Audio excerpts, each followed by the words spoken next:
We is streaming. Alright, let's try and start the infinite call.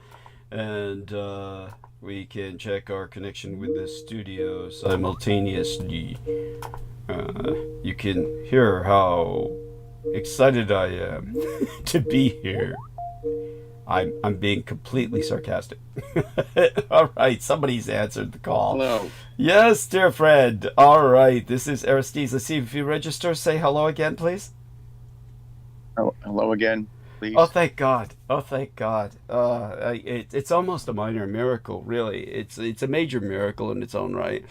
Okay, so the Microsoft updated last night, and most of the time that fucks everything up. The fact that we're working at all is incredible. All right, T Take Berry says, "Good evening, loud and clear, brother 100. Goddess bless you, dear T Take Berry. Honest to God, I will relay the story as soon as I get my energy back. Which, believe me, I don't expect to get my energy back tonight. But I'm going to relay my story as to what I was dealing with when I called T Take Berry personally and privately. I was dealing with yet another level of electronic harassment. There's no other word for it. Um, there's no reason for these things to happen other than a form of electronic terrorism. And this is ongoing with a targeted individual such as myself. I found it unbelievable I reached anybody at Comcast, Xfinity at all, but they misbilled me, which put my bank account into overdrawn status, which means my bank account would have billed me for the overdraw, uh, which I can ill afford, had Holly Kaditis Kiefer not sent me a $100 check, which I instantly deposited to put the balance back into the bank. So this was just an incredible series of events that was certainly not coincidental. So I was dealing with that while talking to T Tank Berry. I was multitasking, so my apologies to T Tank Berry for my being distracted while speaking to him. And of course, my credit to Holly Kiefer for saving my ass. And with that, we're going to turn towards our dear friend Aristides, who will provide the blurb whenever ready, and then we'll dive into as much of the night as I can tolerate. Which, once you hear the rest of the story, you'll understand why. It was quite the adventure throughout Tuesday with Brendan Zogit coming into San Francisco to drive me down well, we will cover that when he shows up. And we both had quite the time of it. And bless you, my dear T. Take Berry. He's very understanding, and he's the best, as is Aristides. All of these men are the best, and they're all targeted in their own way. Okay, so dear Aristides, how are you feeling about the blurb? You up to it at the moment? Yes, Sounds good. I think I'm feeling blurby enough. Sounds good. All right, Okay. getting a little drink here in case need mouth gets dry or whatever. A little coffee, never hurts at 9 p.m. That's right. That's right. Okay. Yeah. As soon as you get here, you should hit the thumbs up as I just have. It's very important. You just think it's a show of support, but it actually matters to Douglas and this as his job because it matters to the algorithm. I think we all kind of understand what that is. And that is because there are those that put downvotes, thumbs down. They're not displayed, but they are put possibly in numbers in automated ways, even if that's cleared up later, by bots. It affects knocks him down and his ability to be searched and suggested and found, and therefore, reach people or people to reach him and make his money through contributions. As he'll explain, that is his job.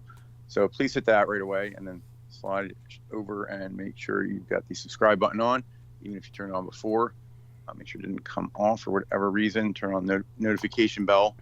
Gives a handy pop-up. I do find that handy because just pops up, and then I click, and I'm there. So you don't have to remember, oh, it's that time, where's the where's the link in my favorite thing, it's boom, it's right there.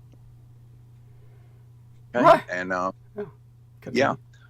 and oh no, you're doing great. And I say, and to do these things, you do need an account. You cannot just show up without being signed in and do these things.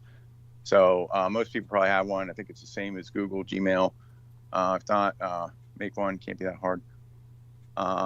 Once you do that, also you can create channels under your main profile. Usually people would put different types of content in different channels. You don't have to. You can make just dummy channels, and each of them can do separate upvoting also. So you can switch between them in the menu.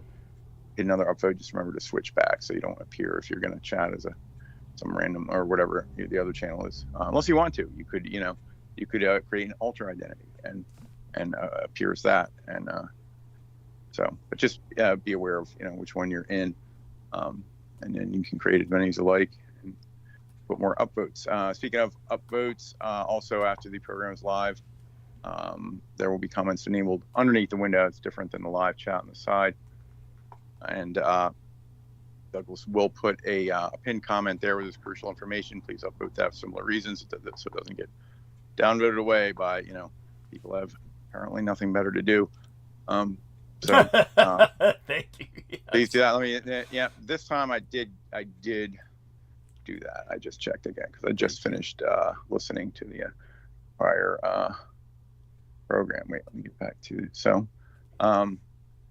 okay. So that being said, the contributions we discussed here, we'll put the PayPal link into the chat there, and easy to find. We'll try to keep it visible. If not, all you got to remember is his name is Douglas Dietrich, and it's PayPal. So if you go to PayPal and type that, or you type the it's actually showed right up there on the thumbnail there. So if you can get to any of the videos, it's right there. It couldn't be easier. Just, go there and give him whatever you can afford, everything you can afford for the moment.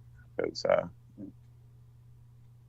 without this moment, what would we have, right? So yes. So please do that. And if you can't find links, it's easy to find. Just you can search there, or and I think you don't need an account at PayPal this time. So if you don't have one, don't be discouraged. I think there is some option to click there, just like, hey, send this person money with a credit card. So you can do that.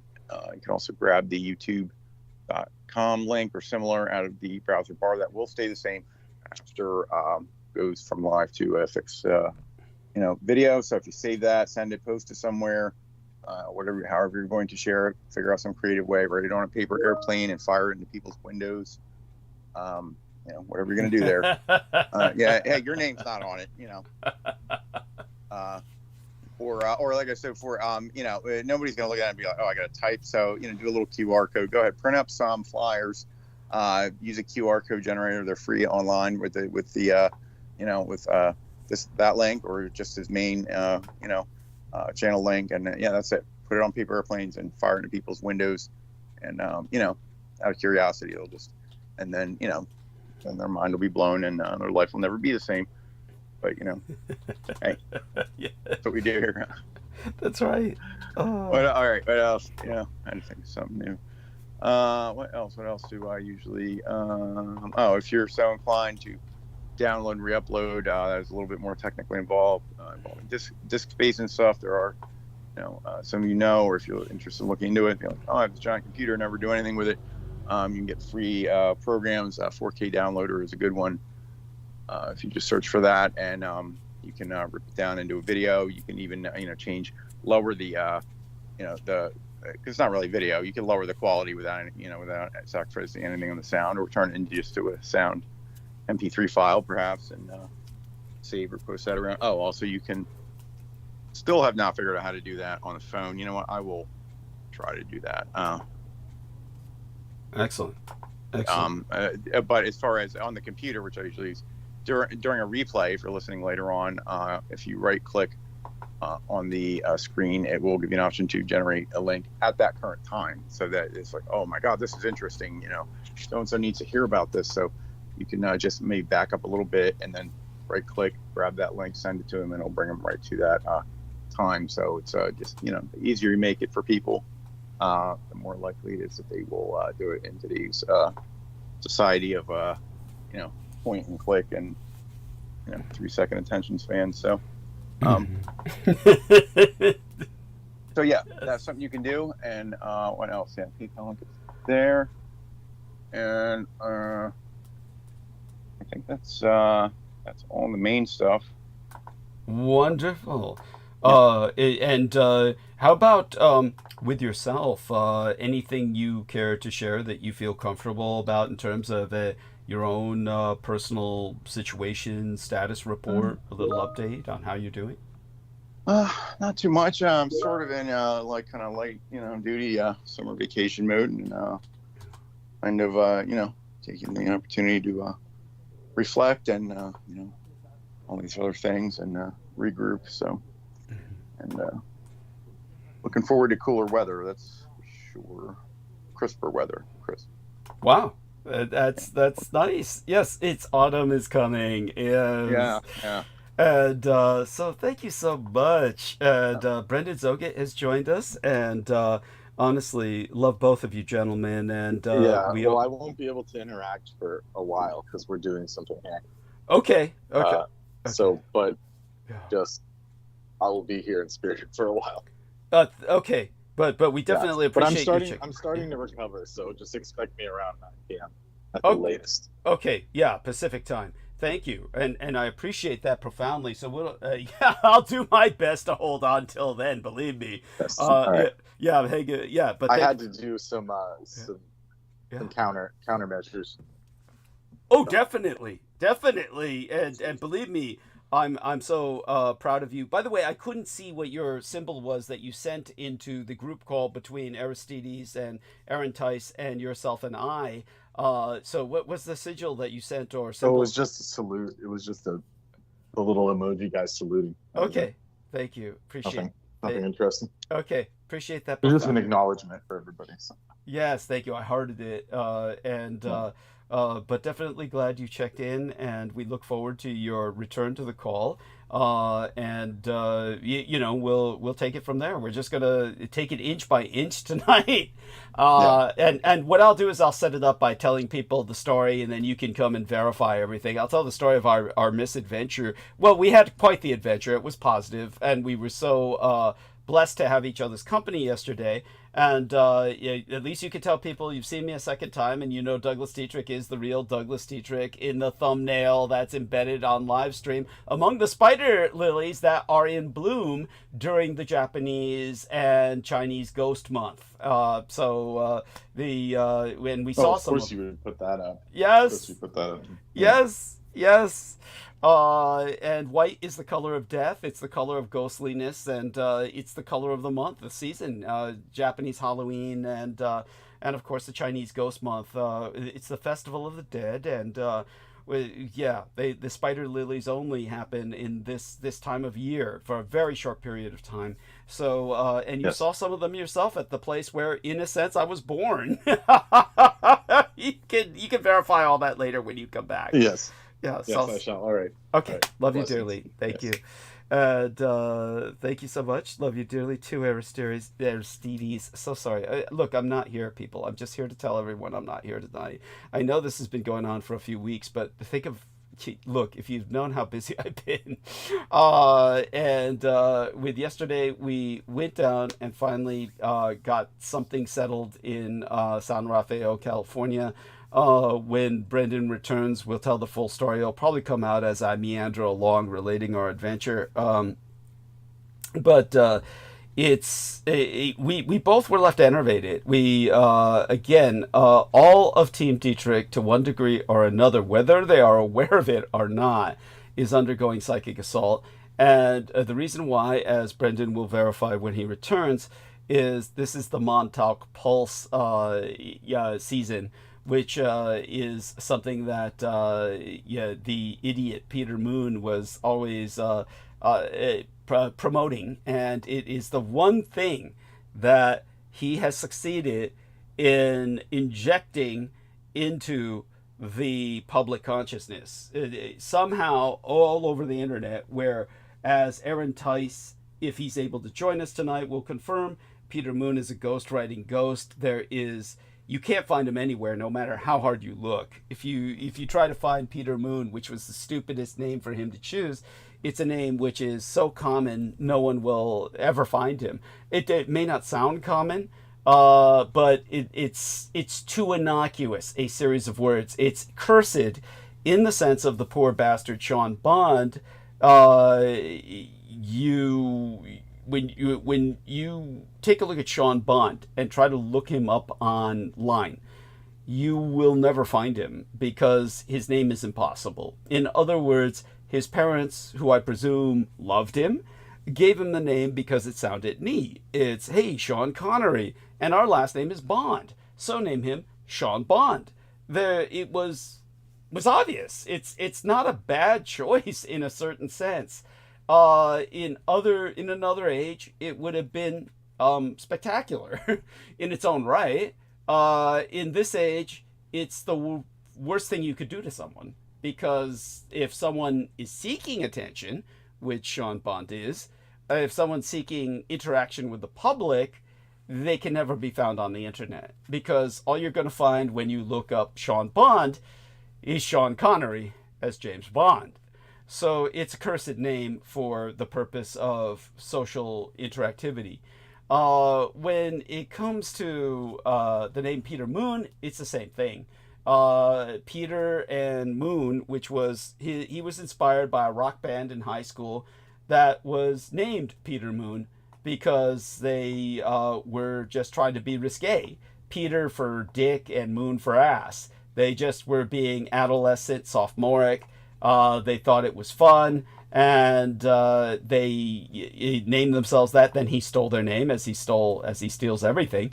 And unfortunately, in the day of the internet, nobody can find Peter Moon because it's two innocuous phrases that, it helps him in the sense that he's a pedophile. And as a pedophile, he can never be found. And so when he molests children, then they can't identify him because they'll say the man who raped me was Peter Moon. And when the cops look it up, they can't find anything. We can't find anyone by that name.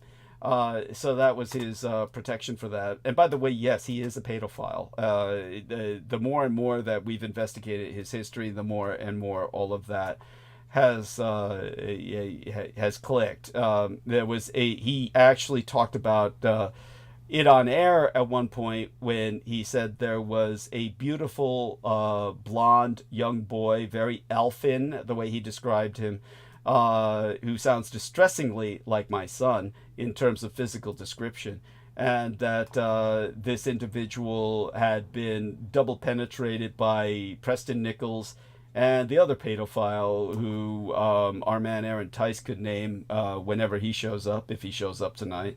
I have no expectations because everyone's been so busy dealing with the occult assault and how it's impacted them in various ways.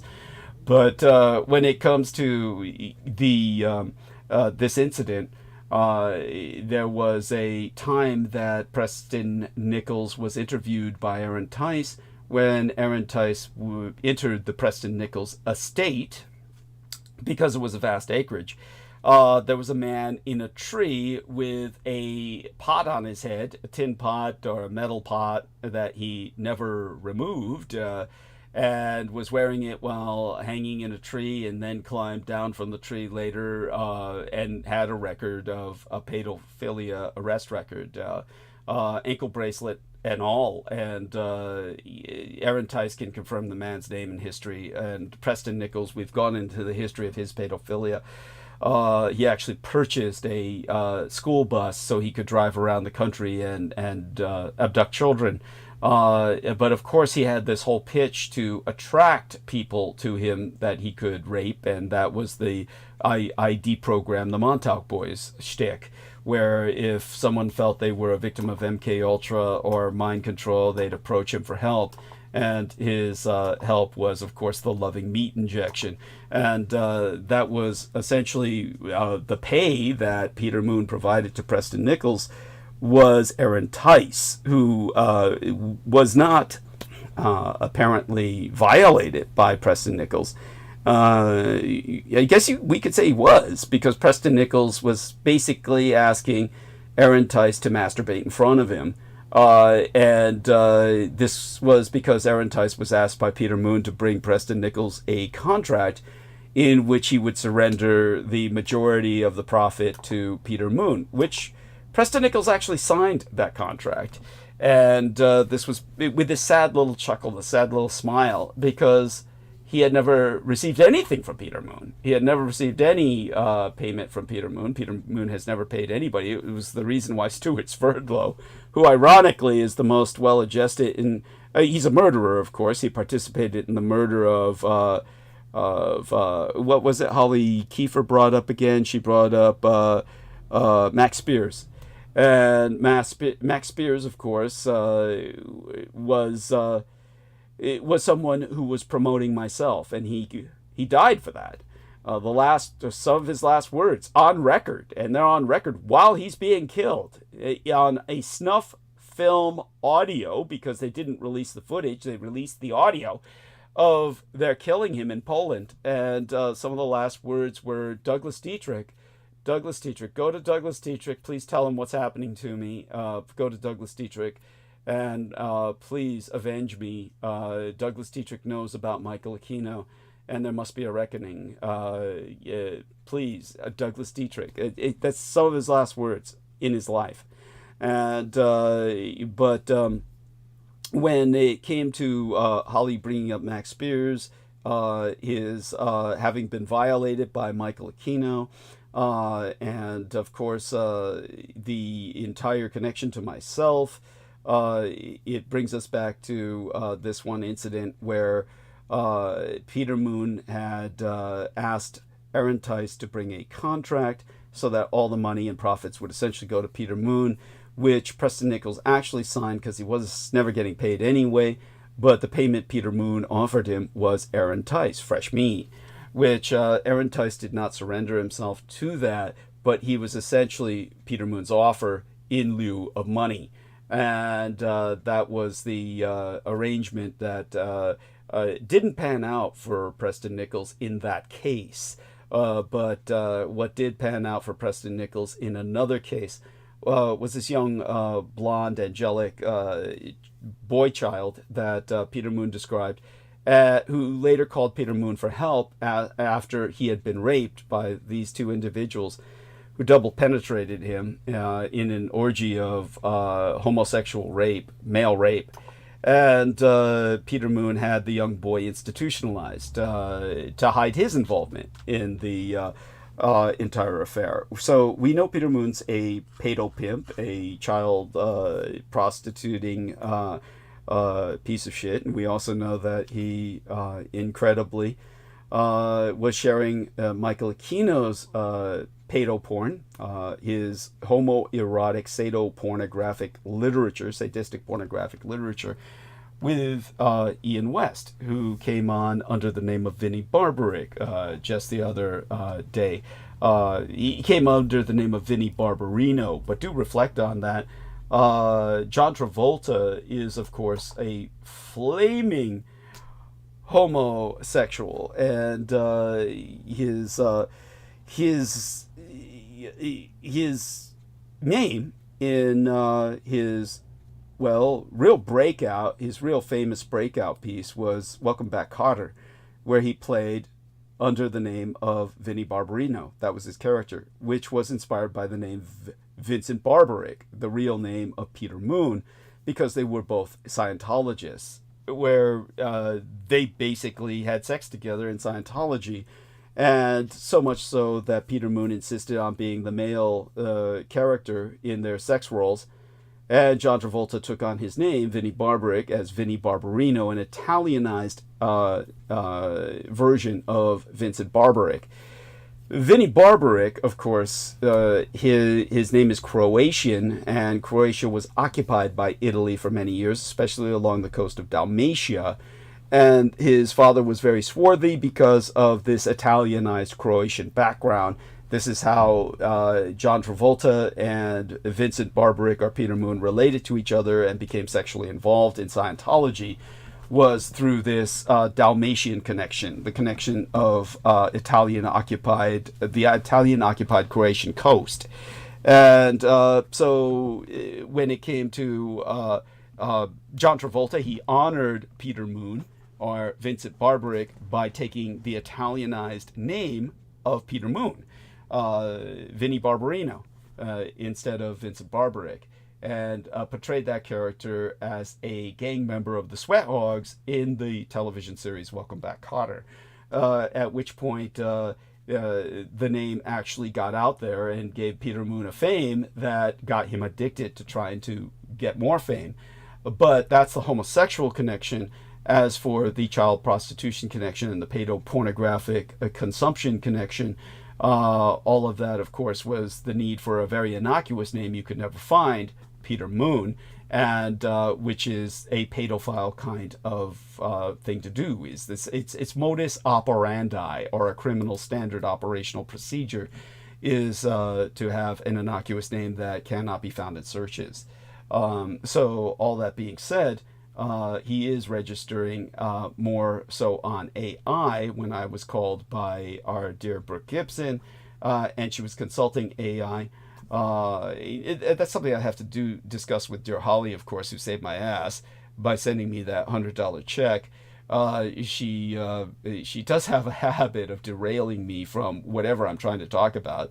The moment I brought up our dear Brooke consulting AI while she was on a Microsoft Teams call with myself for a period of hours, I mean throughout the night, then Holly completely derailed my ability to express what even had happened.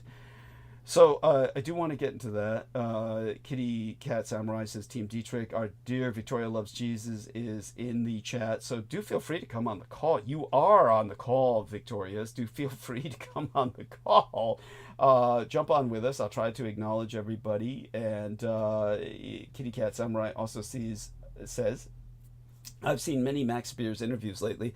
I did not know that Max's last words were your name. So thank you, Kitty Cat Samurai. I appreciate your being aware of it now. Provide myself with just a second here to deal with some technical things in the background. You're going to hear some noise. And in the meantime, I will attempt to burn bandwidth by maintaining a train of thought while multitasking here. And then try to acknowledge our dear Victoria Loves Jesus, who is our dear Victoria Lauren Hobbs. So glad to see that she's still around. Because, let me acknowledge her. Okay, wrong button. Let's get in here. All my adoration. Adoration. My dearest. Okay. Did I do that right? There we are, dearest Victoria. Okay, that VI. Okay, there we go. Okay, so add a kiss to that, and thank you everybody for your patience with me. Could have been a lot worse tonight if we were trying to get the mic to work, but. Fortunately, it was still identified by my computer after the Microsoft update. All right, so that puts into perspective some further things concerning Peter Moon. But another thing about Peter Moon was that he always wanted to influence the public. He felt compelled to do that. And he succeeded in the sense of, quote unquote, the Montauk Pulse season. This is the season of the Montauk Pulse. That is all over the internet. You can't find anything about Peter Moon, the pedophile, but or I guess we could call him the Peterphile.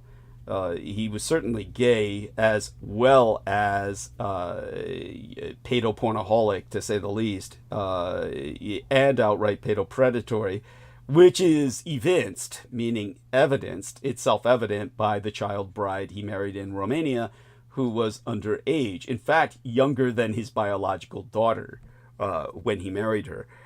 So all of that is a fact, by the way. All of this is on record. There was a while he spent in Romania because he could not come back to the United States with her because she was too young to bring back to the United States.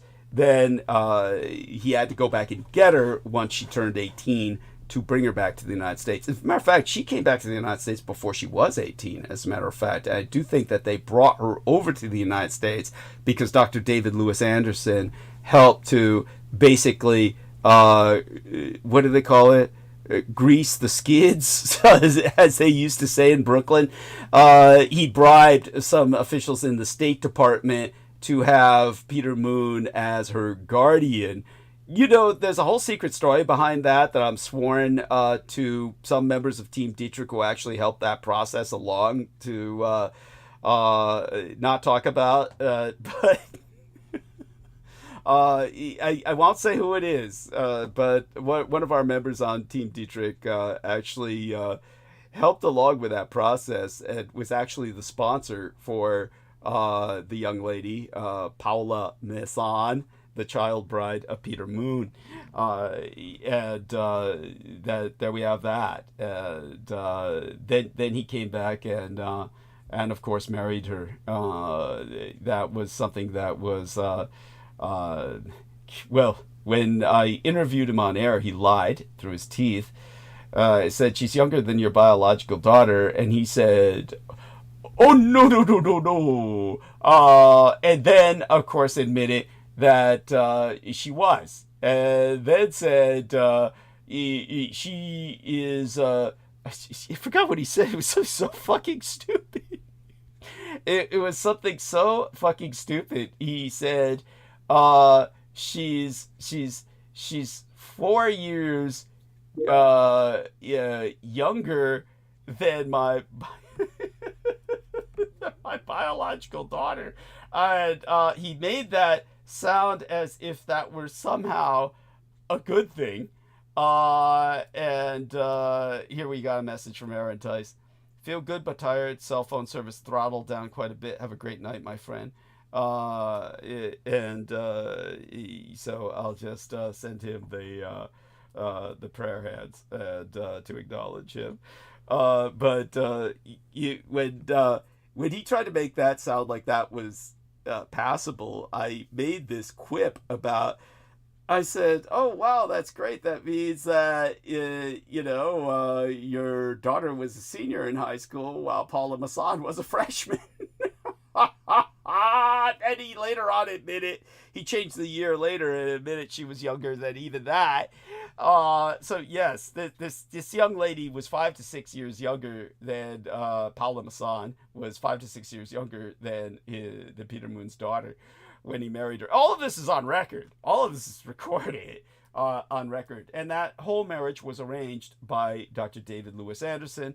And yes, there was a member on Team Dietrich who acted as the sponsor for Paula Masson to bring her over, almost like how would we say it? Almost like an adopt-a. Okay, so we're having a hell of a time with the communications here. Our dear Aaron just sent a message that got re-entered somehow by Microsoft Teams, so that my response precedes his message. That's how screwed our communications have been. So all such being said, this is all part of the electronic harassment that's been ongoing, and everybody on Team Dietrich can testify to this in general. Certainly Aaron Tice, Brendan Zogit, myself, we can all testify to how our communications are constantly and consistently fucked with. Okay, so that having been said, where were we on some of the other gossip or catching up with, image you sent did not come through. Okay, that makes sense. Yeah, what else is new? It's how do I respond to that? Kind of like, I guess, the usual, yeah. And so I'll tell him prayer hands, prayer. Okay.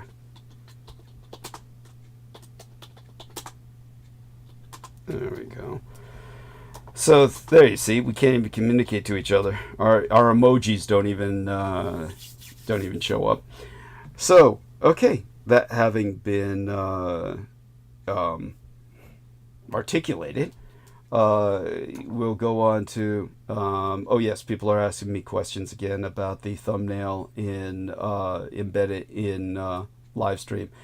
So again, I do want to explain to people a little bit about because obviously a lot of people don't understand. I always get these emails. People can't understand my title, and I will point out that there are asterisks in the title that will indicate that if you open the text, there will be further elucidation from in the text itself based on the asterisk. So if you access the asterisk, go to the open the text, then you will get a further explanation of the term that's used in the title, which obviously has to be abbreviated. Right now, it's I didn't prefer this term. I really hate this term. Japanese Halloween. It's the closest way to get Americans to understand the concept most generally.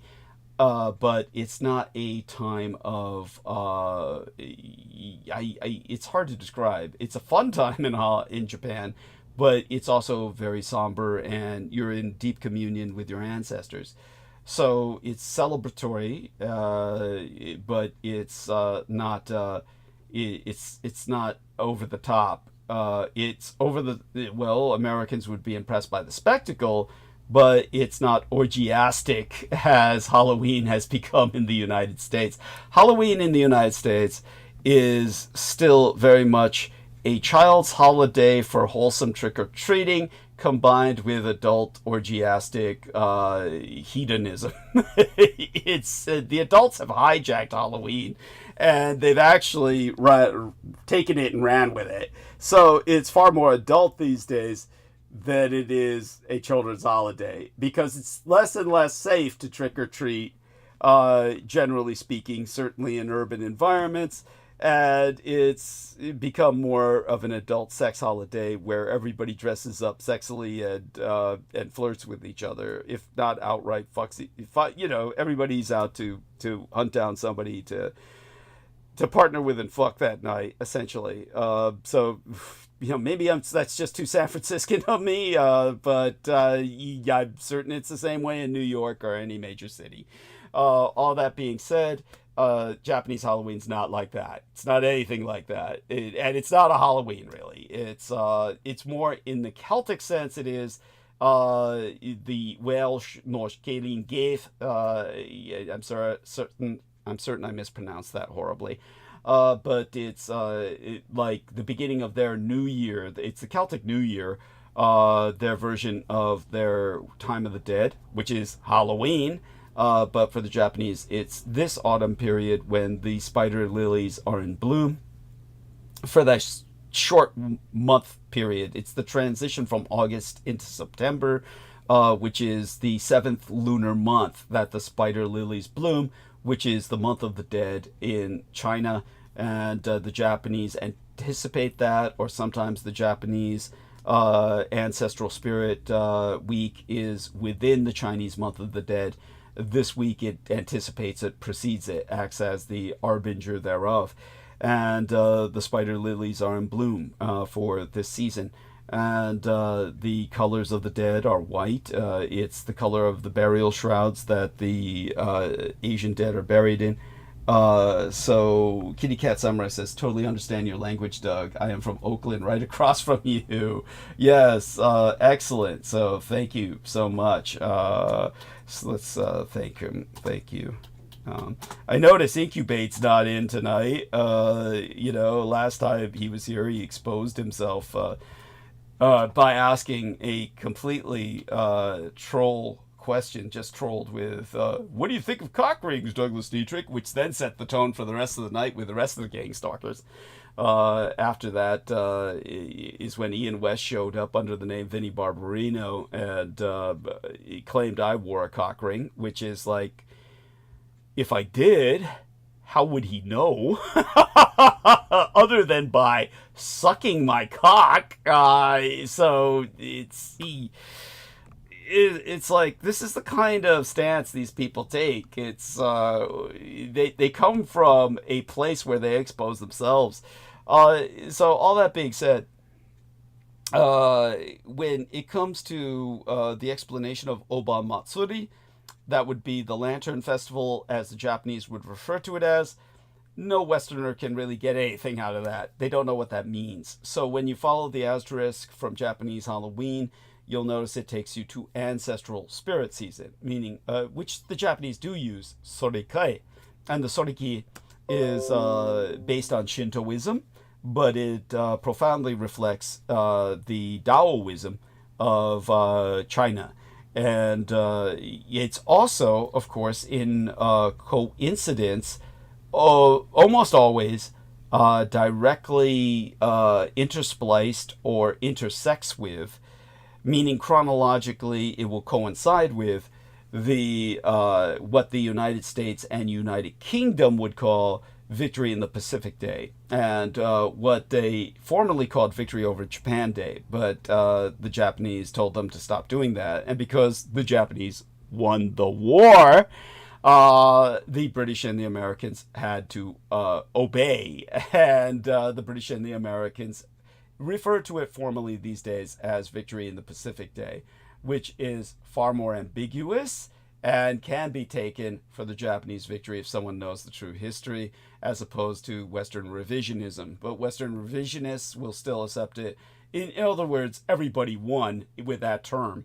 But with the Victory over Japan Day, first off, it was a lie. And you might still see some diehards using it, but that's not the correct term for it in this day and age. Seriously, it's not. This isn't just me trying to alter reality. This is it's not some Dietrichonic lexicon specifically for people who listen to me. It's for everybody. But when it comes to the Japanese themselves, the term for today, or rather the day that will happen within a few weeks, I think on Friday, within a few days, this week, I think on Friday. Let me take a look at the calendar. Yeah, it'll be Friday the 15th. On Friday the 15th, the Japanese have always referred to that day as SENBOTSU-SHA o TSUITŌ HEI'WＡ wo KINEN SURU, the fighting day to commemorate the warrior dead and pray for peace, because Japan and America were still at war when the Americans claimed VJ Day in World War II. The war did not end until the Peace Treaty of San Francisco went into effect on the Emperor's Birthday Eve Day, April 28th through the 29th of 1952. So until that period, Japan and America were legally at war under conditions of ceasefire, which is why the Code of Federal Regulations, the CFR, basically the other constitutionally recognized laws of the United States do not recognize, say for instance, Article 28 of the U.S. Code, the United States Code, which is law. They do not recognize VJ Day as a victory for the United States. They recognize the end of proactive prosecution of hostilities and the beginning of war under conditions of ceasefire as December 31st of 1946, which is a full year after the so-called VJ Day ceremonies, which means that all veterans, per the Code of Federal Regulations, which is the equivalent of an executive order, all veterans who were injured in combat with the Japanese until December 31st of 1946 are eligible for benefits and medals such as the Purple Heart, acknowledging their injury in active combat. Until December 31st of 1946. All of this is true and legal, and you can look it all up yourself. At any rate, very important to remember, this is why the Japanese call it the Fighting Day, to commemorate the warrior dead and pray for peace, because, again, Japan and America were still actively at war on the September 15th of 1945. So the Japanese were still praying for peace while honoring their war dead. And that peace would not come again until, well, the ceasefire wouldn't come until December 31st of 1946. And, of course, everybody can think of the Japanese, quote-unquote, stragglers is what the Americans called them. Americans called them stragglers. Oh, the Japanese are still fighting. They're not acknowledging. The war is over. It's no, you stupid fucking ignorance, white trash, piece of shit. The Japanese know the war is not over because the war is not over. It's not them that are uninformed. It's you. And so you hear these Americans, you can find it all over YouTube. Japanese who didn't know the war was over or refused to acknowledge the war was over. No, well, the war wasn't over, you fucking idiot. And it's you who are stupid enough to think the war is over because you live in a totalitarian society which brainwashes you 24 hours a day, which is exactly why Michael Aquino wrote the book Mind War, about psychological warfare 24/7, 365 days a year, and that it has been waged since World War II, and he was perfecting the World War II mind war against everyone at every moment of the day. Well, you're bombarded with mind war every moment of the day from the History Channel, which feeds you the same shit into your brain, shovels the same shit into your brain about the war ending in 1945, which of course is not recognized by your own United States government. So, okay. There you go with that. By the way, Heather Holman has joined us. She's certainly welcome onto the call if she has not joined. And she says, Kitty K, I've noticed a lot of Max Spears content on the internet lately too. What it seems to me is he's being used as a pioneer of sorts for mind control, MK Ultra PsyOps mascot, super soldiers, etc., which is inaccurate as far as what the truth is. A lot lost in translation there. I understand what Heather Holman's trying to say. I think that Max Spears is being exploited, and or the memory of Max Spears is being exploited. Let's say hugs at Heather, and let me see if I can find the proper emoji for that. Give myself a bit of a break here. Understand, this is again, I'm just here to be here tonight, but I'm not really here. I'm just, my mind is fried. I'm enervated and really just can't wait to go back to sleep. I'm going to be much better after the, by the time you hear me next time, I should be fine.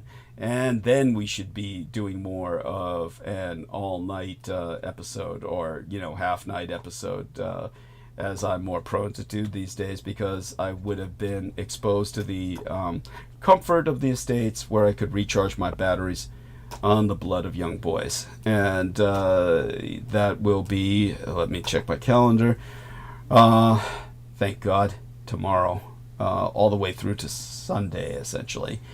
By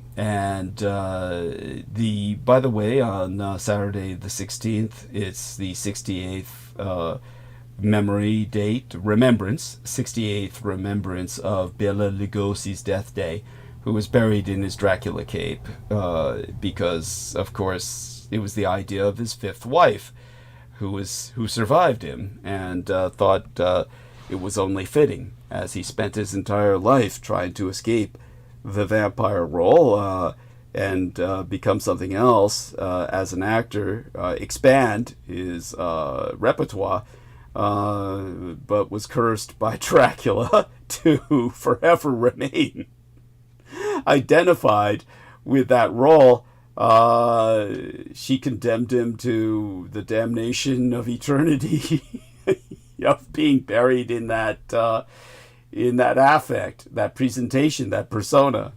I don't know how he feels about that on the other side.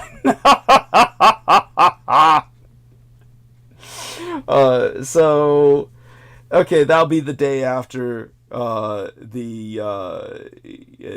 Japanese victory in World War II Day, Victory of the Pacific Day, on the 15th. That's Friday the 15th, Saturday the 16th, Bela Lugosi's death day.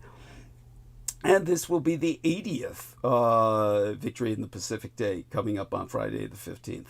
So I had to get all that out there because all of this happens during Japanese Ancestral Spirit season, or as Americans would perceive it, kind of like a Halloween week. And it is also Bullying No Way week. So that's an important social awareness week, which I will be educating the Blood Boys about, the lads at the estate. And I will be with them, and of course able to recharge myself, my batteries, get plenty of rest, and come back on Sunday night feeling invigorated instead of enervated. As for, again, my promise to set up the story about what happened with Brendan and myself, I can now proceed towards that. And then he can come on later at 9, confirm everything, verify everything. And we probably won't be joined by Holly tonight because of her being very busy. So let's start there with Holly and how she saved my ass again. We'll progress from there into the Tuesday, basically the Tuesday experience we had yesterday. So the Monday the 11th, as acknowledged by my latest episode before tonight, Monday the 11th was Shubun-noi, the National Mountain Day in Japan. And that's a day off for people to enjoy and appreciate mountains and nature. It was the Japanese government's attempt to bring the Japanese people back to the roots of their tenet religion, Shinto, the national religion, so that you could appreciate the spirits that reside within the mountains of Japan. If you wanted to divide it into its basic components, Japan is nothing but mountains rising out of the sea. That's all Japan is. It's just mountains rising out of the sea. Volcanic mountains that have created an island chain. So all you've got really are mountains and coast. And whatever farmland there is, they cultivate it with the best efficiency that they can. But otherwise, Japan is extraordinarily short on resources. And but the mountains are very sacred.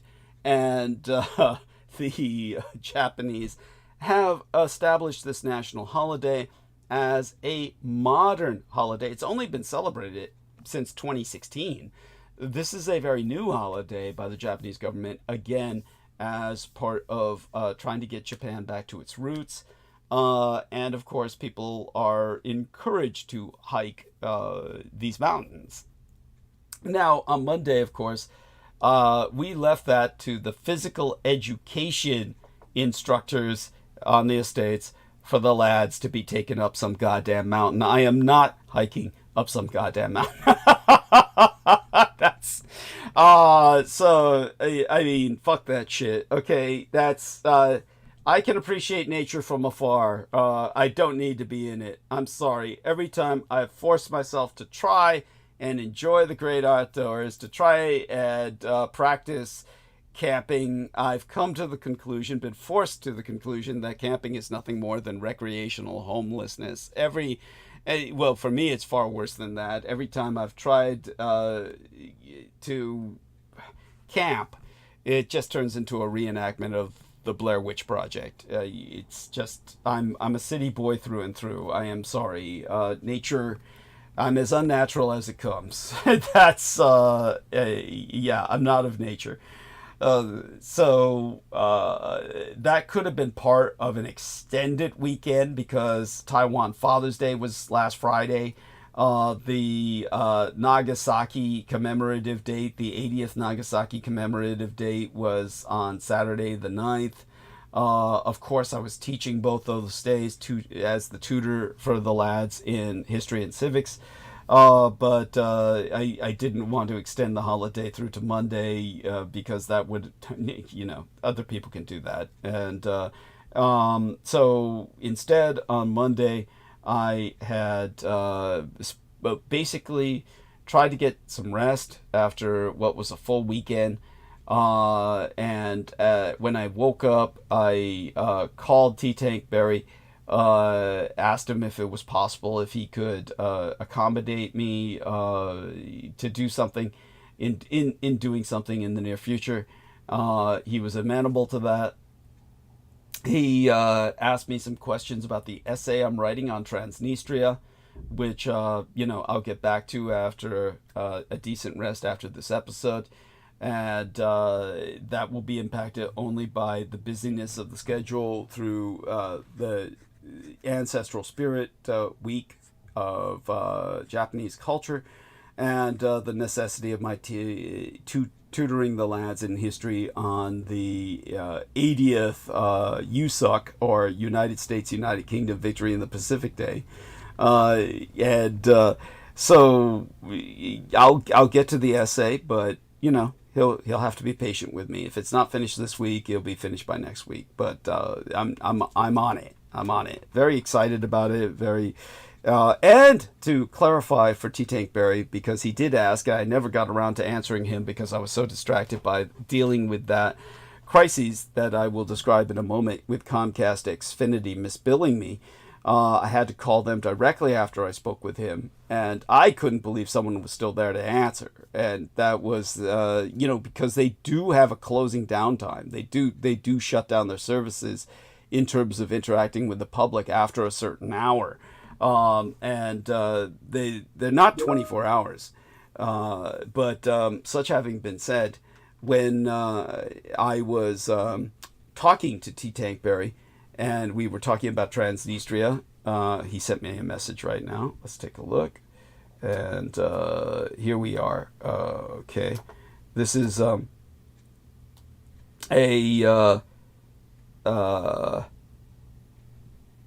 this looks like Nagasaki after the bomb, I'm presuming. It looks like a apocalyptic wastegate and industrial site. Oh, he's explaining it. Tomsk 7, Hibakusha worldwide. Thank you. So it's a Japanese photograph of Tomsk 7, Seversk, which was a city that experienced a nuclear meltdown. But by the way, Heather Holman has joined us. And so, dear Heather, before I get back to that whole train of thought, how are you? I'm doing good. Good. Wonderful. Tell us a little bit about more than that. Oh, everything's just normal. I mean, same as usual. Nothing new. Okay. I thought it was funny after our last transmission that the next day on TikTok there was talk of whistleblowers talking about time travel and manipulating the timelines, and I thought that was pretty funny. Yeah, I'm glad you derived amusement from that, and it is funny. It actually was funny in a humorous sense, and so that was neat that you shared that with us, and I appreciate that. One of the is that so many people can hear it, but yet it doesn't appear that way on the YouTube. Okay. Yeah. It says 20 people, but I'm sure that a lot more of that must have heard it for it to get around, Okay. Yeah, that's a thought. No, I appreciate you saying that. That's true. Obviously my YouTube program is throttled, but at the same time it manages to get out there. And so, like you said, this could have been, in a sense, a response to that. or it could just be synchronicity. It's in the noosphere, it's in the intellectual aether, so to speak. So tell us And the collective, unified field. Yeah. So tell us a bit more about what things are going on with yourself, Vinny, the cats. How are the cats? Are they still fighting, or have they managed to get along? Oh, the cats are fine. I mean, they just get along like cats, Mm-hmm. Yeah. Okay. And Vin and his mother? Yeah, Vin is out tonight with some friends. He's just been kind of chilling out. We haven't been going to the Moose Lodge lately. Okay. Forgive me for yawning. It's not you. The Moose Lodge is not that exciting. You're in a senior community. Well, you mentioned before that they got really intense with the bingo, right? Yeah, there's some bingo games. I never got lucky at it. I've never won any money or anything. Okay. Yeah. So what I thought, and another thing is, I have seen a lot of Max Spears being exploited lately, and it's like they're taking everything he said is like that is the new norm for mainstream conspiracies, and like a lot of the stuff he said was really off. It wasn't even. It was his own take on it. It wasn't actual. Right. No, I'm glad you brought that up. It's important to emphasize that Max Spears it might be, as Heather Holman, I believe that I can interpret what you're saying this way, that you feel that Max Spears is being exploited in death with what they're saying now, and they're not really presenting it in context.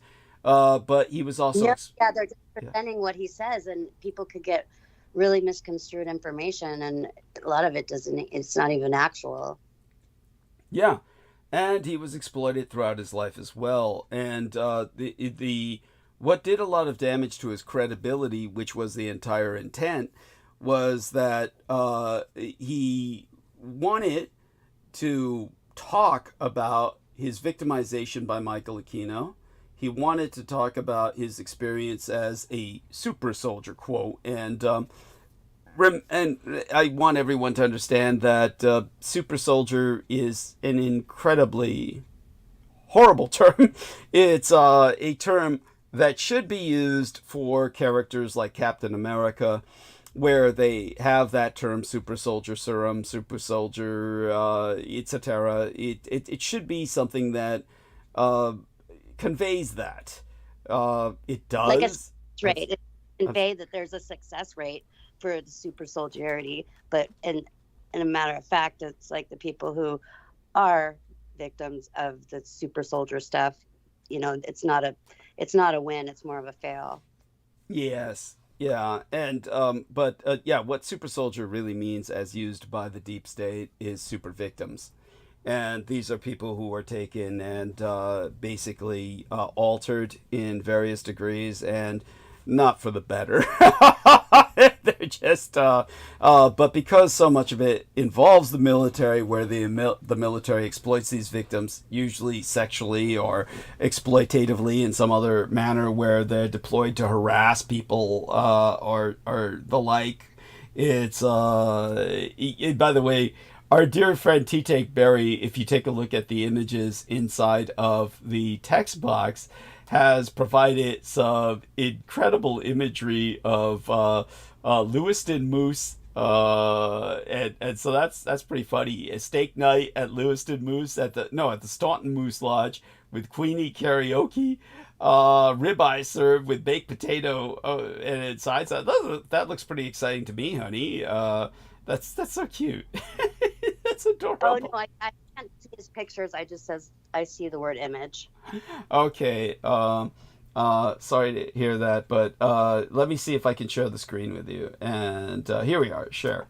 And let me make certain I have something acceptable on in the background when I share, because it always goes directly to the background. Here we go. Share. And there we go. First it goes to the calendar, then we have to get back on call. So can you see this, honey? Cursor moving around? Honey? Heather? Yep, I can. Oh, great. So here we are. Boost and Moose, Loom, 24.95. Yeah, and yeah, steak night. Here we are, steak night at the Staunton Moose Lodge with Kawini karaoke. What's that?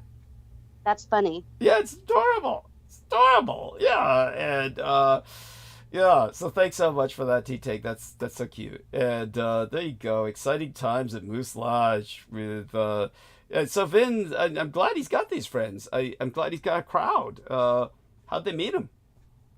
Who? Oh, the friends that he's with tonight. He has had for years. Right.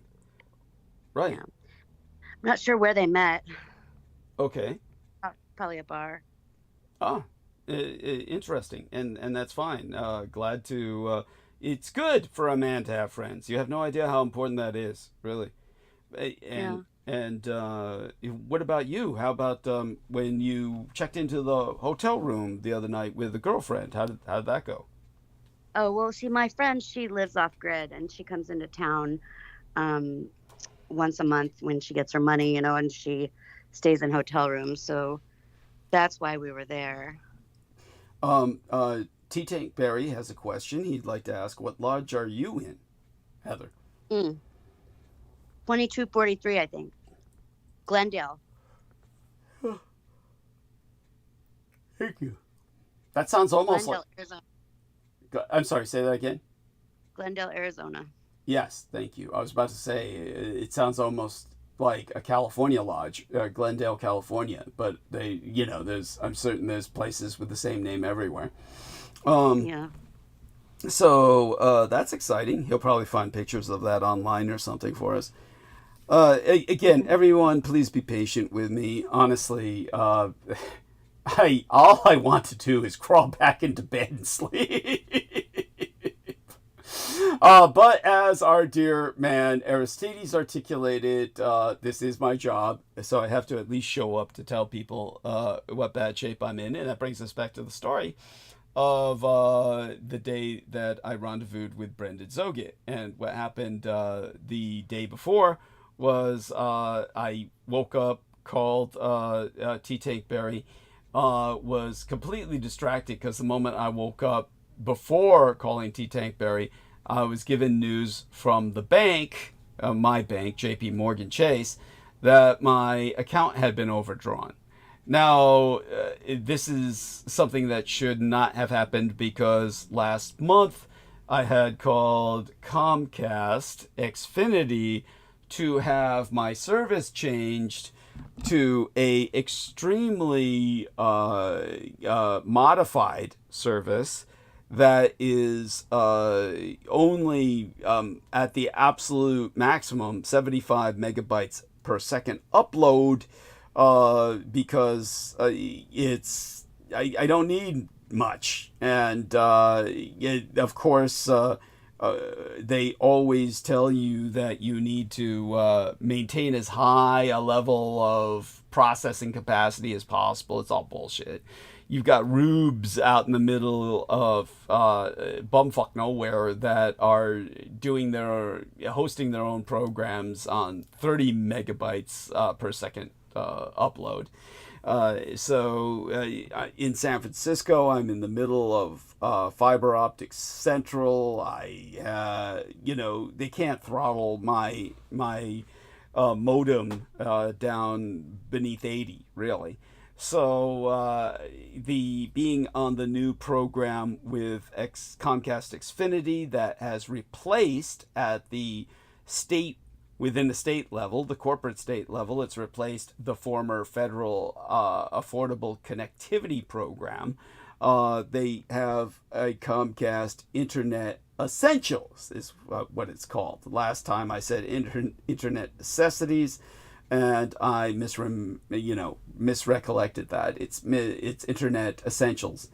So that only cost me $15 a month. So having switched down, they were still billing me $55 a month, as if I were on the higher rate of service and all that. And that overdrew my bank account, and I had to call them to correct it. And they were very helpful. They are trying to return the money back to the account that they took it there from. And the problem is, obviously, they're having problems doing that. So they sent me a little notice on the phone saying we're having problems doing that, but please don't respond. We're handling this. I have no doubt there's all kinds of electronic hacking going on to prevent them from doing that, and they have to track down the hacking and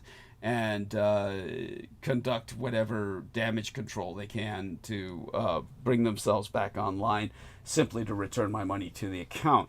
All of this was important to do with greatest speed, because otherwise I would be fined or billed for my being overdrawn, which I can ill afford. So it was a good thing Holly sent $100, and that I was able to deposit into the bank for them to take the overdrawn money from and rebalance the account. So we've had T-Tank Berry send these incredible images of the Moose Lodge, Loyal Order of the Moose, the family fraternity. There's a happening bingo night or karaoke night. And Douglas, do you know you have an Instagram? That's cute. I'm sure it's not used. I mean, nobody's uploading it. Did you say that, Heather? That you yeah. So tell me about it. I was just, sometimes I look up, on Google to see what's new, and on Google with your name, and an Instagram account came up, and also an X account, so it's like a Twitter. Mm-hmm. Yeah, and so I am aware these things were set up. The Instagram was set up by Lena Shea. The Twitter was set up by Selena Khan. And the Muskrat, Elon Musk, said that my content was evil, and shut down my X account. What became the X account? This was based on an illustration of a young lady waving the rainbow flag. So he said that was evil and controversial and hurt other people's feelings, because he's a white trash piece of shit who's homophobic, because his son had a sex change, because his son was constantly called a bitch by his dad and abused as a bitch by his dad, which is basically Elon Musk raped his son, and his son said, fuck, if my own dad's raping me, I might as well become a bitch, and had a sex change, after which his dad cursed him, saying that, and disowned him, saying, oh, you're not a man. Well, of course not. It's hard to feel like a man when you grow up being raped by your own dad. So this is what we're dealing with. But so when I put up this illustration during the time of Selena Khan operating that account of a young lady waving a rainbow flag, Elon Musk said that it's controversial and evil and socially corruptive, and banned it. That shut down that account. As for the other account, I'm sure it's inactive as well. If anybody's putting anything on those accounts, tell me about it, because it sure as hell ain't me. So Brendan Zoget has joined us. By the way, we've got this wonderful August menu for the Glendale Moose Lodge. Let's see what Vin and Heather are able to eat. Sloppy Joes and karaoke with Lester. All right, shuffleboard. And all right, Texas Hold'em. Queen of Hearts. Garlic French dip, more karaoke with Lester, taco salad, district meeting. We're having a blood drive. Yeah, that's so cute. No, I want nobody's blood there. Yeah. So John Doe provided me the Instagram of Douglas Dietrich. I'm going to go over there and check it out. Brendan, welcome back aboard. Give us some. I'm not back. You're not. So is you weird? Heather just dropped off. Yeah. Okay. Douglas Dwayne Dietrich. And oh, cool. They've got my photographs up there. Looks good to me. There's my mother. Yeah. Cool. And damn, it looks good. Somebody's got to help me connect with this shit so I can run it. Of course, I'd only run it to the ground. Let's see now. Yeah, and what else? It's like, so Brendan, you're not back. What? Yeah, that's weird. Then Heather dropped off and then came back.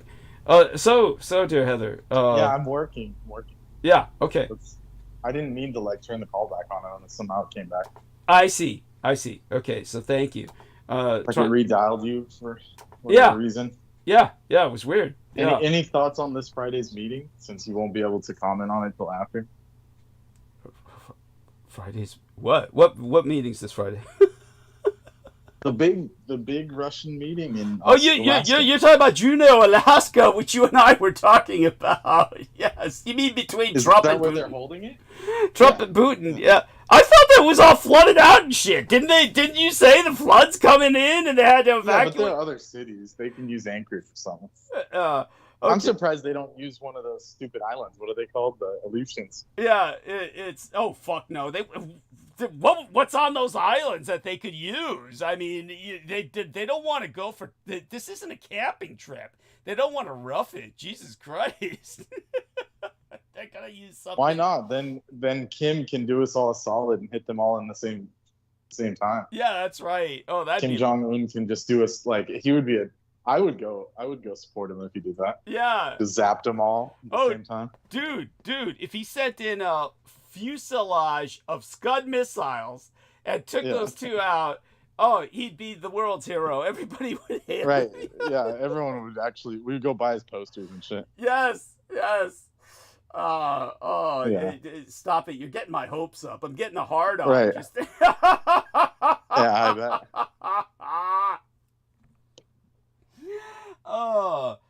So Heather put up this incredible Instagram account. It looks great. Damn. I'm impressed. Our man T-Take was also trying to put up the link, but I can't reach it through what John provided.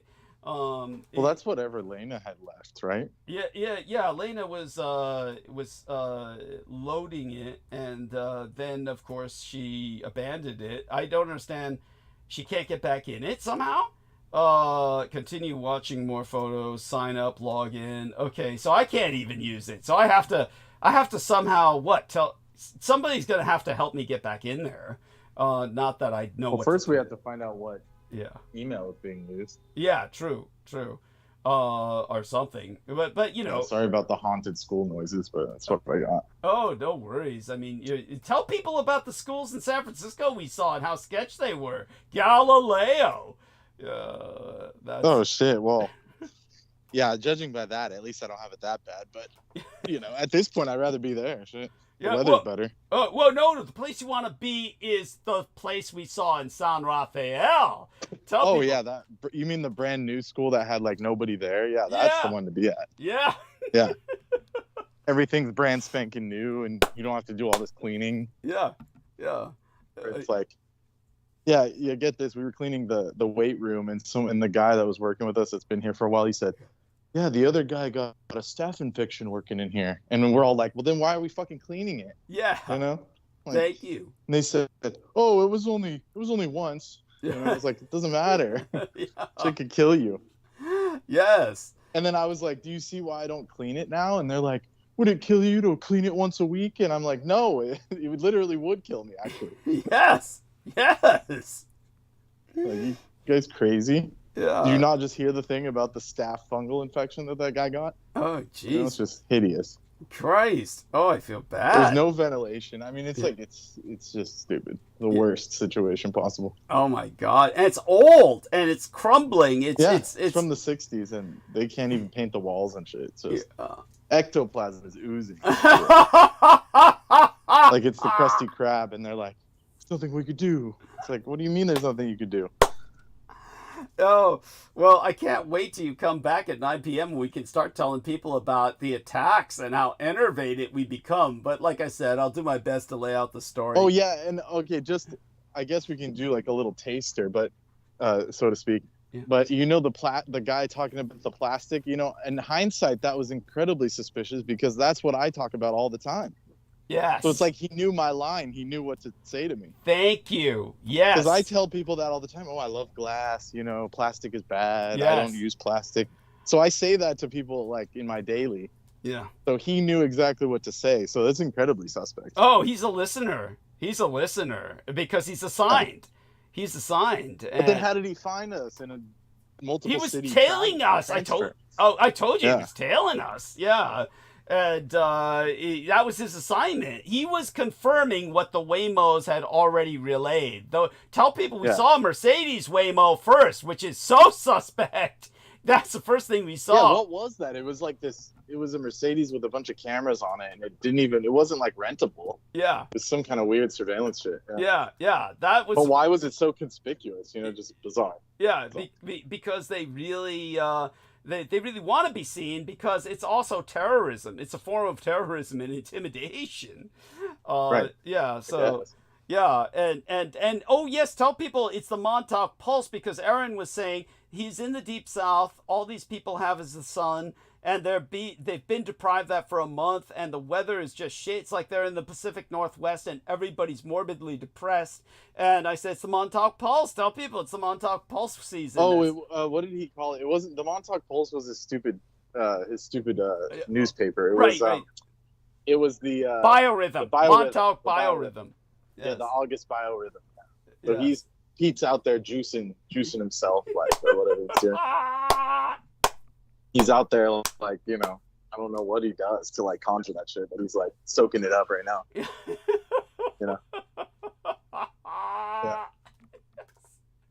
Yeah, he's soaking it up, soaking up the juice. Yeah, which is just disgusting. Yes, everything about it is so disgusting. He's feeding off everyone's depression. He's the true psychic vampire.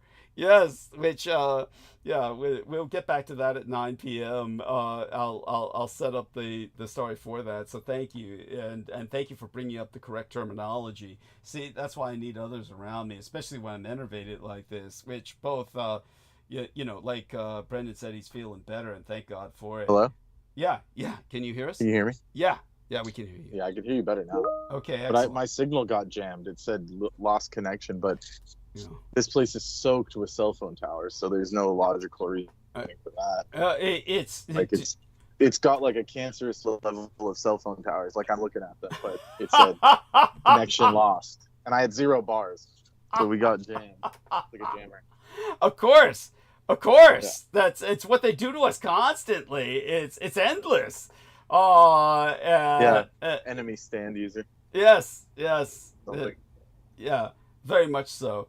Honestly, it's hard to deal with. And by the way, have you encountered this Sarah Payne before? Because you seem to know about her when you said that how hideous she looked. Yeah, I was sending her stuff to you. Okay, interesting. But she was saying stuff like, the Soviets bailed us out in the war and all that. Okay, yes. The same old junk. And she always says, the Japanese were tearing through the mainland and doing all these atrocities. And it's really, bitch? And these are the same people that have come out and said, Dresden was nothing. Yes. And then they got the Germans saying that now. It's so evil. Yes. Yeah, it's no. She seems only 40,000 people were missing, not 100,000. It's okay, it's still an atrocity. No, it's they're turning her out to try and counter all of my points, and of course she can't counter anything. She's just making up shit, but she's attacking Japanese culture itself, and they all do. They're all disgusting. Yeah. But her and this other old economist guy who's talking about the history of World War II. It's they're sending out these geriatrics for one last hurrah to reinforce the World War II myth as much as they can, so that everybody who's their age can die with them happy in this ignorant, mythology. So I'm going to answer some questions here from the chat. Kitty Cat Samurai says, thanks for letting me know, Heather, with the thumbs up. Glad I'm not the only one seeing a trend on YouTube and Facebook. And Doug, speaking about Japan and Japanese culture, do you know anything about the Arasaka Corporation? I honestly think and believe the United States will return Alaska to Russia. What is your thought on this, Doug? By the way, it's a very valid point. So I want to thank Kitty Cat Samurai for bringing that up. That was my thought. Yeah, Doug, I had to converse with my coworkers, my colleagues, so Understood. I missed whatever you said. Oh, basically, Kitty Cat Samurai was asking, do you think that Trump and Putin are meeting in Alaska because Trump is going to return Alaska to the Russians? No, but it's still pandering. Yeah. Because there's too much oil. He couldn't just give it away, honestly. Yeah. They make too much money from it. Yes. Okay, I mean... If he did, then it would be obvious. I mean, how sick he is, but... Like, how much more info do you need? You know? True. Yeah. True, but I wouldn't put it past it. You've gone. What do you think, you know? Why would they meet there of all places? Why Alaska? You know, it just depends. Thank you. I think It's just a way of pandering, saying I know what they took from you. And stuff like that. It could be, or it could be where he says, "Listen, you and I can divide the world, and in return, I give you this, and I'll take Greenland." You know, that's insane. Oh, well, yeah, there you go. This is how insane yeah. Well, I guess we'll find out, right? Yeah, we'll find out. Yes. Okay, well, I'll speak with you later. Yes, right. Look forward to it. Okay. Thank you so much. Okay. And for Arasaka Corporation, they produced weapons for the Japanese military during World War II. Aside from that, I don't know too much, really, to tell you the truth. I know that they are still very powerful. I think that there's a lot of cyberpunk continuity in terms of integrating them into games. So they represent them based on their historical roots as a power unto themselves, a state within a state. And we can only hope that they come to reflect that again. So that's fine. And that's obviously Japan is not remilitarizing because it's always been militarized. It was never demilitarized, as I've explained at length before. So the Arasaka's been a part of that, and because of that, the Americans hate it, and they try and slander it and defame it as somehow evil, as opposed to, I don't know, American corporations are hardly benevolent. As a matter of fact, they're the true evil corporations. Obviously, since they all operate on a profit at all costs motivation, corporations are by their very nature destructive. So they have to be controlled by the government, reined in by the government. Japan has that capacity because they're a fascist government in operation, always have been. And they never rescinded fascism. And when it comes to, which is what if you don't believe that, just ask the Koreans. The Koreans will go on hours on end about the Japanese fascism and say they got to stop using that rising sun flag. That rising sun flag to Asia is what the Nazi swastika is to Europeans, and Chinese will chime in about that too. So there you go. The Japanese still have the same rising sun symbols that they were flying in World War II.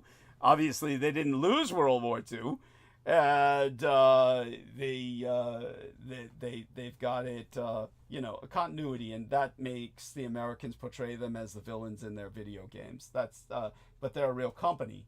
Yet you notice the Arasaka Corporation never sues America for that. So yeah, that's yeah, because well, you know, it's publicity and promotion. So that's cool. All right, works out for everybody. Okay, there you go with that. Okay, just remember, all of the Japanese corporations that made Japan win World War II were never dismantled because the Americans lost the war. They were never dismantled and went on to conquer the world industrially because that's what they were fighting for, to open the American market. And they forced, by their victory conditions, by winning the Second World War, they forced the Americans to open Fujitsu Heavy Industries. Yeah, thank you. You were escorted in one of those, so that's the legacy of the Japanese tanks and planes. Thank you. Thank you. Yeah, very important. So in case you didn't know. Yeah. Yes. They had to change the name, obviously, to a car, you know, a car company that everyone knows. But on the door jamb, it says Fujitsu Heavy Industries, which is what we're making the tanks for Japan. Yes, that's right. Thank you. And yeah, speak of dark places, for some reason that brings to mind that horrible elevators at Japantown that are just made. My God, those were like shocking. They were always like that, though, so I don't know why they haven't updated them. Yeah, it's but like you said, every place we were at, no matter where we were at in California, even Marin County, San Rafael, the richest county in the world per capita, in terms of income and status, had these slow-ass elevators. Like snail elevators. It was unreal. Yes, all over. Where like the doors open slow. And I forgot to show you, but I know you know what I say is true. Our man Brendan had to leave while I was in the doctor's office, and when I came out and he wasn't there, he had sent me a message saying be right back, and I texted him and said, where are you?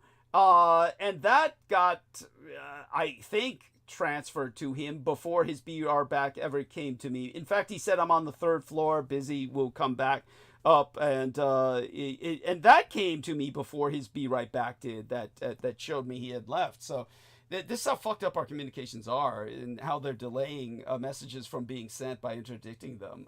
None of this happens to other people. It was so ridiculous because I could have shouted at you through the window. It would have been quicker. Yeah. Than texting. Just absurd. It was like an absurd situation. Yeah. Yes. And the girls didn't even notice you because they were all talking about bleaching their mustaches. Oh yeah, they probably were so embarrassed. She was like, that's why she was like shocked. Yes. Oh. And they thought like I didn't understand Spanish, or they usually assume people don't understand them because they're a bunch of old whites. Yes. Right? Yes. Yeah, that's right. So I was listening to them speak Spanish, and I was like, oh shit, like I'm not supposed to be hearing this. Like the woman's secret world. Yes. It's not for guys. I don't want to hear that shit. Yeah. Whatever you guys have to do to look good, that's good. But I don't want to know. Like it was in detail too, so it was like, oh my God, waxing different body parts and stuff. Yeah, it was crazy. That's so funny. So, yes. Yeah. Oh my God. And well, that's delightful in its own right. But anyhow, yeah, the day left us just enervated, exhausted, and we were making jokes about. I made a joke about Brendan being the psychic vampire. He made the joke today that it was me, but no, believe me, for those of you who don't know a vampire. Well, I wanted to know if it was you. Yeah. Oh no. That, like I said, I'd be invigorated as opposed to enervated. Yes. Can you stay on stage for a few minutes while I get this eyelash out of my eye? Because it's excruciating. Definitely not right now. Okay. I'm in a precarious situation. Yeah. Understood. What about everyone else? There were other people around. Yeah. So Heather, Aristides, are you both there? I'm hoping both of you can hold the stage while I get rid of this eye wanker. Well, I don't know if I can hold anything, but I'll try. Okay. I am around, and I can take a hack at it. Yes, both of you, please engage in conversation. I'm going to go mute. Okay? All right. Okay. Bless you. Thank you. Hello. Hi, what's new, Aristides? Oh, not a whole lot. Yeah, any news on the flying item No, in space?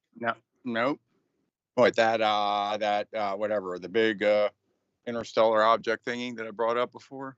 Yeah, there's all kinds No, of you know what? I talk. haven't looked. I haven't seen any.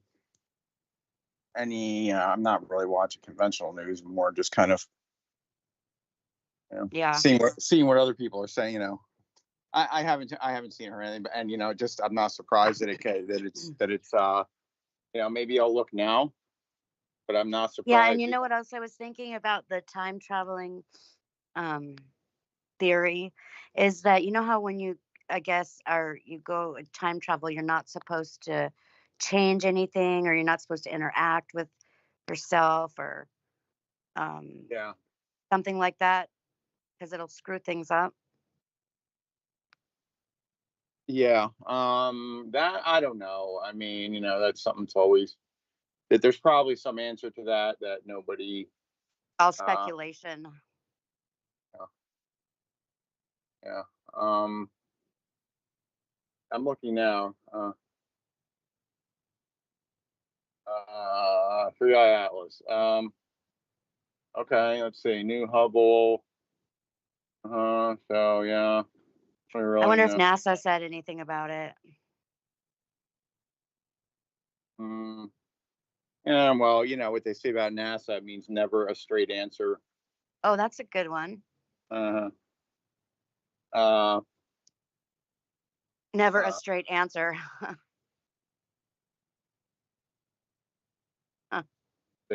I am trying to search, what the latest is, but you know what? Wow, we haven't. There's no news of, impending alien doom. Go figure. Yeah. Yeah, there's so much misinformation out there. Yeah. So is NASA affiliated with the Vatican?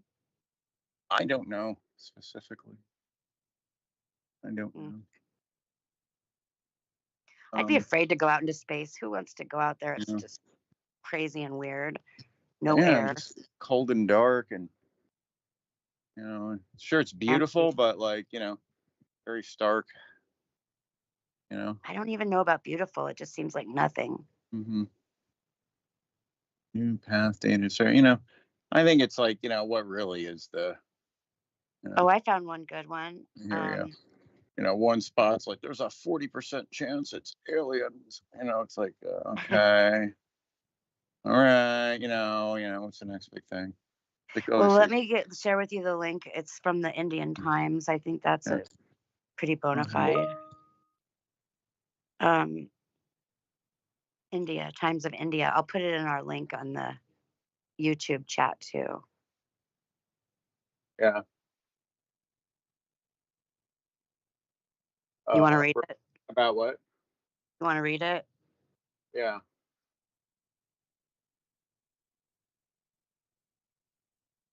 Yeah.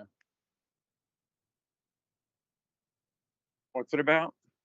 It's about the hurling through space item or object. Oh, okay. Yeah, I don't know. It looking like, I just did a quick search, and there is no, shocking news from any mainstream sources. Of course, there's always, kind of a fringe, we swear this, this is, it's happening. It's definitely something weird on with, and it's like, okay, hear that every time, but yet, we're still here and whatever, going to work and paying bill, when is all the doom happening, just. Yeah. I mean, there's no time and space, or it's a whole bunch of years or something, like so far away. Yeah. But what is it? It looks like a big I don't know. It could be just a big cigar. They say that the path is very unlikely and weird. Oh. Do you think it's something that's natural, or is it something that?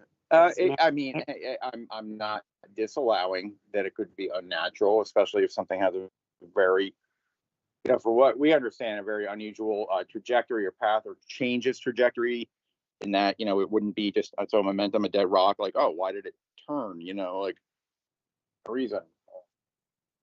Yeah, I also see that Jeff Bezos' Blue Origin now accepts cryptocurrency payments for space flights. Here's how to book your rocket ticket.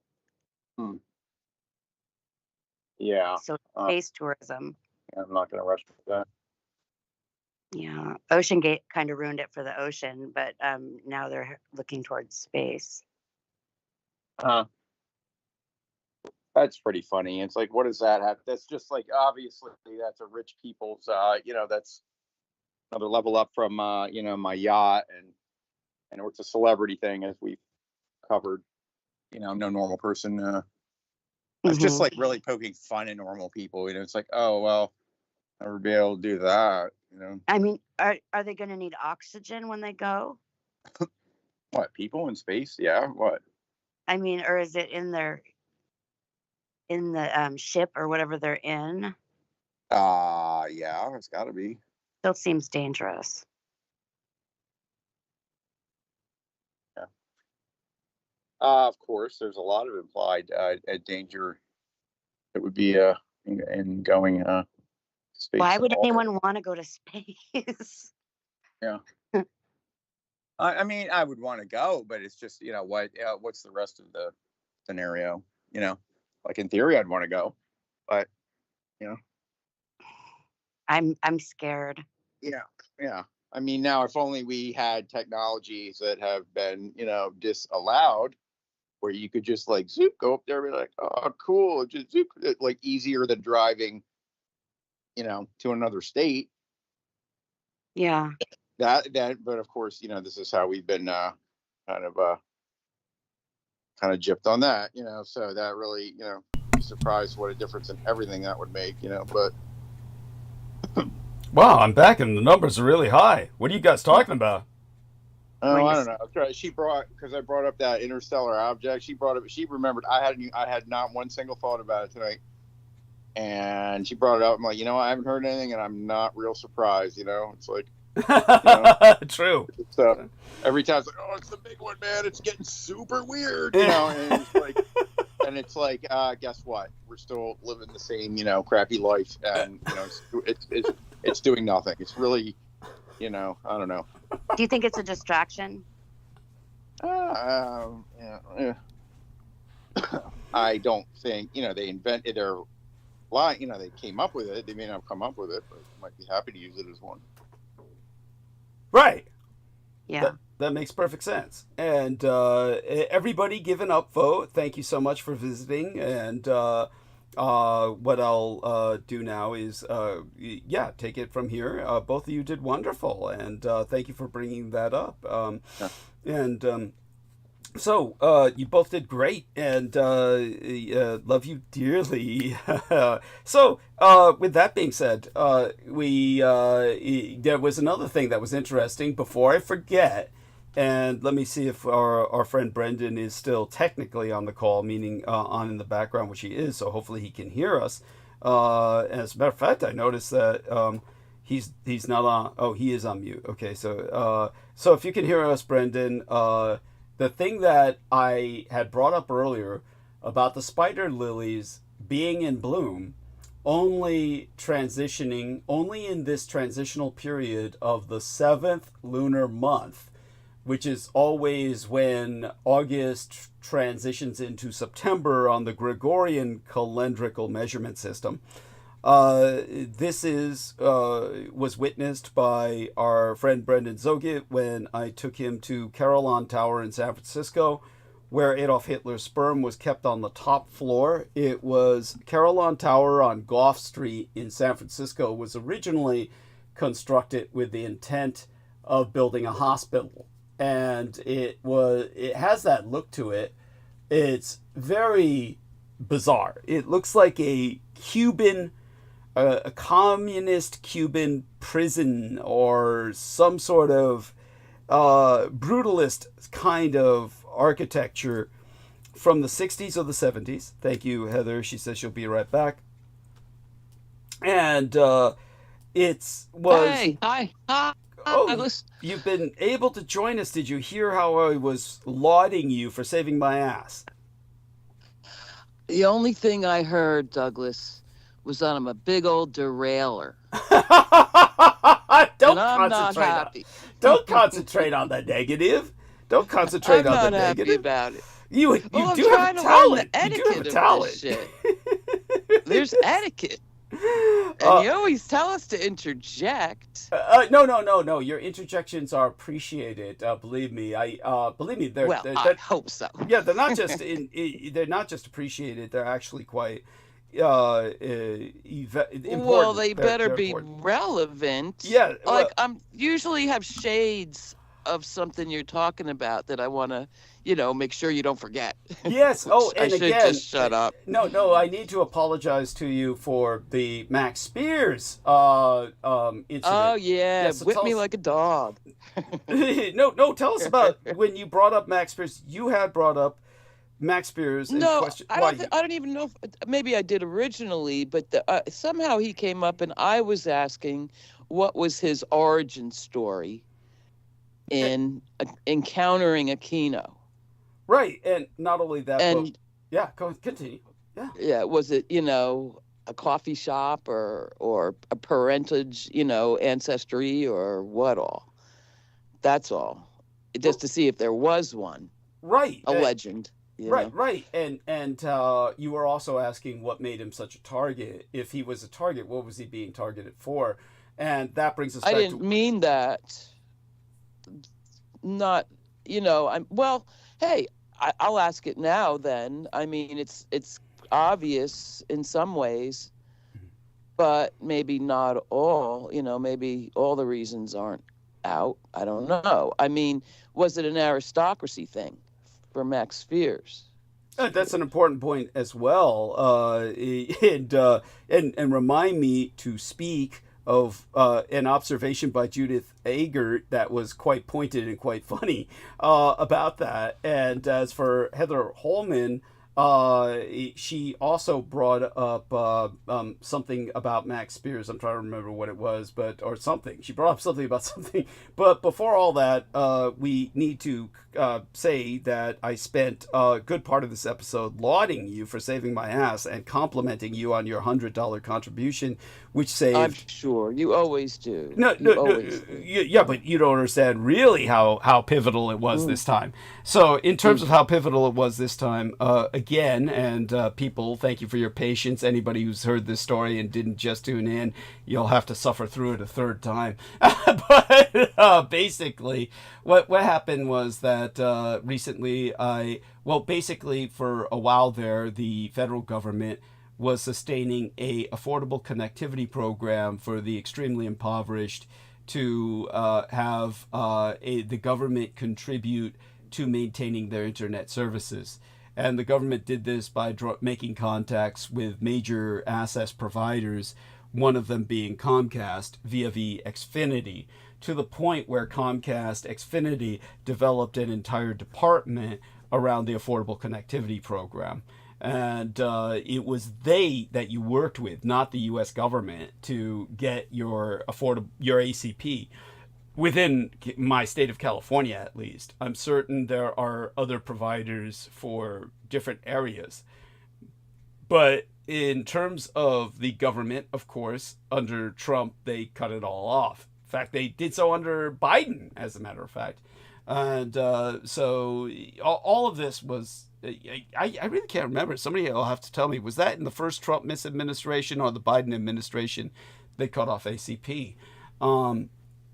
I didn't think Biden would have cut it, but the insult that the government has to pay these filthy rich cable companies to give normal people a break.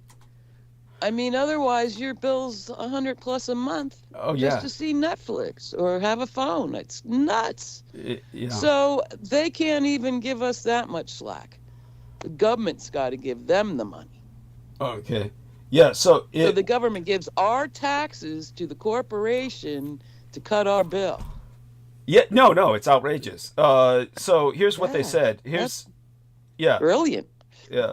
So here's the AI overview, which I did not seek AI overview. This is something that's important to emphasize.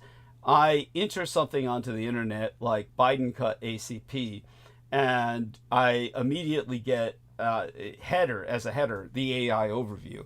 So whether Right. you want Hate that AI shit. or not, it's the first thing Right. you're going to get. So Yep. such being qualified. The Affordable Connectivity Program, which provided discounts on internet service for eligible low-income households, ended on June 1st, 2024, because Congress refused to provide additional funding. So it says the Biden administration strongly advocated for continuity of ACP, repeatedly urging Congress to pass legislation that would extend its funding. In October of 2023, which is sad. It's a sad date because my dad's birthday was October 23rd. So it was on my dad's birthday. That was scam Biden. So in case That was scam what? anyone Say was- say that again, because that they was cut. scam Biden. Biden scam. He That- cut off ACP. Okay, But all right, like you said, he didn't extend it, which effectively cut it off. So it's not got Yeah. it. Okay, thank you. because out of all the money they were dumping, Yeah. like for COVID and stuff, they cut off. It's like they took away all the long-term shit, but gave us like a couple bucks, you know. Oh, disgusting. And look where it got us. You know, it's horrible. Disgusting. Well, they all set each other up. It's like he set up the layup for us to get fucked, basically. Oh, by the way, so while you're on with us, I was pointing out that this is the season of the lily blooms, and tell people in the elevators at the hospital, they said, no lilies allowed. Lilies are that's lethal. Right. That's right. Tell them. Yeah, they said, okay, kill your loved ones. Don't bring them death. Even though those things. Yeah, Like they're wishing cutting you off. someone, Dude, quick they totally recovery. silenced you. You got to repeat it. They totally silenced you. So yeah, in the hospital it said you can't bring lilies because of allergies, and it could harm or kill your loved ones. But those are supposed to be brought in to hope for a speedy recovery. It's like a blessing. So it's very strange why you can't bring them in the hospital anymore. Yeah. I that- thought so good. lilies were only for funerals. No, a day East lily Coast is Catholic. like to recover. Yeah. A day Okay. lily. A day lily. Okay, Peace got lily's it. different. Got it. Yeah, so they're basically, Brendan, they're not allowing blessings. They're not allowing blessings Yeah. in the hospital. That's what I said. I said that's pretty evil. Yes, thank you. And so Heather says lilies are suited for any occasion. So yes, thank you, Heather. Well, I mean, that's Heather, which for Heather, they're Polly's universal. just used to seeing them at the funeral home. That's right. Sounds like- That's right. Yes. Now, for Which whatever. I'm not hating on it. It's just that's one of the places you give them. Oh, and the cemetery. Yeah. Yeah. Yes, Oh, that's right. yes. Oh my God. Because they're quite beautiful. They're really nice. Yeah. Yeah. Yeah. Yeah. And Well- I didn't think anybody was that allergic to a lily. Like, are they going to eat That's what I them? thought. That's what I was telling Doug. Yeah. So what are they like huffing them? Eating them right out of the water. I think the hospitals just joined the Edomites. That's all. They're just controlled by the ranks of the Edomites. And Apparently, it's all whatever Q set up is all being activated. Did I tell you about what the new school system is called? tell us. Yeah. So we got the phone call. You know, the generic phone call like school starts tomorrow, everyone. And they said, Ooh. don't forget to consult Q. And I'm like, what? And it's What? like, consult our new program, our scheduling program. It's called Q. Don't forget to log into Q. He knows everything. Like literally, this is what they said. Oh, And God. I was like, that's not a good sign. Oh, Like, why would they name it that out of everything? Out of all the words you can use for a scheduling app, why is it called Q? Yeah. So beats the hell out of me. It's outrageous because knowing the entire reputation of that letter in the United Yeah. States, that they would do that. That's in a public schooling system, an educational system. is profoundly sinister. By the way, they were calling on you earlier, Brendan. Heather Holman and Aristides wanted to bring to your attention these Frankenstein bunnies in a New York Post link. Can you scroll up in your text box to find that? Oh, I saw them, the tentacle bunnies, yeah. Yes. What is this about? Apparently they wanted your feedback into this, or the Times of India. NASA shares thrilling update on the mysterious interstellar object racing through our solar system. Maybe they were trying to ask you about that, both of these, if you have any input. You know, I caught a quick headline about that, and it looked to me like it was a regurgitation from a couple of years ago, that big Oumuamua. Like the big spear. Right. Wōmea. That's it. Wōmea. No. It's not a repeat of that, but it looks just like it, except it's orders of magnitude larger. God. Yes. Shit. A big giant spear? That's fucking weird. Yeah, no shit. And but of course, our friend George Knight is convinced, and it's very compelling, that it's simply a very much larger version of the Andromeda Garret. I got called back. Understood. No worries. No worries. And and then the parents out here just letting their kids run in front of go-karts and shit, so I have to dodge. Oh man, gotta go do some irresponsible beating. Like, it's irresponsible. Mm-hmm. No, and then slap they look them at around. me like I'm the one doing it. It's like, yeah, you're neglectful. So irresponsible. Like, as if the 1-year-old's at fault. You know, these people should not be parents. I'm sorry, I have to just say it. Be honest. Of Some course. of these people should lose their parent card. Yeah. Shocking. Honestly, the state needs to take over. Turn into an orphanage, and you have to be in charge of that. Yeah, there you go. I mean, there's not a lot of. Maybe you'll do a better job. Yes. It's like, no, they need to be drawn and quartered and whipped, and then let them be then you guys fucking learn how to take care of, Yeah. There you go. It should be like Singapore, where we can lash them and shit. Yeah. He's not talking about punishing. I sound cruel. But you can get a hood. Yeah, for our listeners, you can apply for the job. You'll need a hood. Yeah, for our listeners, we're not talking about punishing the children. Brendan's talking about punishing the neglectful parents. I mean, it's just, most people should not be parents. I mean, there was just this father, was it New Mexico? It was New Mexico, that the father left his 4 kids in an overheated car over 100 degrees while they all died except for one. Yeah. Shit. Well, in this. Yeah, and then those people, if you said something to them, they say, "I'm the parent. How dare you say something to me?" You know, I've had people do that to me here. Yeah. How dare you? It's like, well, your kids are gonna die, so I don't know what. Someone's got to say something. This just happened in Georgia. Yeah, so you're damned if you do, damned if you don't. Yeah. Yes. And this just happened in Georgia. Yeah. Mm-hmm. Mm-hmm. Only it was a social worker. Mm-hmm. Holy shit. What were they doing? Had the kid in the car. Oh, wow. They stopped at this DVS or something. Yeah. And I think it was some social worker underling. Mm-hmm. You know, I mean, not even a $20 an hour job. I forget what it was a lady, and she had a job title.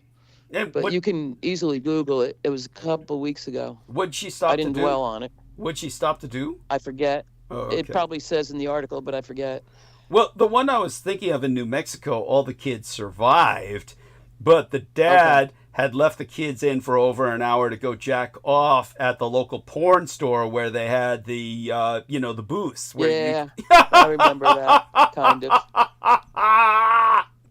And as Brendan Zogit said, considering the context, New Mexico, the environment, he's a saint. Because at least he wasn't raping his own kids like other dads would do in that state.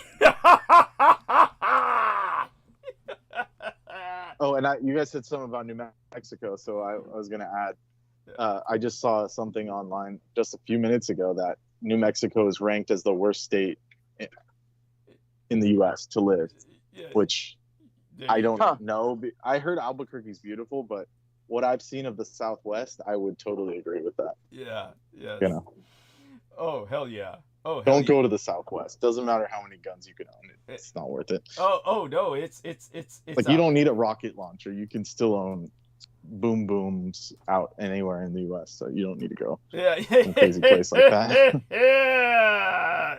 Indeed. And so in terms of just to back up what you're saying in terms of the Southwest, let me look it up because I was just running across this factoid the other day. I don't know if I can find it in my notes right away, but I'll look for it. In the New Mexico, maybe here, New Mexico, if I can find that. And Indians. Let's see now. And conflicts. There we are. Conflicts in the 20th century. Here we are. I found it, and here's some factoids. Let me see. Warfare between whites and Native Americans began as early as 1809 and ended in 1890. Now, isn't that a bizarre confluence of numbers? And it says that when it comes to the Southwest, though, it says persistent fighting between the Navajo and the U.S. Army in Arizona and New Mexico led to their expulsion and incarceration in these massive concentration camps, of course. But there was all these factoids they had brought up that were just shocking when I earlier ran across these statistics. These conflicts occurred from the 16th century into the 20th century. Throughout the 20th century, in all parts of the country, beginning with the Tigüe War in 1540 in the present day New Mexico. And but it was saying something about just how many there were. It had numbered the conflicts, and it was just a shocking number in New Mexico and Arizona were apparently where the majority of these conflicts took place. It was pretty shocking. I can't seem to find it now. They probably scrubbed it from the internet once they saw me looking at it. Oh, Doug's going to talk about this shit.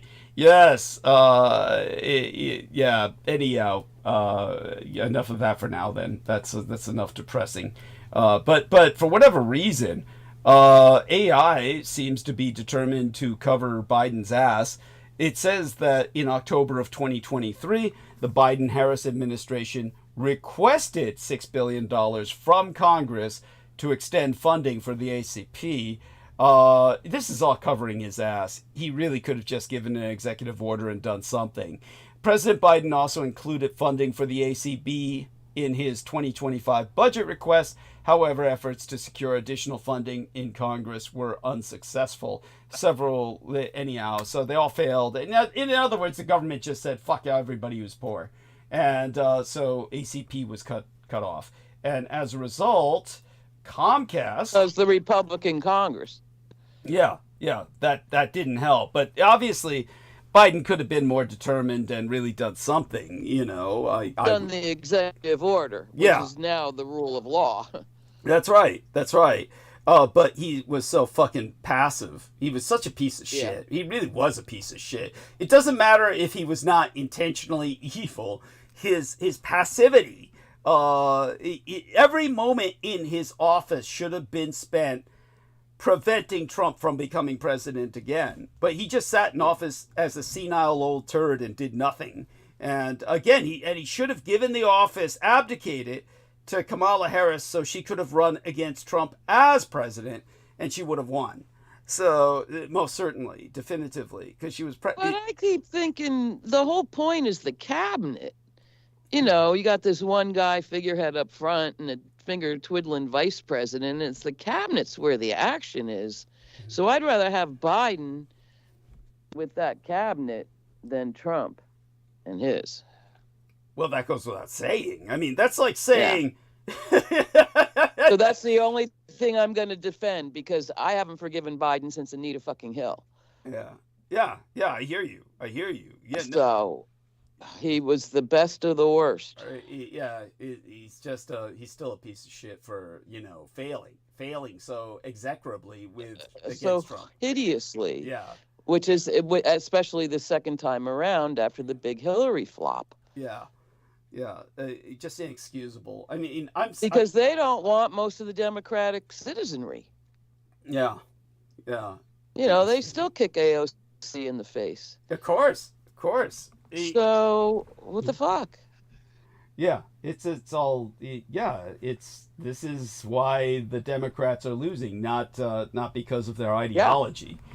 Their ideology has nothing to do with it. They still got numbers lower than the Republicans. Yeah, and laughing stocks. Right, and I'm still, shall we say? Well, I don't know about that, honey. I mean, it depends on where you look. But when it comes to Troy Bellamy, he very much defends Joe Biden for some reason, and he tries to defend Joe Biden as somehow standing up to Israel, and that's the biggest joke of all. Joe Biden said himself he was a confirmed and dedicated Zionist. I mean, he literally physically wore the yarmulke, the skull cap.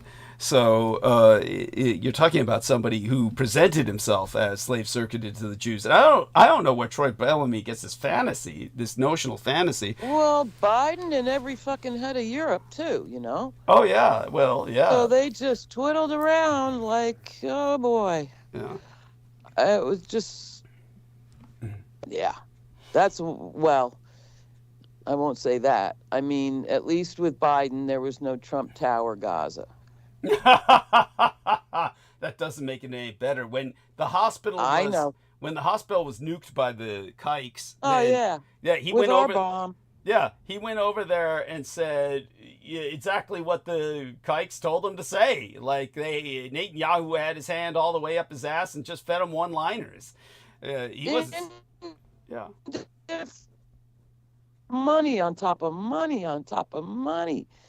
And it's just Palestine. If Israel's just going to bulldoze it, they could do that all by themselves. They don't need a nickel. Yeah. They banked money on this war. Can you imagine the money they banked on this war? Oh, I can't. It's too much. You can't. Yeah. No, it's too much. It's countless. And the settlers are doing it for fucking free. Yes. Disgusting. The rear flank. Yeah, genocide before our eyes. And you can call this, just to use a analogy that is accessible to the lay public. Who was the guy who they always claim surrendered to Hitler in Britain? Neville Chamberlain? It's Chamberlain, right? You can consider this meeting in Alaska the Chamberlain moment of the United States. This is the Chamberlain moment. And Kitty Cat Samurai in the chat room said that she asked if, do you think that Putin will surrender Alaska to Putin? I mean, Trump will surrender Alaska to Putin as like a balance. You know, you can have Alaska, I'll take Greenland. You know, this kind of deal making. It's conceivable. Yeah. Well, the thing I read, and it was someplace reputable, probably the New Yorker, and they have to very carefully vet everything, but that all of Russia thinks that's going to happen. There you on go. Their one state TV station. There you go. Yeah. There you go. That's all they're talking about. We're going to get Alaska back. Thank you for confirming. So put that in your pipe, right? Yeah. It made me sit up. Thank you. So, Kitty Cat Samurai, you've just been validated. You've just been vindicated. Indeed. Just been vindicated. See, that's why it's so important to have Holly with us when she's not derailing me. But she saved my ass. She did save my ass. So let's get back to veering off on wild tangents. No, not really. Well, let's get back to how you saved my ass. Let's get back to that. So what happened was but I want to learn how to interact correctly. Yeah, we'll get to that. We'll get back to that. That's at any maybe rate. privately. No, not privately. Like a dog. Well, that too. Yeah, that's always cute. That's fun. So what happened was with the Affordable Connectivity Program taken away, then my bill skyrocketed to $55 a month by having to call them and make it actually skyrocketed initially to over $100 a month. See, yeah. Yeah. Oh. So I had to make a deal with them to tone it down to $55 a month by agreeing to some 5-year, stupid, what do they call that? What do you call the program when it's like a trial run? And sometimes they can extend that trial run. I forget. Oh, yeah, okay. Your introductory offer. Yeah, something stupid like that, which, every year I would have to talk to them for the longest while about changing to a different introductory offer. And that was back when I was still using my father's name and my father's account before I changed it to my own account to get onto the ACP. So when it came to the bill getting lowered, I got onto this thing they developed because they had this whole department full of specialists dedicated to ACP. They started their own ACP. They started Comcast Xfinity started Internet Essentials, and Internet Essentials is their own ACP. And because I had qualified for the ACP federally, I was still in their records and could easily qualify for Internet Essentials. Of course, they recommended against it and said it wouldn't be enough power to run my show.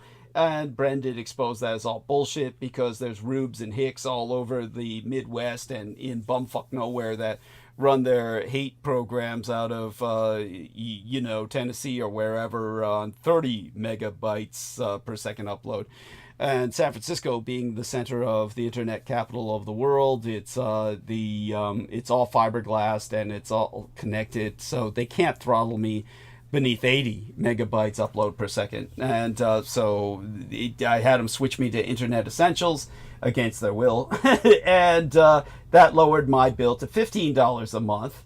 But then That's more like it. Yeah, but then they billed me the full $55 a month and ran my JP Morgan Chase bank account into overdraw. Devils. Yeah. Devils. Yeah, and so I had to call them and complain, and they said it was a terrible mistake, and they would return my money to the bank, but it would take 3 to 5 business days. So terrible mistake. That's good. Yeah, and I would still get fined by the bank. So I wouldn't just be overdrawn. The bank would fine me for the overdraw if I didn't get money in there immediately. But your check arrived. Yeah. Your check arrived. All right. And so I was able to deposit your check and recover the balance in the account. So you saved my ass completely from an overdraw fee that I would have gotten because that's really good. Yeah, because these fuckers are now sending me text messages saying, please don't respond. We're doing our best, but we're experiencing delays in processing your refund to the bank. So I believe they're sincere and they're trying to get it into the bank, but obviously somebody's hacked their system. The same person who hacked their system and misbilled me. Obviously, this is the deep state. The deep state hacked their system and misbilled me to overdraw my bank account.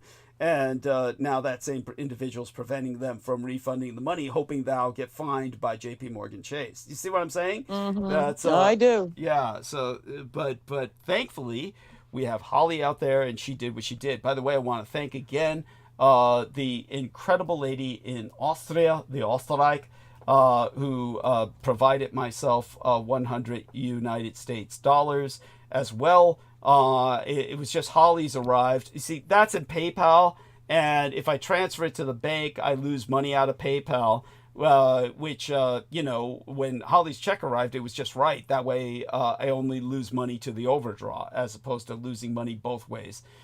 So there we have that. And, it all works out. So let me recover the name of the lady in Austria, so I can thank her, and that is Claudia Romberg. So Claudia Romberg, love you dearly. Holly Kiefer, love you dearly. Both you lovely ladies. That was a weird ad. Yeah, what ad? Did I wrap the check in? Oh, right. Yeah, the ad. Yeah. Tell people about that. I've got it. I've got it right here in front of me. Yes. Yeah, that's right. It's that's a beaut. Soft bodies. Very expensive. Very glossy.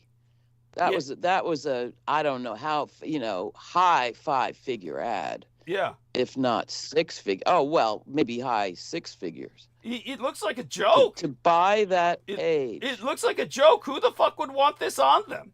Who the fuck would That's want this on fucking them? real. That is fucking real. And especially because it's a young, handsome black man. I thought it's a black girl. It's androgynous. You can't tell its gender, really. Shaped bald. Yeah. But that's supposed to be a black man. It's looks like a black chick to me. But Young college athlete yeah. is how I read it. Yeah, but they don't. Following an athlete. Do they identify who it is? Not at all. Okay, so That's why it's creepy on so many levels. at Softbotics, it says tracking the body's motion after surgery can assess changes and monitor mobility. Soft as the skin it's on and mechanically robust, this wearable system classifies activity and range of motion to assess recovery progress and improve the patient's physical therapy plan. So it's basically a chip. You're externally chipping yourself. Like it's the mark Look of at the the beast. size of the thing. No, it's enormous. It looks like a 6-prong plug to me. Yeah. It ain't something you wear. Yeah, no. That's something you receive. Yeah, no, that's something that's it's like branding a slave. It's got to connect to something. It's not just a dead plug. Well, What's it hooked up to inside you? Well, it's very traumatic for me to look at this because this is what I saw in the young lady. This is what I saw, except embedded into her physiologically. It was embedded into the base of her skull. The young lady who was fucking me in Like Letterman this? Army Medical Center. Yeah, it was like this, except embedded into her skull. All those years ago. Yeah, all those years ago. And so I'm saying this looks to me like it's got to be embedded in something. It's Well- not just stuck on there, is it? Well, they're presenting it Like as, with denture grip? yeah, they're presenting it as like a nicotine patch. They're trying to say it's like a nicotine patch. You just stick it on yourself. But it's got to be, how does it stick to you through Oh. showers and sleep? It's got to be, like you said, if it's... I thought it was an implant. Oh, it looks like an implant. It may well Wired be to an the implant. brain. Well, how else could it stick? Wired to the brain. How else could it stick with you through showers and sleep? A nicotine patch can't do that more than a while. It's going to slide No. off. It's going to, peel off. So it's got to be something like that, which has literal wires and some bulk. That's just going to fall off. So, But if it's doing any more than skin, then I don't know. I mean, how Well, does it know range of motion from sticking Well, on the you? more that I look at it, the more it looks like an implant. Yes, it looks like you're having it implanted. That's how I saw it. Yeah, and so I agree with you. Your right. initial, but I do believe that they intentionally presented an androgynous model. But the offense, the real offense, is that it's black. It's notably black. Yeah. Obviously a light. Don't think about running away no more. Yeah. Don't be thinking about running away no more, you nigga. Yeah, that's the message. That's the message. Kinda. Yeah. It's not overt because I say it's he is so handsome and forward looking and all the potential in this wounded athlete or soldier kind of glaze on it. Well, to me, it looks like a bitch, but it's light skin. Yeah. So it's Either way, It gifted athlete. the fact that they're light skinned makes it just as offensive. It's like they've already been bred Yeah, by the master. Not really black. Yeah, It's yeah. horrible. Yeah. In so many ways. Yes. Thank you for bringing that up. That's incredible. Is there a way? I wish. Fuck. I wish I'd photographed it before I sent it. I meant Yes, to and next time forgot. do that. That means I have Yeah. to, and then try to figure out a way to load it up onto my Pain files. in the ass. Yeah. Yeah. Oh, good. Anyhow, again, I'll remind everybody in front of Holly, and then I'll go back with talking to Holly about Max Spears, and it's important to get back on that track. Oh, the origin story. Oh, yeah. and the and then we'll have fun with the derailing. But I just want to remind everybody again. Look, I'm just here to be here tonight. I'm totally fucked up and fagged out. I'm like I do not want to be here. I'm here because I'm dedicated to my work, and I do this for a living.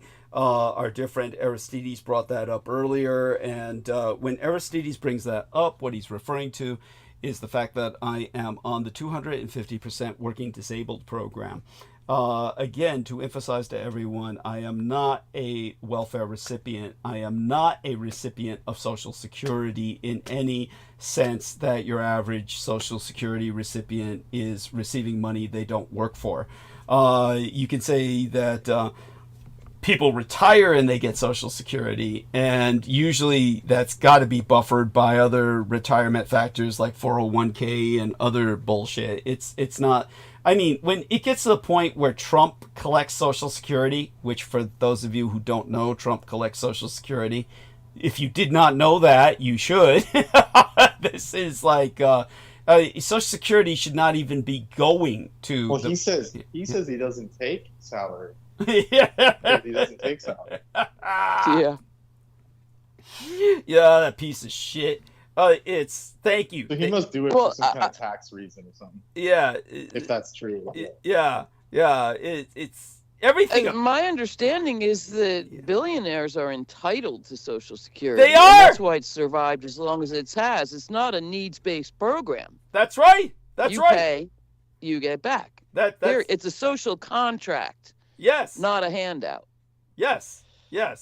Yeah, but it is a You handout. paid. It's your. It is a handout to those people who just get on it because they're fucked up. Yeah, okay. Depends on how they got fucked up. No, I mean it's a handout in the sense yeah. that we're a society that is civilized and gracious enough to recognize that not everyone can work, and so certain fucked up people are put on Social Security. Then of course there's fraudsters, but and then of course there's crime, where this is what that idiot Elon Musk was focusing on and claiming that people were on Social Security who were dead. And it turned, so he says, we're taking, what was the age, Brendan? We're taking everybody off Social Security who was over 110. And it turned out there were some people who were 112.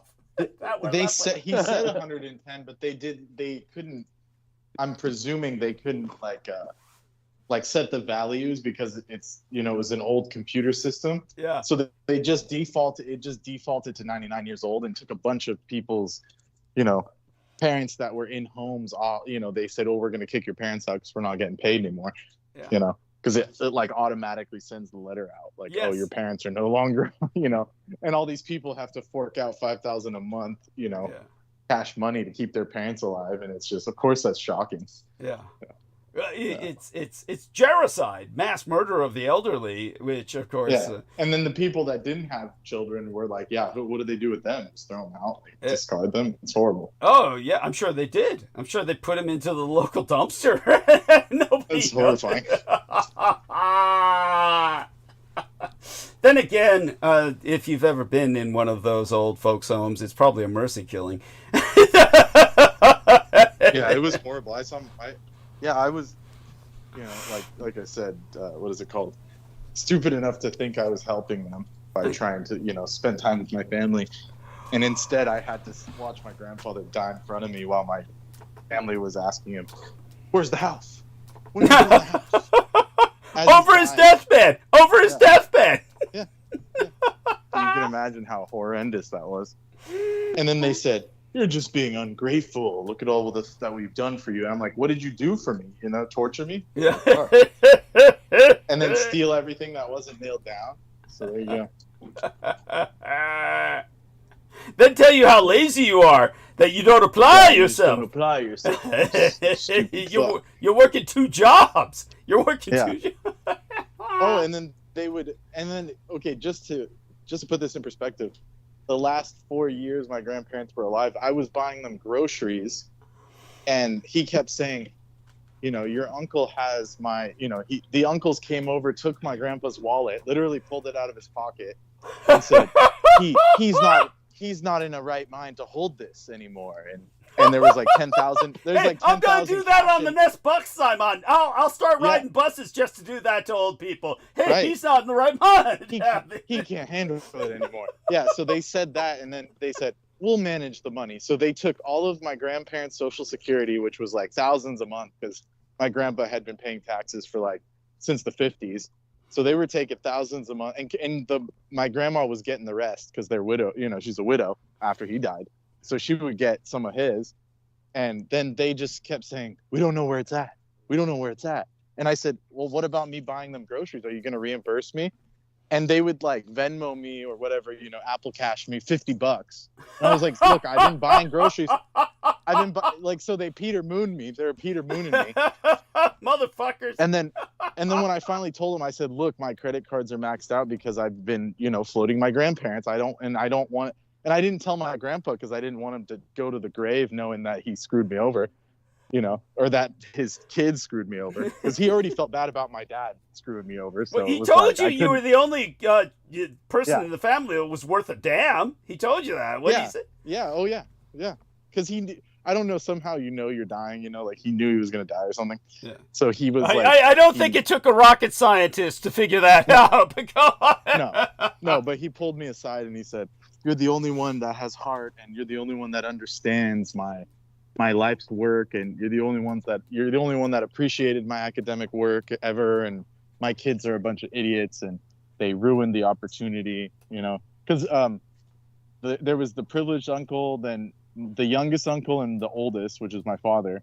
They both screwed off and got a bunch of loans, fucked themselves over, went bankrupt a bunch of times, and then the middle uncle just was, you know, taking advantage of everyone and stealing the money. And he was like a incel basically until recently, which he still is. He's just like a closeted incel now. That goes to Thailand.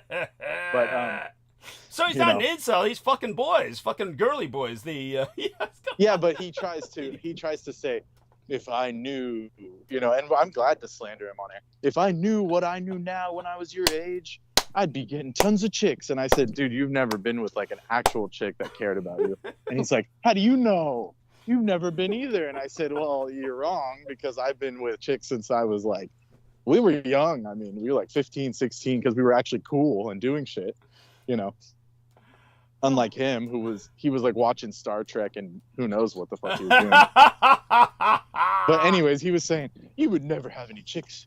You're a virgin. And I'm like trying to explain to him, like, dude, I know more about that than you do. And he's like, you're a liar and shit. And then he would go to Thailand for like months, you know, weeks at a time. And I'd say, so what did you do? You got any pictures? No. I put my phone away. Like, what do you mean you put your phone away? What did you do? He said, oh, I just went to Phuket and we sat on the beach with all my work friends who are old, you know, Asian dude, old white dude, you know, the classic, you know, suspect clientele for ladyboys. Yeah, not to mention that Phuket. Phuket's pronounced fuck it. Phuket. Yeah. It's pronounced fuck it. Yeah. And I said, so what did you do in Phuket? And he said, oh, we just sat on the beach and drank beers. I was like, for 2 weeks? Like, you didn't visit anything? No, that was it. You know, but we know ultimately he was just going for the children. Yes. I don't think he was actually going for anyone normal. Anyone who goes to Thailand, you presume they're going there and shuts off their phone. Yeah. And I was like, there's no photos of you like by the ocean. Nothing. No, we didn't do that. We didn't take any photos. And it's like, what were you on fucking Epstein's Island? You know, like there were more photos from Epstein's Island. That's right. That's right. You know? Like there were more photos from Epstein's like goings on than him going to Thailand. So you know it's vile. He was doing some vile shit. Anyways, so that was a vent. I just vented. I hope he's dying a painful death as we speak. He was getting the shakes. Last time I saw him, he was like, not only was he losing his mind, but he was getting tremors. So hopefully whatever it is ravages him by the end. Well, you know, all that is Peter Moon's assault against you, which they're taking the banging of because Peter sent all the Matson girls over to that place to plant these various occult items in the foundations. Yes. In the foundation. Yeah, while the house was being renovated. Yeah. And it was after he kept asking, so Brendan, where do you live? do you live in? He kept asking and asking. Yeah, And then yeah, specify it's Peter Moon. Peter kept Moon. asking This you is Peter Moon. Yeah. Yeah, and then so when he finally got it out of me, he said, "Oh, I know that place very well. You know, I know that place very well." Yeah. And it turns out that it's one of the most suspect places in this area. Yeah, the Golden State yeah. Killer. The home of the Yes. Golden State that's- Killer. Yeah, that's where he was living for 20, 30 years. you Yeah, know? that's why Peter Moon knows it so well. Yeah, the child rapist Golden State Killer himself, the man whose own sister. and don't forget about the January 6th guy. I told you about that too. Oh yeah, no, tell our listeners, please. So this was in the local newspaper from that city, from that town, which I no longer live in because the police force is corrupt and they're all evil. And It's a horrible place to live. Name it out. But, Actually, one of the police was profoundly helpful to you till they told him to lay off and they intimidated him. Oh yeah, he gave me his card and he said, hey, call me back whenever. You know, I'll help you get out of the situation. You know, we'll hold your uncle and that's off while you because get your your uncle stuff was out. physically attacking you. You called him when the uncle physically attacked you. Yes. Oh yeah, no, he grabbed me by the neck, threw me out, and did it in front of the police officer. Tried to like lunge at me, and the police officer had to grab his gun and say, "Get the fuck down," you know, shit like that. Cool. Where it was like obvious he was being aggressive. You know, it was like he should have shot him he should have just blown him away. I wouldn't have cried. I would have been like, yes, good. And you know, because he was lunging at me, but it was the police officer was in between me and him, so it was like he was lunging at the officer. So it's all on body cam. Anyone can request it and look at it. Public record. Yeah. And then so after that guy gave me his card and he said, "Look, I can tell that this guy's obviously out of his mind. He's violent. He's just, you know, they stole everything from me." Because I told him the whole backstory. I said, yeah, they just took everything and now they want to like put me through this like, you know, trauma even more than they did. And he said, yeah, just, you know, like just get out and do as much as you can to get out. So then I called back and they said, that guy's on vacation. And I was like, okay, well, can you guys just come out here? Like he's going off. I need to get my stuff. Vacation? They put him on paid leave for helping. Yeah, they put him on paid leave for helping me. And they said, that's Dietrich's guy. Yeah. You know, like the guy, the people that knew Q probably called him and said, why'd you help him? Yeah. You know? Yeah. That was our friend Peter Moon's guy. Yeah. You can't touch him. You know, you can't protect him. Yeah. And so I called back and the guy said, yeah, we're across the street. This was the second police officer. He said, we're across the street, but I ain't helping you. And I was like, why not? Like, can't you just like sit in front of the house? And he said, we're not your personal bodyguards. You just deal with it yourself, you know, shit like that. So what a pig, you know, what a pig. Yeah. And what about so the first guy? Yeah. And go on. The first guy was Hispanic. The second guy was white. So there you go. Yeah. So the second guy was straight out of, you know, the Q zone. Yeah. So. Yes. There we are. And he said, I see you keep calling, you know, shit like that. Like they already had my phone logs and shit in front of them, which is no normal cop would have. That's right. Bizarre. Like he called me back on his personal phone, like his personal cop phone. And he said, we have your phone logs. We know you keep calling and shit. And I was like, what do you mean? Of course. You know, the other guy told me to call back and he said, well, we ain't coming, you know, just to add to the torture. Yeah. You know. Oh, it's horrible. It's horrible. This is what happens. Anyways, so in that city with the corrupt cops and all that shit, where Peter Moon said, I know it very well, which you can hear on record. Yes. And then it turns out there was the January 6th guy that lived there that went, for some reason, ended up over at, you know, at the Capitol on that day. And then, so Trump acquits him or whatever it's called. Pardons him or whatever bullshit. Pardons him. Yeah, so he pardons him. And then just the other day, the local police had to go in and get him again because he had terabytes of, you know, child porn, the worst vile shit on his laptop. Yeah. Yeah. Satanic ritual sacrifice of children on his computer. Yeah. Yes. And this is not me exaggerating or making it up. This literally was like the tiniest newspaper ever, and they had to report it because it was so vile. Yeah. And so there you go. So this place is, and that's where the Golden State Killer was as well. Yes. Who was working for the same police department for years. That's right. As a chief, as a police chief. That's true. That's true. And they said, we didn't know. Well, it's like bullshit. All this while raping hundreds of women all across the state of California, all over the state. including children.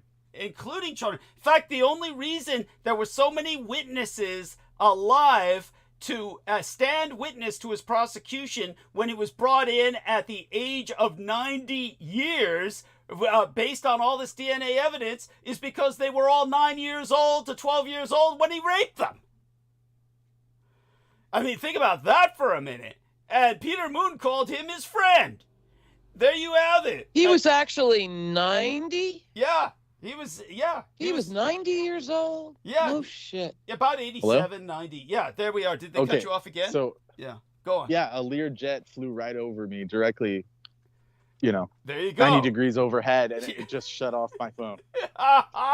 There you go. So it was a military jet. But anyways, Yeah, there you go. Yes. It's a good thing they didn't dump a bunch of blue ice on you. Oh, I'm sure. Well, you can ask Doug. They were tailing us all night and then almost killed me on the Bay Bridge coming out. But, Goddamn straight. Wow. But I'll have to come back and tell you that after 9 o'clock. Yeah. Yes. Because obviously this isn't the right place for it. Right. Well, we look forward to that. But in anything else that you can share with us right now in terms of the. No, I think that's enough proof right there. It's like. Thank you. Yeah. So whatever people did to curse the house just affected those two idiots. Yes. And now my mom was saying that they're like zombified. So every time she drives by, because she lives on the way past it or something. So every time they pass by, she sees them walking around in the uncut tall grass. And she said it looks so weird because they're always in the same position, staring off into space. And I was like, yeah, that is fucking weird. So they're stuck in that house all zombified by Pete's curse. Yeah, the Matrix, the indefinitely. vortex. Yeah, the vortex has got them indefinitely. in quicksand. The vortex has got them in quicksand, and they're. Yeah, well, it couldn't have happened to better people. Well, and tell them it's so bad they just let their dog shit and piss all over the floor, and like it like that. Yeah, that's what it was. That's what was happening, and she kept bringing over her dogs, and they would just completely defile this. And the house was brand new, mind you, so brand new tiles. Imagine you spend 20 grand doing a house, brand new everything, and the dogs are literally pissing into the grout. And so I told them, I said, look, I can't live here like this. You guys got to stop this shit. And they said, how dare you? How dare you? And I was like, no, how dare you? Fuck you guys. And so he said, I like it. I love it. I love it. And this is literally what he said to me. Reminds me of Ian West. What reminds me of Ian West talking about Michael Aquino's child porn. Yeah. Yeah, well, they can have it. They can have all of it. But he was serious, and he said, I like it. It's my house, and I can have it around me if I want. And this was why would anyone say that? I mean, that's just so beyond crazy. Well, that's because that's what he engaged in Thailand. He just exposed to us that he was scatological. So in Thailand. Oh well, he deserves it. Hopefully he dies from it. Yeah. Well, he's dead inside now.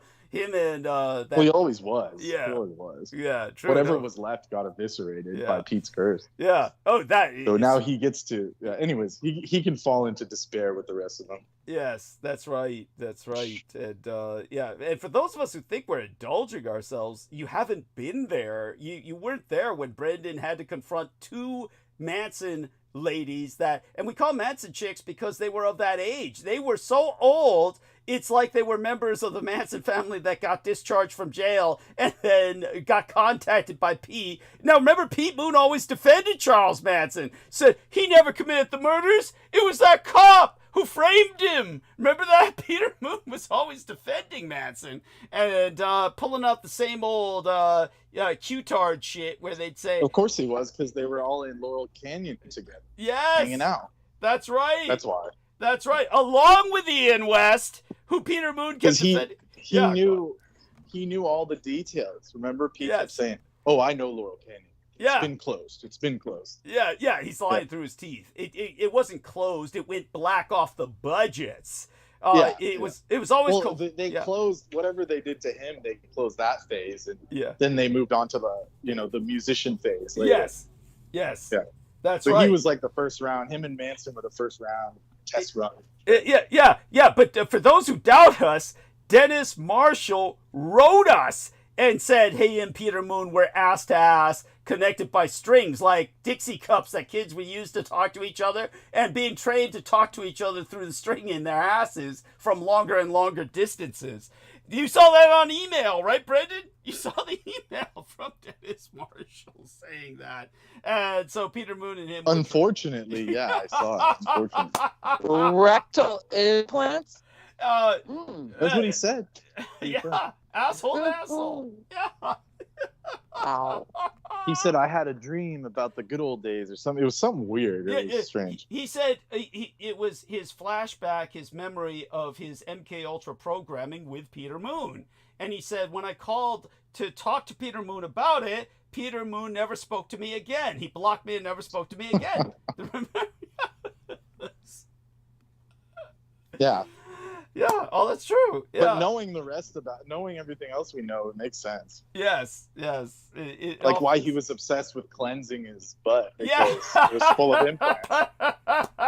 While trying to get me over to his house to sign a billion-year contract. So he thought he could free himself from the billion-year contract by getting me to sign it in his place. Remember? Right. Yeah. So we can explain the sorcerers, like the I don't know what it's called in English.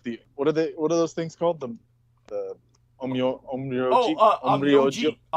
Yeah, so the Omyoji's rules about having pacts with cursed spirits and stuff, like that's a very real thing that was brought out in the anime USUK.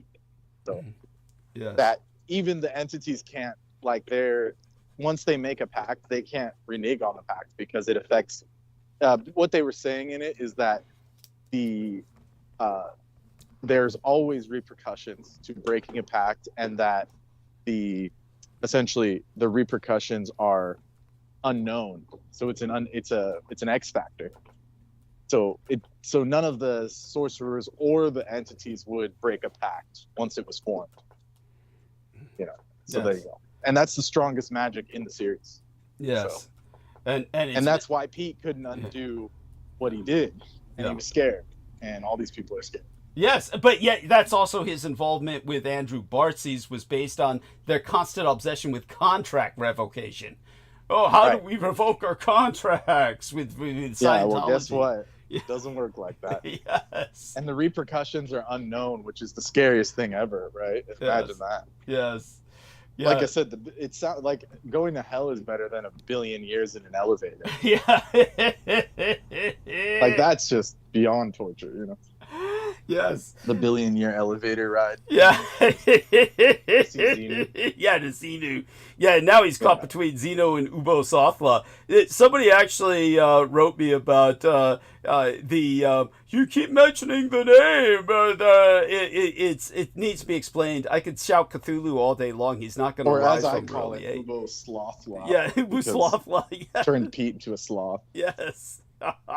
Well, that's an insult to sloths. I mean, let's not. Sloths are adorable. Yeah, it's an insult to the entity too. Yeah.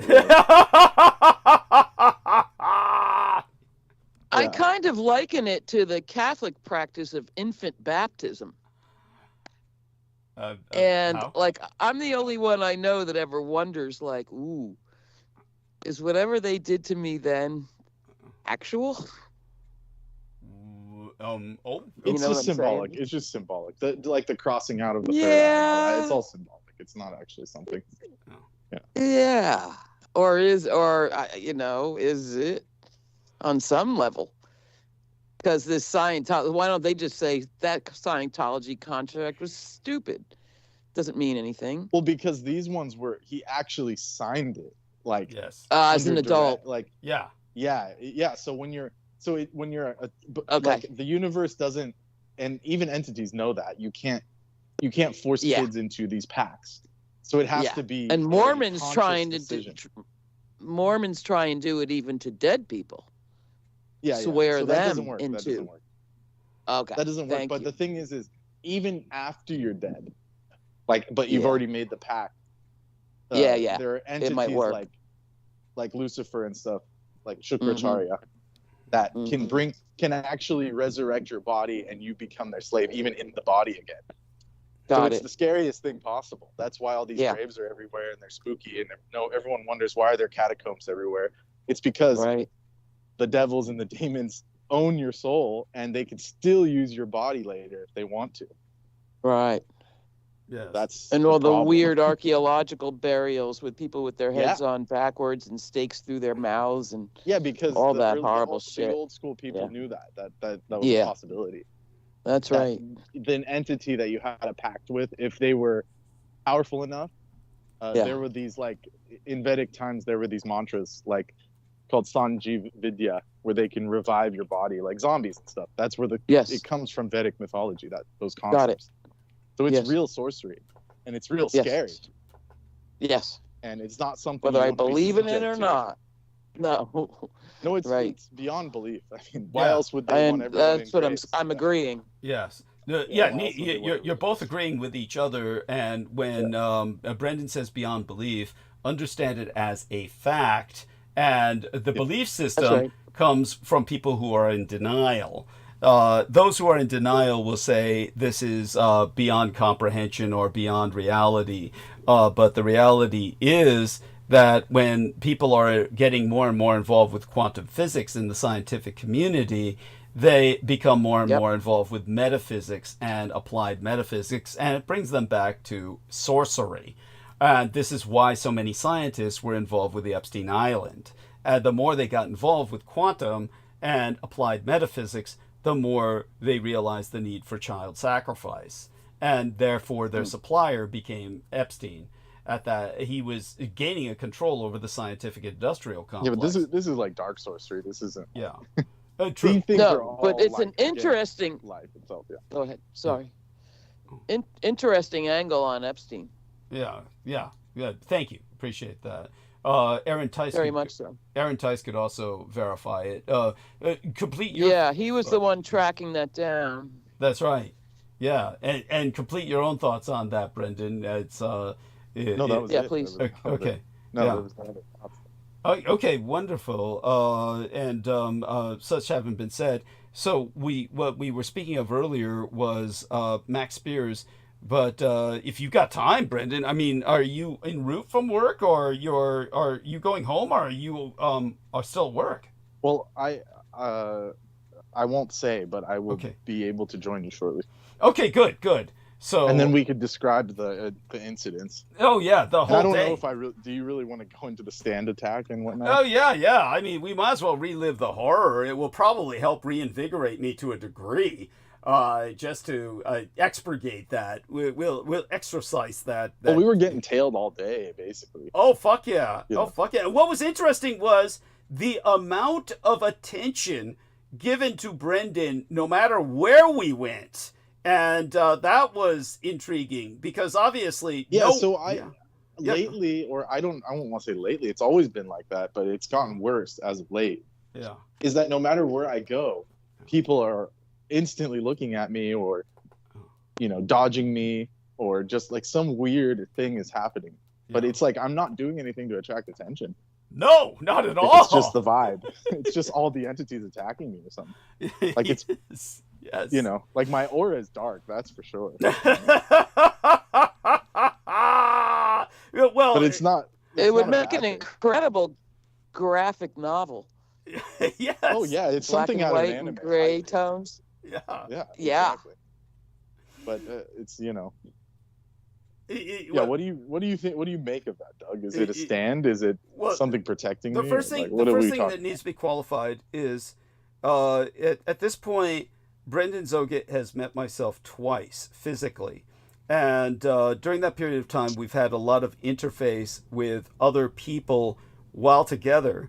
And I can tell you, as I did with the last time that Brendan rendezvoused with me, I emphasized to all our listeners he's quite tall, but he's not the kind of person who otherwise would stand out. He has a very modest appearance. As I said, the best way to describe him would be as a young Billy Idol. So he looks like a young Billy Idol, which, as anybody who's seen Billy Idol, he has a fairly innocuous appearance. Billy Idol is just a guy, he's just a guy with Clark Kent glasses, basically. So I like You're a flat talking about top. You're talking about Buddy Holly. Buddy Holly, thank you. Who did I say? Billy Idol. Oh, I yeah. more noticeable. Oh, I'm sorry. Yeah. Buddy Holly. That was hard to Hair. picture. Buddy Holly. Billy Idol is not innocuous. Billy Idol's not innocuous. Believe me, I told everybody I've never been a musicologist. I'm deaf in my right ear. I'm very atonal. So, yeah, it's by the way, that is fucking funny. Billy Idol is intrinsically funny to me. I'm sorry. He's a total goofball, but yeah. Hilarious. Yes. Yeah. So, Billy Idol's funny. I didn't mean that. I meant Buddy Holly. So, yeah. In our next time, correct me. Who is not funny. Yeah, who's not funny. Who's not funny. Well, he can be when he was portrayed by Fred Flintstone. Fred Flintstone portraying Buddy Holly was funny. That was. Well, I think you conflated it because of the Billy Joel thing that we're talking about. Yeah, that's right. Yeah, Billy Joel's another example of somebody who made a contract to get for something as ephemeral as fame. And of course, the bill has come due, and he's melting a lot. Who did he make it with? Scientology? Yeah, Billy. Excuse me, Billy Joel. Devil. Yeah, the devil himself. I mean, Yeah, I know. But by the way, Interesting. I never heard that. Well, musicians are infamous for this, honey. Musicians are. That's infamous. Robert Johnson. Robert Johnson thing at the Crossroads. Yeah. Yes. That's right. All this is. That was the but that's origin of this. A lot of them are very open about it, like Bob Dylan and stuff. He straight up says, I made a deal with the boss. And they're like, who's the boss? And he says, the boss, of the whole world. Yeah. And he's very clear. It's not secret. Yeah. Yeah. Thank you. Well, the Santana guy says it's all the angel Moroni. Not Moroni. A That's different Mormon. angel. That's because we were talking about the Mormons that you said Moroni. Right. No, not the Mormon God. But the Santana guy, Carlos whatever, totally swears up that it's nothing to do with him. An angel comes. Yeah, and he made that a fallen angel. Yeah, that's right. Yeah, a fallen angel. Yes. Comeback. He, as an old man, he made that incredibly lucrative comeback. And what was the angel's name? Yeah. Damn it. Yeah, that was gigantic. And I forget the goddamn angel's name. I committed it to memory because I thought it was a curious happening. Right. Well, it's really isn't curious. It's But quite it was common. an angel, quote, quote. Yeah. Yeah. The entire music industry is saturated with that. Saturated. Phenomenon. Yeah. Yeah. And but all such being said, we were speaking of, what were we speaking of that got us onto the stage? Oh yeah, Metatron, the most Metatron. The most new agey one. Thank you. Yeah, Metatron is just a negative entity that in the guise of something. Yeah. What did you? He sure is lucrative. Was it Sean Stone that was interviewed by Sethicus the Bozo or Michael Aquino after Michael Aquino's interview with Sean Stone? Brendan. No, he came back recently, and him and Boza had an interview on his channel, on Boza's channel, and he said, "It's been 10 years, brother, since I was on Buzzsaw," and then they were just talking about like just innocuous shit, And whatever entity was riding Sean Stone is gone because he doesn't lick his lips like a snake anymore. So maybe the Russians and has nothing to say. Yeah, and he has nothing to say. He was just sitting there letting Boza talk, and even Sethicus was like, "All right, brother, we're done." Like he wasn't adding anything to the conversation. He was just saying, "Yeah, brother." Yeah. That's what Sean Stone was doing. Well, Sean Stone never had anything to say. I mean, Sean Stone was so desperate to have something to say that he just claimed he had converted to Islam, and that was just to get attention. Oh, God. That was the most attention he ever got. Why do they all say that? So when they finally get desperate, they always say that shit. Yes, tell about Tate. Yeah, tell about Tate pulling that shit. Yeah, he pulled that shit, and then the Romanians threw him in jail. Because at first he was saying, "I love Christianity and the way the Romanians are doing it. They're the real Christians." And then the second he said, "Oh, I'm going to the real religion because they handle their women correctly," and then the Romanians came in and fucked them over. They said, "Oh yeah," and so I bet he regrets that because he thought the Muslims were gonna bring him to on a platter to Dubai. Yeah. And instead they were making fun of him. They said, "Here's a house, in the Palms, where they have those big ass mansions on those sand dunes and the weird islands." Yeah. Yeah, the weird island palm. Yeah. So they gave him one of those, and he was having to pay like something like 15,000 a month or 15,000 a day or something outrageous. Yeah, Yeah. 15,000 a stay day. there. It's 15,000 a day. Yeah, Yeah. 15,000 I a believe day. that. And then they said, we have a family that's richer than you. And he said, they're going to give us 50,000 a day. And he said, I could pay more. And they said, you won't be able to keep up with this guy. And they just made him look like shit. And so he had to move out. Ooh. Yeah, they just basically, Ooh. they just humiliated him in front of everyone. But Yeah. by the way, that's very Arabic. The Arabs do that. Dubai didn't want him. Yeah. Well, of course not. Well, you can't show off. You can't show off to the sheikhs because they have unlimited money. I mean, I've been with these Right. people. Yes. They're better than you, Andrew. Money Yeah. wise. Well, they're very polite, but you can't, Yeah. like you can't cross them or anything like that. Well, they sometimes they're polite, but otherwise they're extraordinarily abusive, and They take a chainsaw to you. Yes, and That would have been just. yes. Well, in his case, don't forget, he's black. He's a dog Right. to them. They're black in English, so he's at the bottom of the pile. Yeah. 'Cause he's not from like a bloodline or anything, so they could care less about him. Yes. Yeah. So they always were just toying with him. But when it came to Sean Stone appearing with Sethicus the Bozo, that makes perfect sense. And like I said, I've given the story before about Sean Stone, why he broke and converted to Islam. He was so fucked up by Anya Briggs that he reached the bottom of the barrel, and that was the last thing he could do. Plus the way he fucked up when he was misquoting me, having no idea how to frame anything about Michael Aquino. But all such being said, that's an interesting. All right, Doug, I gotta go for a bit, but Understood. I will be back. We look forward to your return. Yes, excellent. So all such being articulated, we were speaking about Max Spears, and Max Spears became it's not his origin story. We actually covered the last time Holly brought this up.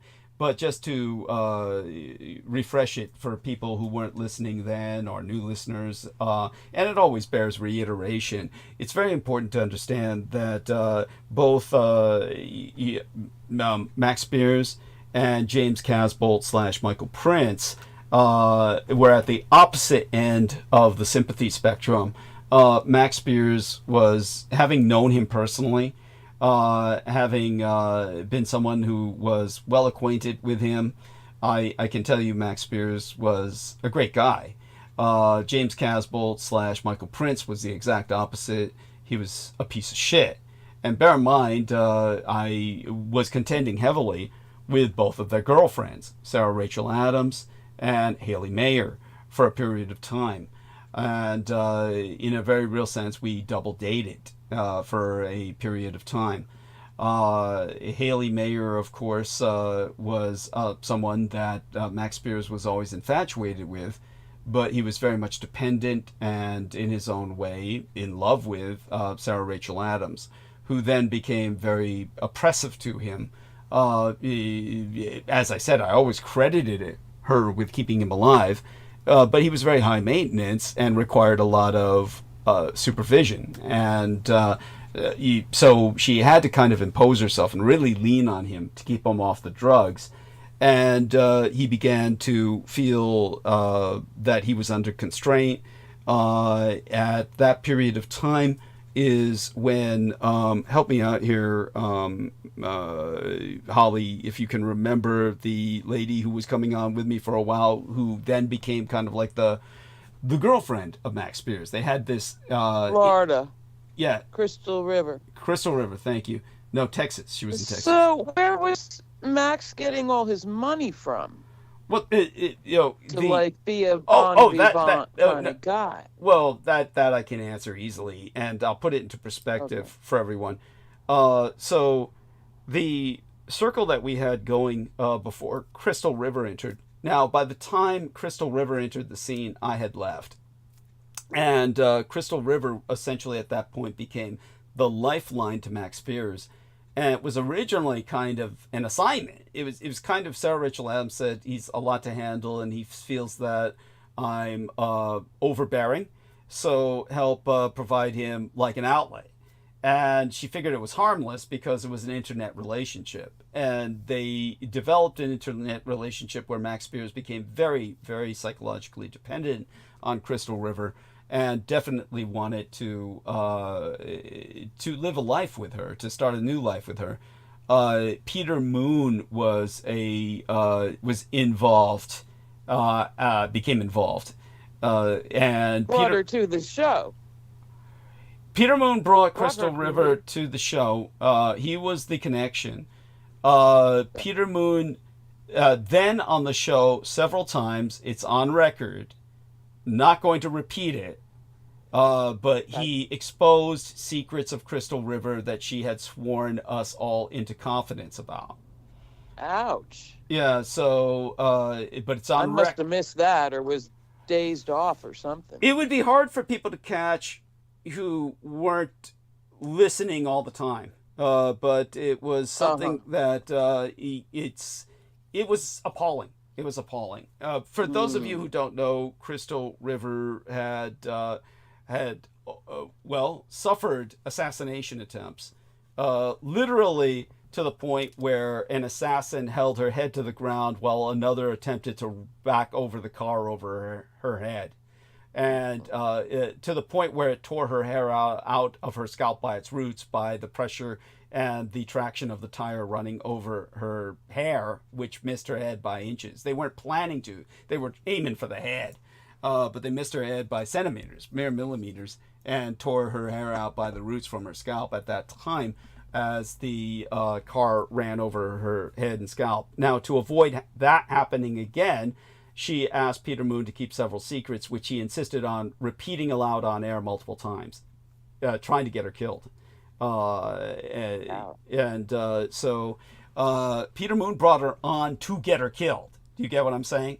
That was yeah. That was that, and one of the people ordering the death of Crystal River was Sarah Rachel Adams. So so the question is not where Max Spiers was getting any money, because quite seriously he wasn't. It was where Sarah Rachel Adams was getting money. That's the question. And that came from Michael Aquino directly. Michael Aquino was still very much alive when I was involved with Sarah Rachel Adams, Haley Mayer, and Max Spiers. And Max Spiers, we had kind of a circle going, and Haley Mayer was trying to rebound from her horrific abuse from James Casbolt / Michael Prince. And both Michael Prince and Max Spiers were boy slaves, boy sluts of Michael Aquino at one point in their childhood. Their earliest memories were of Michael Aquino fucking them. And so parents were involved. Yes. Matter of fact, oh God, what was the name of Norman Bates? Think of Norman Bates and his incestuous. Why do I know that name? That's Psycho, the movie Psycho, the Psycho franchise. Alfred Hitchcock. Oh yeah. Norman Bates. What was his mother's name that he kept? I don't know. Taxidermized. You do remember Norman Bates kept his taxidermized mother.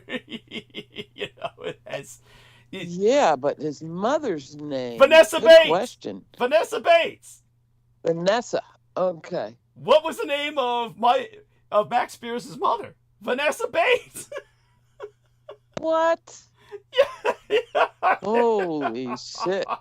That's some shit right in plain sight. Those guys had a sense of humor. They'll drive them crazy and they won't even realize it for decades. Yeah. And so God dang. At any rate, Max Spiers wasn't getting any money because he wasn't doing what James Casbolt, Michael Prince was doing. James Casbolt, Michael Prince What was Bates English aristocracy or something? I don't know. Okay, never mind. Yeah, never mind. Sorry. I only know the movie connection, the cinematic connection. Okay. But which itself is enough. Was he British? Yes, he was British. He was British, and he was of some sort of bloodline, and this is why he had this magnificent Templar sword. So he had this magnificent Templar sword. I remember. Which he had lended to Andrew Basagio's gay lover, Kensendo. Which Kensendo was... Who moved out. Yeah. Did he? I didn't know. He moved out and took the sword or something. Oh, no. What happened was... Okay. This is what happened. Kensendo, by the way, just so people know, Kensendo is a big guy. He was basically the gay lover of Andrew Basagio, and his story, the way he would explain it, was he had gone, and I believe it. I really do believe it. He was seeking enlightenment in India like a fool, and went over there and wound up in some Sikh temple or some kind of Indian ashram. Either a Sikh temple or an Indian ashram that was involved with terrorism against the state. He had no idea about this. He was seeking spiritual solace and enlightenment. Had gone over there, wound up involved with the spiritual side of their activities, and just happened to be there meditating, trying to get into their spiritual cosmology, when the feds of India stormed in and busted everybody and rounded them up, and he was identified by proximity, by circumstance, as a white convert to a terrorist movement and put in jail in India for 5 years. So he was in jail in India for 5 years, a white guy.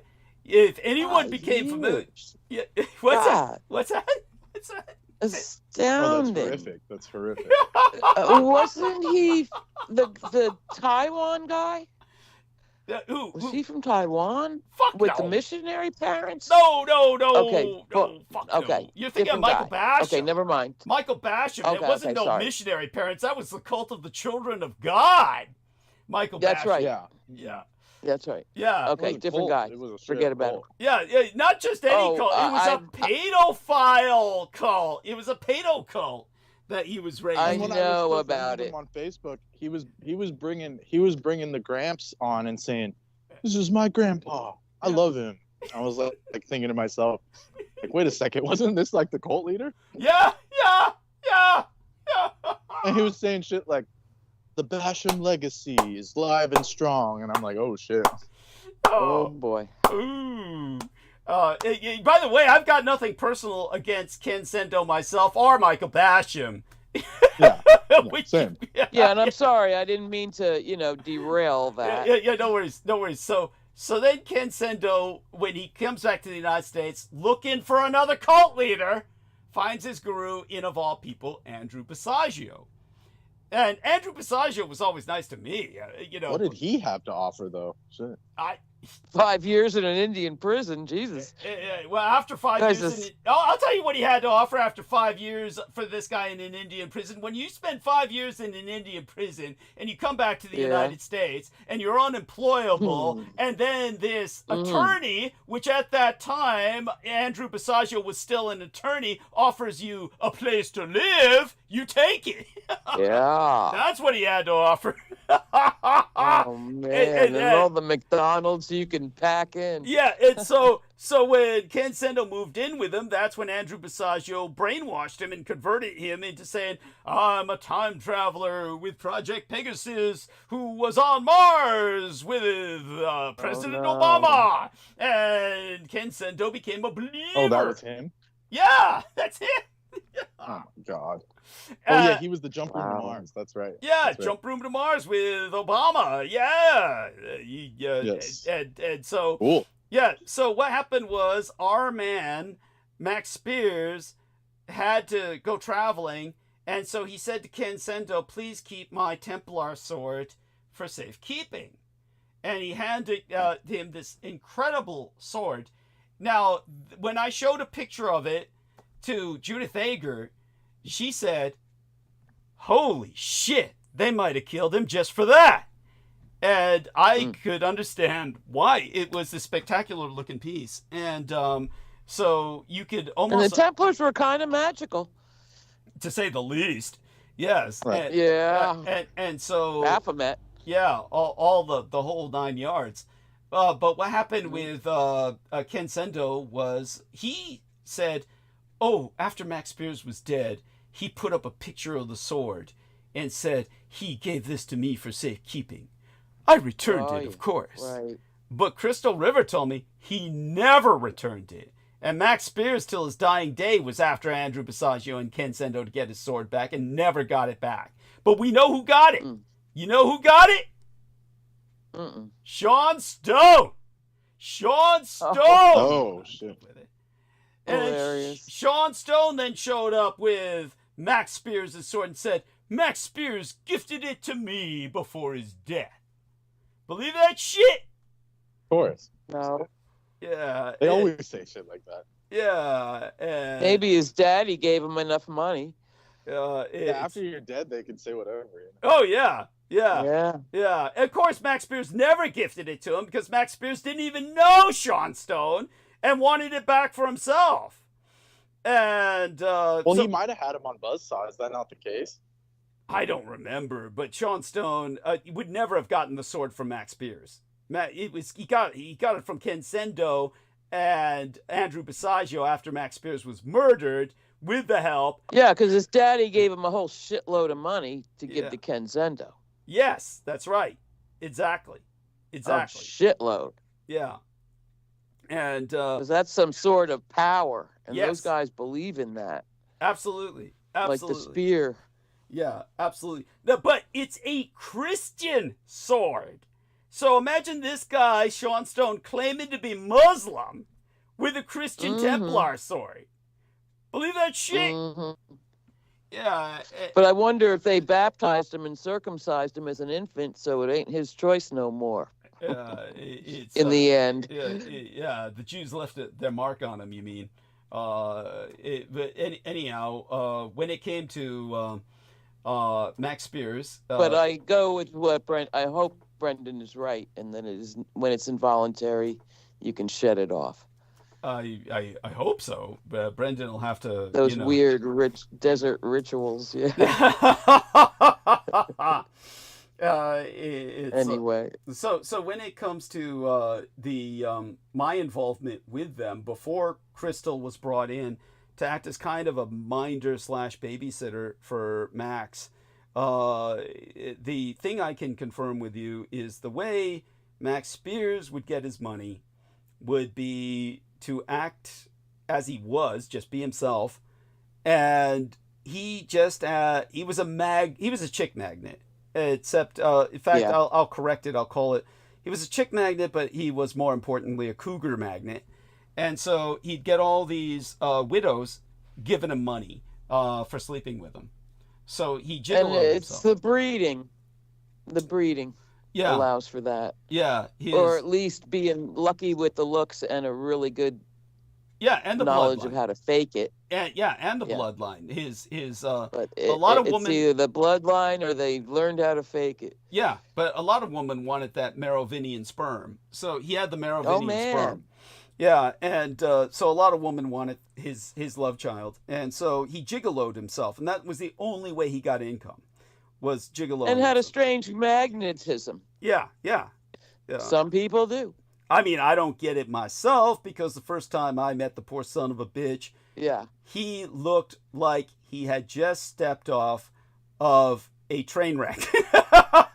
He looked like he had, been on a train that had collided with another train head on, and he was ejected from it and rolled downhill a ravine for half a mile, and then walked in the middle of the night to the nearest town where he could ask for help.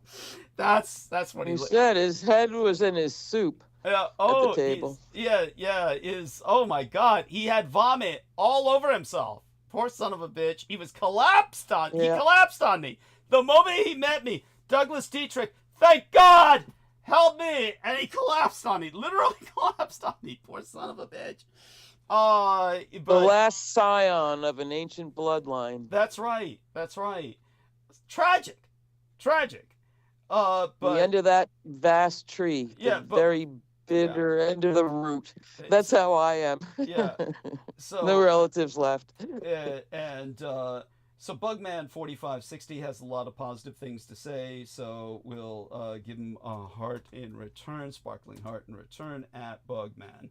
And very much appreciate his input.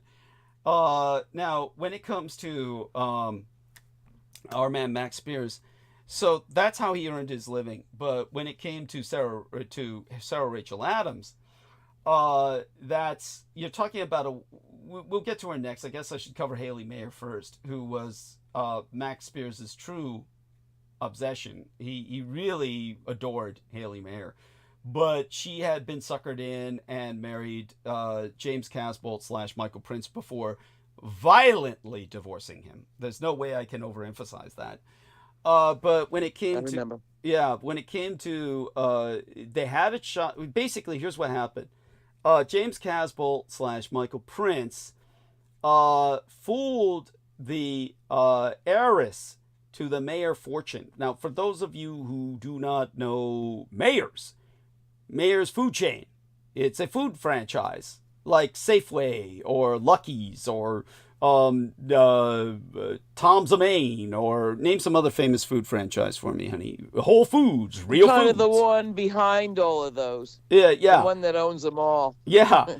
So, yeah, the Mayers... It doesn't front the name. Well, they front their name on the Northeast. They're very famous in the Northeast or the... Not when I was a kid. Yeah, or the Midwest or somewhere on the East Coast. I mean, so much so that one of the Mayer dynasty men ran against Trump as for president. Yeah. All right. Yeah, might have been after my day of being out of there. Yeah, but they're definitely wealthy, and he ran on the basis of being a part of the Mayer dynasty. Well, the heiress to the Mayer dynasty was Haley Mayer. And so John Casbolt / Michael Prince was assigned to her by Michael Aquino. And this is why John Casbolt / Michael Prince was able to literally get away with murder, was he was operating under Aquino, whereas Max Spears rejected Aquino and rebelled. Does that make sense? You get it? And yes. So then what happened was that James Casbolt / Michael Prince actually suckers her in by saying he worked with MI5, MI6, that he was one of the King's men. I'm one of the King's men, baby. And she bought it hook, line, and sinker. And so he would go away for weeks fucking other women, telling her, I'm on assignment. I'm on assignment, baby, and I need your moral support. You got to give me porno shots. That keeps my morale up on these missions where I'm assassinating the enemy. She honestly believed he was James Bond 007, and he said, I need you pissing and shitting, so that's what I get off on while I'm in the field. So she took all these compromising photos of herself pissing and shitting. James Bond. Yeah, James Bond. From Say his it, girl. Say it again. He just got a new girl every time. Yeah. Bond, he's Bond laid up character, with a different wife.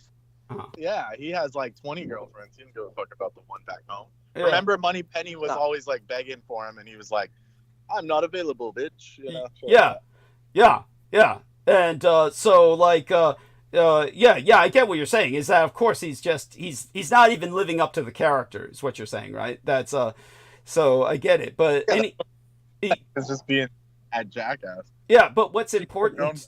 Yeah, but what's important to explain is that Haley Mayer was being compromised. So she produced all this shit porn and piss porn and lactation porn because she was pregnant with his child. So he says, I want to see pictures of you lactating and milking on the milking machine. So she got this milking machine.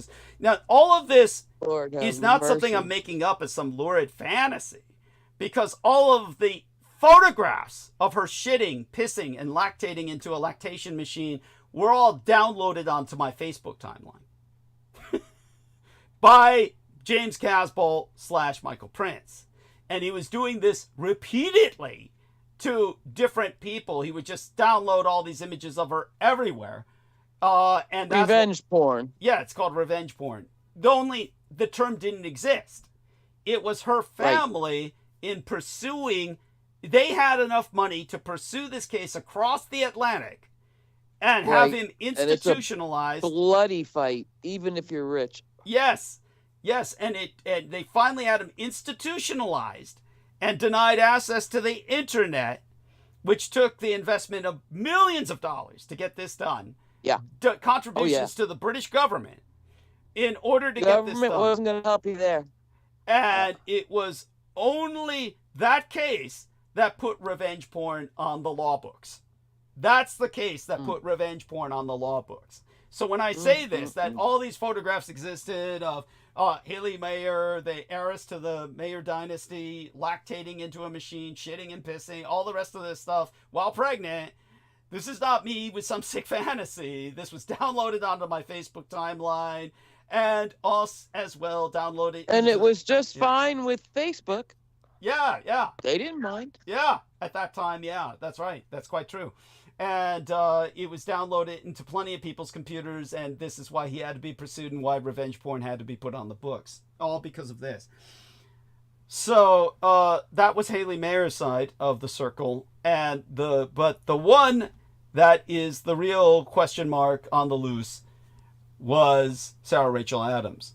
How is she able to travel all over the world dressed in just dripping in jewelry and just awash in designer clothes and has this selfie cult going where she photographs herself all over the world in front of the Eiffel Tower, in front of the pyramids of Egypt, in front of Luxor, or in front of any Machu Picchu, high in the sky of the Andes.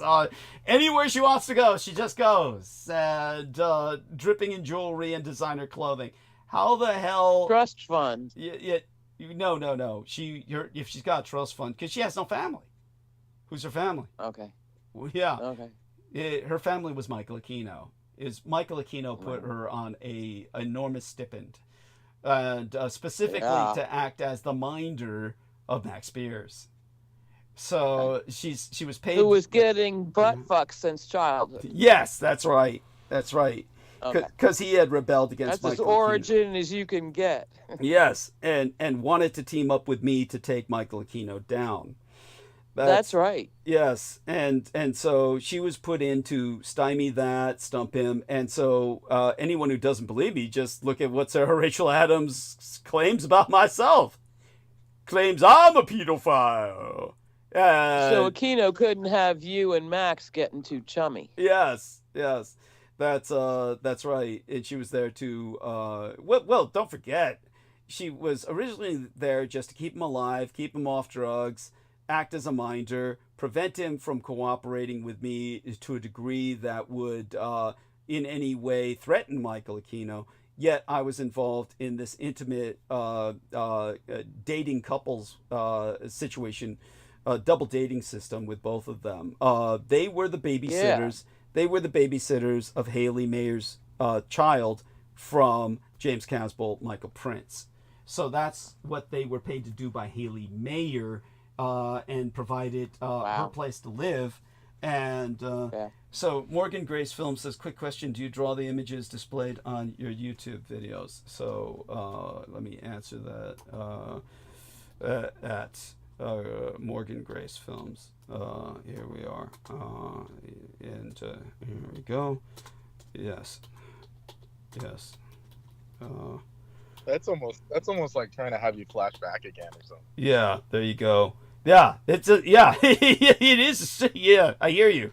And but when it came to Sarah Rachel Adams, she became very jealous of Crystal River because Max Spears was going to leave her for Crystal River, and then this great enemies thing developed between the two of them. And of course, Peter Moon was doing his best to manipulate, exacerbate, and inflame that. But what ultimately led to Max Spears' death was Peter Moon, who told me he had really did his best to alert Stuart Sverdlow to Crystal River stealing Max Spears from Sarah Rachel Adams.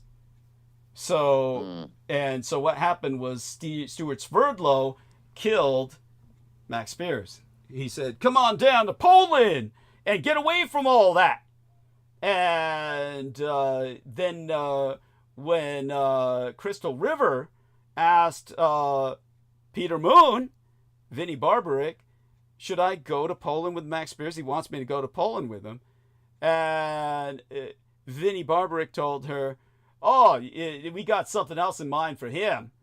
You just stay where you are. You'd only fuck things up." Because he knew she would have pulled his ass out of Poland and said, "Let's get out of here. These people are trying to kill you. They don't have your best interests at heart." So she stayed home, and that was the death of Max Spears. He went over with Stuart Sverdlow, who took him to these two motherfuckers who taped his murder. And so all of that is... okay, I just got a notification. Don't read this out loud. I understand. Thank you. Okay. Wow. Okay. So how did Crystal River meet Peter? Crystal River met Peter. We'll have to ask her. I don't remember. We'll ask her. If she ever comes back on, she'll have to tell us. Yeah, but I don't remember. He sought her out to fuck her up. He definitely wanted her dead. But when it came to Peter Moon, he was cooperating with Sarah, the way Crystal River used to say it was just right. Crystal River said it takes a village to kill Max Spears. So it was Peter Moon, Sarah Rachel Adams was driving him away in Max Spears' mind. Might ultimately have wanted him dead rather than have him run away with Crystal River. But most certainly didn't seem powerful enough to stop him from going to Poland. And he wound up with Stuart Sverdlow, who took him to the snuff site where they killed him on videotape. But they never released the footage. They only released the audio.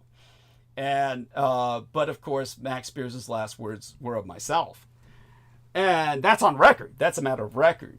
And but I heard it. Yeah, thank you. Publicized it. Thank you. Thank you. And such... Long time ago now. Thank you. Yes. Yes. And such having been said, the other factor was that old guy running Bases. Who was the old fuck who ran the series called Bases? That piece of shit. Yeah, God. Miles. Oh, Miles. man. Yeah, what was his name again? Miles. What Miles? Something Miles? Johnston. Miles Johnston. Thank you, honey. Thank you, Heather. So Miles Johnston, this is where the defamation that Heather brought up came in, where they discredited Max Spears. So Max Spears needed to get the word out about Michael Aquino. He needed to get the word out about himself and his story. So he went to anyone who would give him a platform. So Michael Aquino assigned Miles Johnston. And Miles Johnston said, "I'll give you a platform, but I need more content. And I need more content regularly. I need a daily dose of content." And forced him to just hoover the internet for anything to talk about. And that's why Max Spears spent all his time hoovering the internet, vacuuming up the sewer shit that turned people on. Tartaria, reptoids, anything that the internet was into, Max Spears hoovered up and regurgitated it so that he could constantly be on Miles Johnston's bases. And this is why they were able to pin him down as a conspiracy theorist. And that was the intent. So he fell for the Aquino ambush. And now I can read this out loud because this is a fact. Miles took Max's laptop in Poland. Thank you. Max's laptop was taken by Miles Johnston and turned over to Michael Aquino directly. Yes, all of that is true. Thank you so much, Heather. And of course... And wasn't it Miles Johnston said he died with black goo coming out of him? The horror was... Remember black goo? The horror was that Mike Spears' own mother. Max Spears' own mother. What's her name? Again, Vanessa Bates. Vanessa Bates. Yeah, Max Spears' own mother, Vanessa Bates, had no idea what had happened and had to tune into the bandwidth because people called her and said, "Hey, Miles Johnston is talking about your son's death." And she said, "What are you talking about?" And she had to tune on the bandwidth to learn about the death of her son from Miles Johnston, who said, "Yeah, Max Spears was vomiting black goo out of every pore, out of every orifice, out of his nostrils, out of his tear glands, his tear ducts spewing like those lizards that squirt their blood from their tear glands. He was spewing out the black goo, spraying the walls, and it was spewing out of his asshole, big buckets of it. And sperm, along with black goo, was coming out of his piss slit. He was saying all this on record. Every orifice, every pore was oozing black goo, more than any human body could contain. Yeah, this is what she had to tune into to learn about her son's death. And it's this is the horror of Max Spears' ending. And in death, this is how they exploited him and violated him. With Michael Aquino's sadism involved, and there you have that. That's that story, and punishing. Yes, but now we can go into, if Brendan is available, we can go into what had happened with that whole Tuesday. What an incredible Tuesday that was, and it was just. Just there's no description really, but we'll do our best. Chapter 2 or 3 now. Yeah. Oh Adventures with Brendan. Yeah. Oh my God. Unless anyone else has any questions. The next chapter. Yeah. So Heather and Holly, do me a favor, ladies. Hold the stage while I get this other fallen eyelash out of my eye. For those of you who don't know, I have the same condition that it's not a condition. It's supposed to be a blessing, but it's not. I have distichiasis, which is a double row of eyelashes, which is what Elizabeth Taylor had. And she also had Alexandria's Genesis, purple eyes like myself. I guess the two come together. It's like you don't just get fucked one way, you get fucked in every angle. I shed my eyelashes like mad, and they get into my eyes, and it's excruciating. So I need to tend to this. If Heather and Holly can hold the stage, and Aristides if he's available. Heather. Certainly Brendan if he is, and I'll be back. Aristides, Heather. Heather, Aristides. Tell me Heather's there. Okay, yes, Heather's Good there. girl. Okay, so ladies, love you both. If you got ladies can take the stage. Get I almost it said out girls. of there. Yeah, I'll be back. Yeah. Okay, thank you. All right. Hey. Hi. So I'm reading all kinds of. There's so many different websites about what happened to Max Spears. I'm trying to find like the most legitimate one. Right. Like bona fide, but there's a lot about the black liquid. I'm not sure about that. Yeah, see, that's the thing. But that also That's kind of happens naturally sometimes. Signal. Depending on what he had in his stomach, you know. It was a big flap back then. Yeah. And I think it was almost kind of happening, you know, like with, you know, you've heard of Morgellons disease. Yeah. Well, he It also was all in talked that about, age. talked a little bit about the black goo. I mean, he touched on it a little bit. Yeah, and it was always suspicious, as also the whole Morgellons disease was. But I never knew anybody it happened to. Morgellons? But Joni Mitchell said she had Morgellons publicly. Yeah, our friend Noreen did have a bout with it. Yeah, so it was all in that big weird, you know, strange diseases from all the development, like the more soil you break to build up these housing developments in places that aren't really fit to live in. Yeah. Yeah, he stuff had came out. fever. his friend had called the doctor. He left a message for his mom saying, investigate if something happens to me before he left. There you go. And then there was Yeah. a hole in the whole autopsy-ish, and the releasing of his body from the Polish officials. Oh. There's some time missing, Yeah, you know, that's when his oh boy. computer was missing too. Right. And You know, nobody got in you'd trouble have to for it, do that's for something, sure. and you'd have to be able to like put everything together and everything he's ever Yeah. done. And you know, Douglas is the one who's, I think, gathered up all of the super soldier people, like initially him and Lorian. He seems still like the most bona fide voice. And then, you know, if I read others, how much do they, you know, agree with what he's saying? Now, And a I lot don't of know. times when they don't Always, agree with what he's saying, it he seems was like always they're under the kind of influence, so it's like suspicious. what he said wasn't always conscious. Like No, he wasn't. Douglas, I mean. Oh, I Douglas. trust Douglas's information Yeah, first, yeah. Well, and James then Rink build was on a friend that if next I year's, want and to. I he don't. James Rink Yeah. still does super soldier interviews and stuff like that. Really? Yeah, Yeah, right. And again, that's an area I listen to Douglas first yeah. about that whole super soldier racket.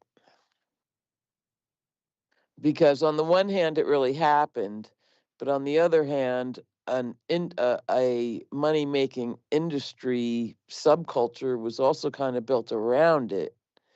So how much of it is making a buck on conferences and how much of it is legitimate?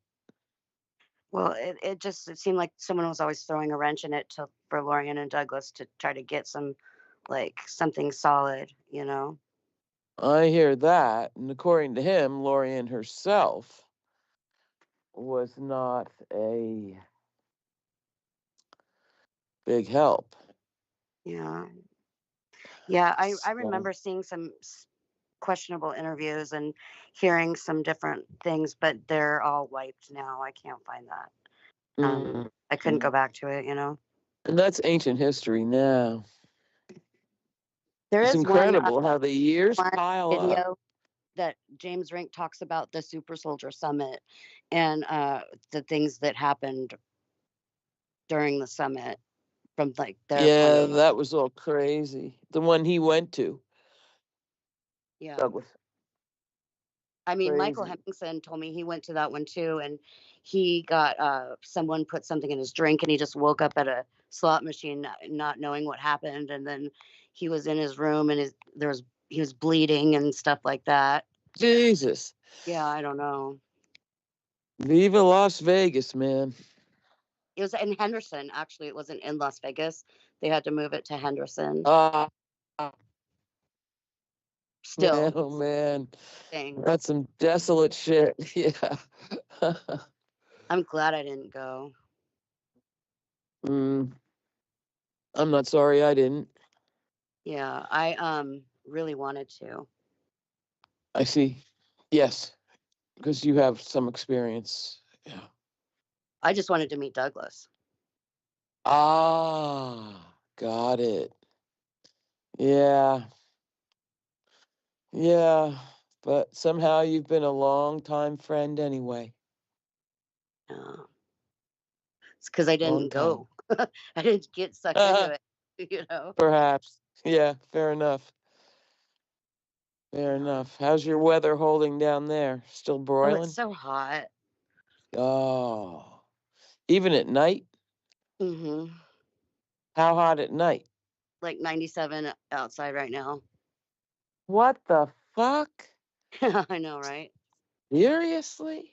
Yeah. God in heaven. Hi. Okay, I just got back. What are we talking about?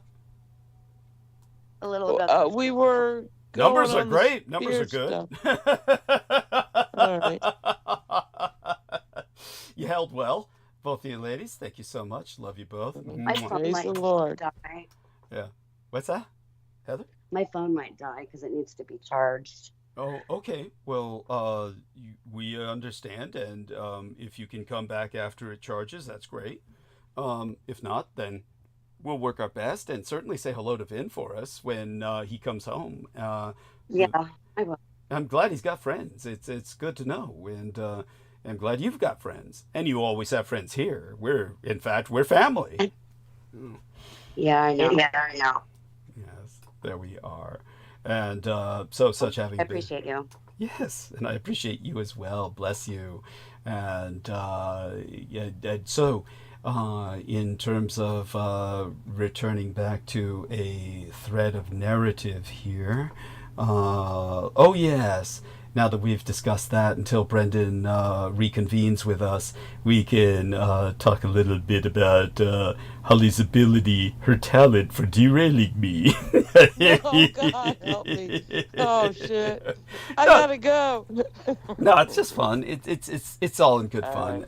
Seriously. Yeah, and I do want to learn Well, it's how to do this online thing. yeah. Well, let's put it this way. I don't know if we can call it a fault, but if it's a fault, it's as much of a fault with myself as it is with yourself, simply because it's certainly with all of my drug abuse and my attempts to wipe out as much of my memory as I can, I tend to you lose track when certainly brought onto a different thread of thought. A lot of this has to do with the extremely. Well, I'm not trying to be so different. Understood. But a lot of this has to do with the extremely complicated nature of what I have to describe. So when I describe things, I usually put them into context. And when it comes to context, I usually try to outline or articulate. Holly has a way of asking questions, or at times asking questions, or something that will bring me onto a different train of thought, and then I can't recollect what I was what point I was originally trying to make. That's not good at all. But there's two factors here. There's the factors are, of course, there's an extraordinary amount of detail that needs to be recollected to convey the context in these complicated subjects. And obviously, other times it works out perfectly. I mean, when we spoke about the Schofield Bible, that worked out like a musical symphony. It was a concert of a complementary input. Does that make sense? So that was a great success story. And that is exactly my hope. Yes. That I am bringing context. Even it's just like the little frothy whipped cream. You supply the context.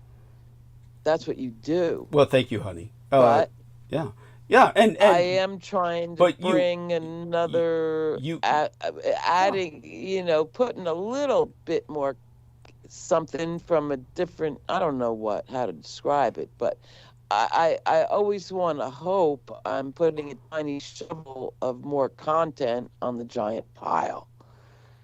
Right. You have shovels. Well, to be vulgar.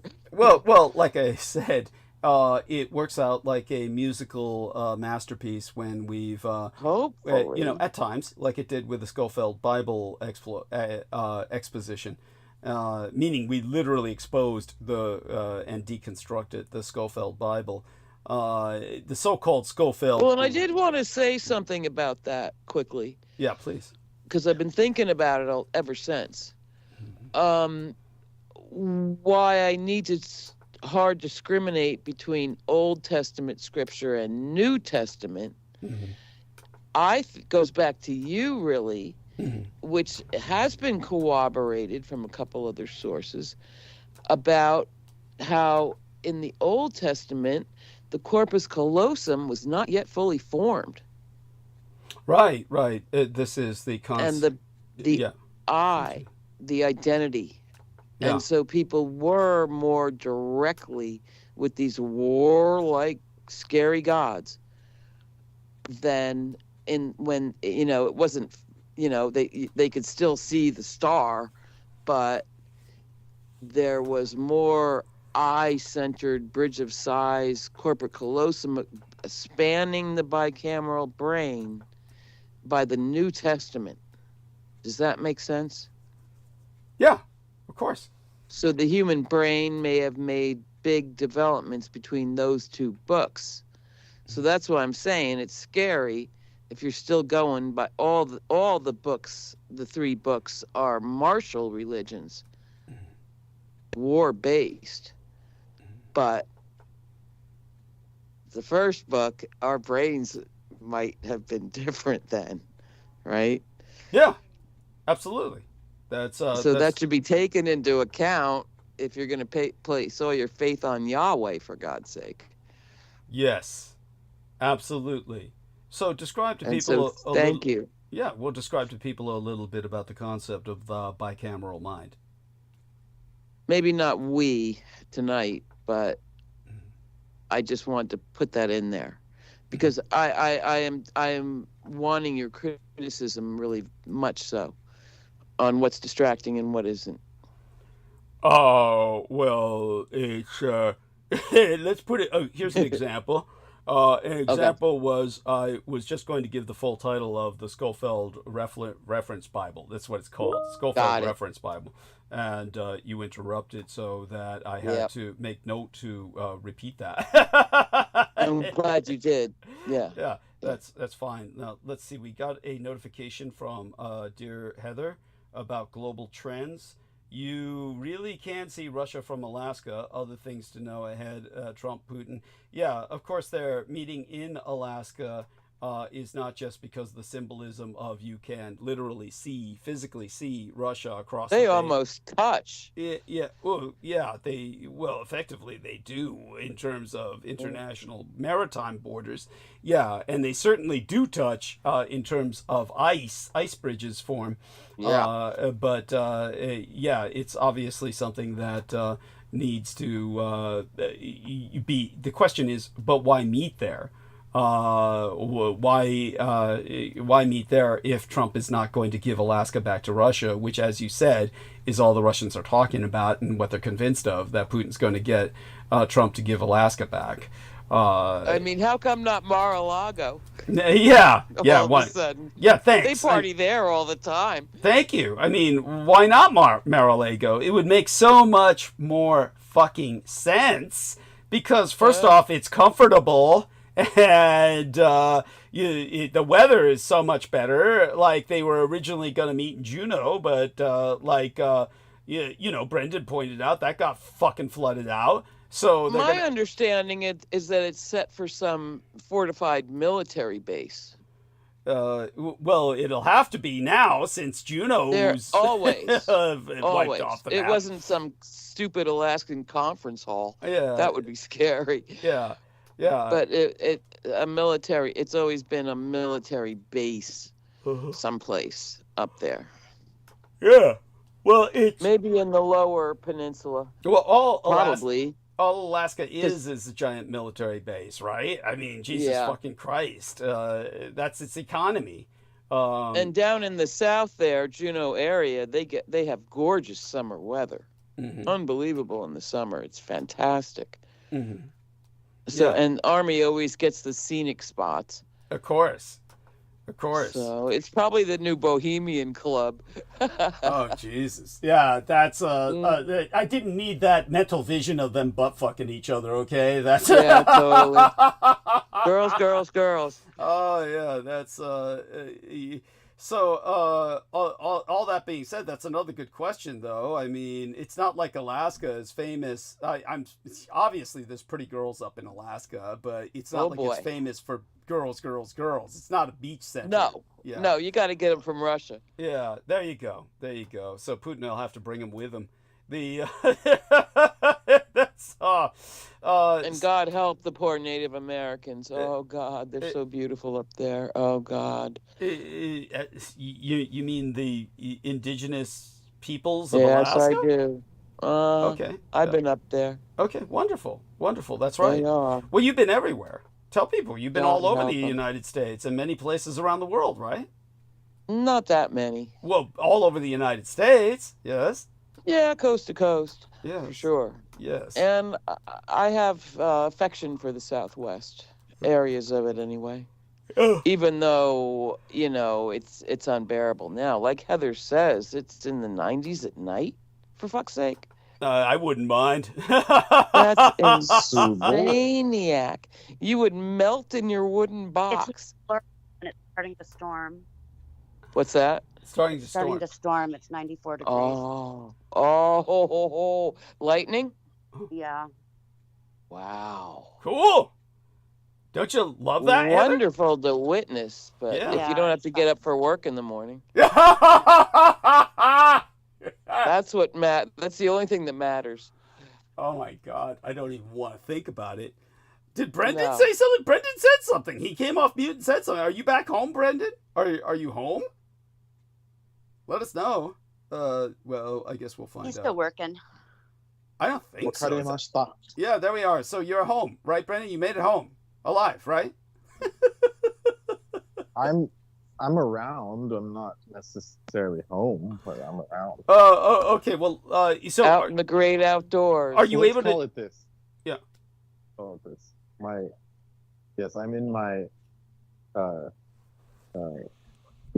I don't know the English word for it. But yeah, garden. I'm in something. But tell us, are you able to participate now fully so we can go into relating what happened on Tuesday? As long as you can hear me, then yeah. Barely. It sounds like you're talking through a pillow. Is this better or worse? Yeah, it's better. It's better now. Seems to be better now. So I'm in my Roiki Tenkai, my domain expansion. Yes. Advanced barrier technique, the pinnacle of jujutsu sorcery. Cool. Oh, I love it. Manifests the user's innate domain into a reality inside a barrier, infused with their curse technique. So there you go. Cool. Ryoki Tenkai. Ryoki Tenkai. Yes. Yeah. And so, what do you think of what Heather just said? She says it's 90 degrees outside at night and they're storming. They got lightning and everything. Is it safe? Obviously, there's always a concern about lightning strikes, but is it safe for a person to enjoy the rain at 90 degrees when lightning's going on, or you're just risking something health-wise? Well, I mean, you're pretty good with this temperature. No, it's fine. It's fine to do it. Just don't go out in like an open field or something, or next to a tree. Well, and they got the thermometer set at like 70 to cool the house. Oh, cool. Yeah. Yeah. 70. All right, and Heather just entered another. You can't sleep in the 90s. Now look at this. UFOCon 2025. Make contact on the bay. Who's setting this up? I don't know. I Oh just found it. man. What are you Good doing? one. You get invited or something? No, I just. Luis Elizondo. Yeah, that fucking dude. What do you know Robert about? Potter's What a supposed to- dork. Robert Potter passed away. It happened in April. It happened in April. Okay. But still, This is I wonder Lori about the Fenton. names. Yeah, You don't want to go It's to that. so stupid. No, it's just the comedy of it. How is Lori and Ann Fenton still doing this? Where's she getting the money from? Oh my God, looks like- Luis she looks like she's- Elizondo. It looks like she's de-aged. She's like feasting on the fucking, what is that shit called? Yeah. The- Shit. Ozempic. It's called Ozempic. No, not Ozempic. She looks healthier than Ozempic people. This is like They only what's show that her shit face. from- They don't show her that body, of shit course. from oh man, what was that? I noticed Fear how and she Loathing. hides behind two tree branches to hide her shoulders, because that would instantly course. give her girth away. How She's in a moo or something. yeah. But yeah, like the what's that stuff? Everyone talks adrenochrome. Yeah, She's there we bathing go. in that shit. Ah, Because Right. the first people that exposed it were Hunter S. Thompson and Fear and Loathing. Yes. That's right. Thank you, Heather. But it happened in Burlingame, which is South San Francisco. You don't. No. don't wanna go there. Yeah, who the hell would want to go there? Who the fuck? No, we wouldn't go near it. No, I At mean, the Crown Chumps Plaza at the airport. What a horrible place to have it. yeah, no, I meant not who would go there simply because I despise Lordy and Ann Fenton or think that, you know, it's not a judgment call even on that. It's like, who would want to go to South San Francisco? What a place to hold a convention. It's like, you know, right by the airport. That's like so janky. Yeah, no one wants to go there. Do you want to hear Bologna sandwiches, baby. Want to hear the guest list? Yeah, yeah. Yeah, look You at the missed guest it in list. April. We missed it. Yeah. We fucked up. We should have went. Man, it would have been a freak show. Jerry Croft. I touched the Roswell There's one in foil October. in 1965. Yeah, Miles Johnson will be there. Oh, great. The Oh. murderer Max Spears. Delightful. Yeah. He's still at it. Yeah, of course. Yeah, he can't stop his soul. He's probably one of Aquino's Horcruxes. No, Aquino wouldn't want that. So what was this? I don't really recognize anybody else. Yeah, there you go. Thank you. They're all new. What was this, Brendan? This woman says she touched the Roswell portal in 1946? Foil. Foil. No, it's some idiot that Oil. says Jerry Croft. And I'm assuming this is his book. I touched the Roswell foil in 1965. It changed how I see the world. There you go. Damn. You can make a buck doing that. Yeah. That's the title of his have book. a trailer. Yeah, this is why. Anyhow, so go on. Any other weirdness? Any other thing that's, you know, amusement worthy? Jumps out. Yeah. Yeah, there's so much of it, but it's like, do I really want? It feels like I'm flagellating myself just reading it. Yeah, thank you. True. Horrifying. True. No, it is. Oh. Trust me, none of these people have anything on Marina Saren. I'd listen to her over these people. Thank you. Thank you. What, Heather? You said actually what, Heather? What is a Nachtwaffen veteran? Nachtwaffen. Well, that would imply Night Force. Night Force. That's the one. Who? The German there's lady. There's a Her. gentleman named Ashton who is speaking or going to be at the Activation Summit or conference with Activation. Yeah, I put a picture of the ad for it. It's coming up in October in Florida. Maybe our friend in Florida this can go is see horrendous. Super Florida. Solar Activation. Look at these guys. Oh, Ashton Nusler is a Nachtwaffen I veteran. wouldn't trust these people to carry my luggage. Look at these guys. Wasn't Miles Nachtwaffen Johnston? the lady, Douglas, that, you know, was on your show? Yeah, You know Penny who I mean. Bradley. Penny Thank Bradley. Thank you. But she's got a hand in this. Well, they don't have her. They don't have her, so she's not getting any time. They're not giving her any FaceTime. Maybe that guy's her boyfriend. Oh, shit. Oh, God. That would be fucking funny. I don't recall the name. I can't remember her boyfriend's name, but I doubt it. Why would they have him, though? Yeah. He floats on her. But that means there's more than two of them. Yeah. Well, that's only because somebody realized she can't sell this shit, but I can sell it better. So he decided, yeah. What about you, Brendan? What were you saying about these guys that you wouldn't trust with your luggage? Show me the picture. I didn't see the picture of these guys. It's in the chat. It's horrifying. Oh. Obviously, they're all charlatans. I mean, there's no other way to sugarcoat it. I mean, But it's Florida. Oh, my God. Wait, why do you keep saying Florida? You've been saying that all night. Because they're going to make bank. They're going to bank it. It's going to be a profitable engagement. Fellow insiders, My Labs, MK Ultra, and the Secret Space Program. I mean, oh, see, I don't even have the tolerance for these people, honestly. Then they're ripping off Douglas again. You should have trademarked parts 1 through 4. Let me see what they're saying here. Here we are. Well, look at what. Oh, there's her boy. That's the boy who's James Rink. James Rink. Yeah. Lord have mercy. Super Soldier Talk. Join with fellow insiders in My Labs, MK Ultra, the Secret Space Program. Yes. Oh my God. Okay. Well, the remote viewing lady, if that's actually her, then she could remote view all she wants. But everyone else, Everyone else is off the list. What's her name? I want to look for her. Oh, Julia Kaman. Julia Kaman. Oh yeah, Julia Kaman. Yes. It's almost like a porn star name. Yeah. Yes. Come on me, baby. Yeah, that's right. Like it's like a Bond girl's name. Yes. Yes. Oh damn, Her she name can. is Julia. Yeah, and she then can. he's like, Julia, what? Julia, come on. Yes. You know, Oh my it's gosh, like, look come at the on. guy at the bottom. His name is Kasol Ouch. Oh. And his moniker is just Super Soldier. It's like that guy ain't super nothing. Like, look at him. Oh, okay. So here I'm gonna screen share. Let's do a little. You could do a. Oh, Doug, look at the Knockwaffen veteran. Oh, Look at that guy. Holy let me shit. take a look. I'll. Okay, let me take a look. Knockwaffen. That might be the only one that I would be interested in hearing him say something. Look at him. It's I know. that is. I'm at a loss for words. He wouldn't even qualify for like a pilot's license for a Cessna. Yes, of course not. Of course not.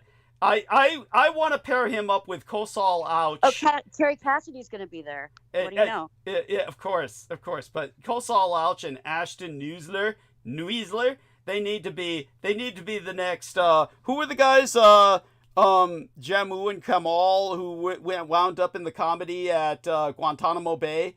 It was Jared and Kumar. What was it? Harold and Kumar. Yeah, Harold and Kumar. They need to be the new Harold and Kumar. That's the ones at the bottom there. Yeah, exactly. Yeah.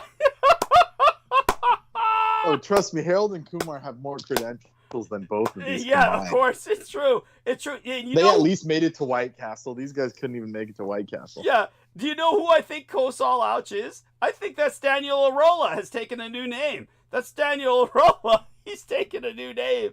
He calls himself... It does look... Yeah, I was about to say that. It does look like Daniel a little bit. It is. Yeah. Fuck, it's his twin brother and shit. They've cloned him. They've cloned the son of a bitch. And, God, what a waste of cloning supplies. Yeah, no shit. I like the Thomas Alvin, too. All you need to do is put on a pair of sunglasses, and I'm an SSP, Secret Space Program Military Intelligence Officer. Yeah. That dude that looks like Mr. Smith from The Matrix. What an idiot. Yeah. Except with zero charisma. Yeah. I love it. What about Dr. Delirious? It's like these are like fucking. These are villains. These are fucking scam artist villains. His name is literally Dr. Delirious. Yeah. Naturopathic doctor. Imagine trusting him. Yeah, just drink the bleach. Yeah, bathe in bleach. I'm like, are you sure? Michael O. Sedona. Oh. Michael O. Sedona? Yeah, imagine that. That's a way to make a buck. Sedona's a fucking ATM machine. Whistleblower. Yeah. What is he whistleblowing? It's like, yeah. Oh man, his we're in jaunty the wrong hat. business. Holy shit. Hilarious. I'm telling you. I'm telling you. Like, how much are they paying these people? Nothing. Oh, None of them are paid. They pay to be there. That's it's sad. It's really fucking sad. Then what's the point of it? What are they trying to get out of it? It's the organizers that are getting money. Yeah, the organizers are just exploiting these poor people. They hope.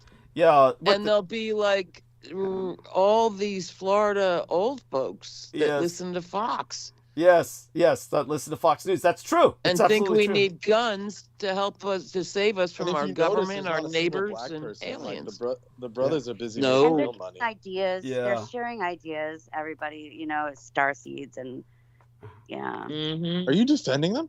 No, she's not No. defending them. No, I'm just saying that's what they will tell you. Yeah, that's she's right. Oh, okay. I Yeah. thought you were like, respect the hustle or something. Yeah, No. I mean, no. I gotta give it. There's to the people that hustles go to I Parkland respect, but this one I don't. It's really sad. It's really sad. No, I mean, just looking at this group of people, you just want to cry. And as for Julia, The only sadder thing is the audience. yeah, well, there is none. Nobody pays to show up to these things. Florida, it might be something. Maybe somebody will show up because they got nothing to do. Maybe Florida will get somebody there. But I don't know what their Trump Yeah. socks on and shit. Yeah, I of don't course. Yeah, it's yeah, those people have money. That's why they're all bigoted and shit. The only as Brendan said, I'm sorry I'm biased. I have a penis. The Julia Kaman does not belong there. She really needs to be rescued. I'm thinking like a man, yeah, but really it's she needs to be taken out of that. Well, that's why I pointed her out. But but we're assuming that's a real photo. She could just be this, hideous. Yeah, it's true. It's true, or homely, or at least homely. It's that's yeah. Well, I don't know. Nowadays they just put it through an AI filter. Like the Snapchat filter. Yes. And it's like by the time you see him in person, it's a whole different person. It's a good point. Your point's well taken. Then you see the meth sores and shit. Yes, yes. So Heather, it's not just Matthias Nujkin. Oh, he changed his name. It was Neusen, and now he's changed it to Captain Mattia Nujkin, and he's no longer Nachtwaffen. Now he says Kruger Special Ops. So, though the NWR might be Nachtwaffen. Okay, so he's saying he's both now. He's trying to say that he works with Kruger Special Ops. So he's trying to be a German guy, capitalizing on his Germanness. And now Thomas Alvin is Nachtwaffen MIO. Military intelligence officer. So he went from being secret space program to Nachtwaffen, our Night Force MIO. This Thomas Alvin guy who looks like which character from which video game? Oh my god, he looks like he's trying to be Hugo Weaving, in the Matrix, but he doesn't have the charisma or the looks. Or the suit. Agent Smith, Agent Smith. That's it. From Agent the Matrix. Smith. Yeah. Right. Yes, that's right. Good point. He's trying to do that, but he can't pull it. Yeah, of course not. Oh my god, it's sad. It's so. And these weren't even real Nazi regiments. Nachtwaffen, come on, guys. Kruger, what Kruger doesn't mean anything. Like that's a joke. That's right. I do want people to understand that Nachtwaffen was a term, but it's not a particular unit. It was a term used for night fighting forces, but they perverted it through the shall we say the new age. I mean, that's like saying Mars program. I mean, Doug, it's just saying like night patrol. Yes. Thank you. Yes, quite true. No, he's quite right. That's what I meant to imply. You know what, too, Douglas? I would want to point something out. Like sure. This is the community that Max Spears went to. This is the people that he reached out for, found it online. Yeah, it was sad back then. Journey, yeah, and back then, and it was crooked back then too. Same. Now, it's like, I don't know.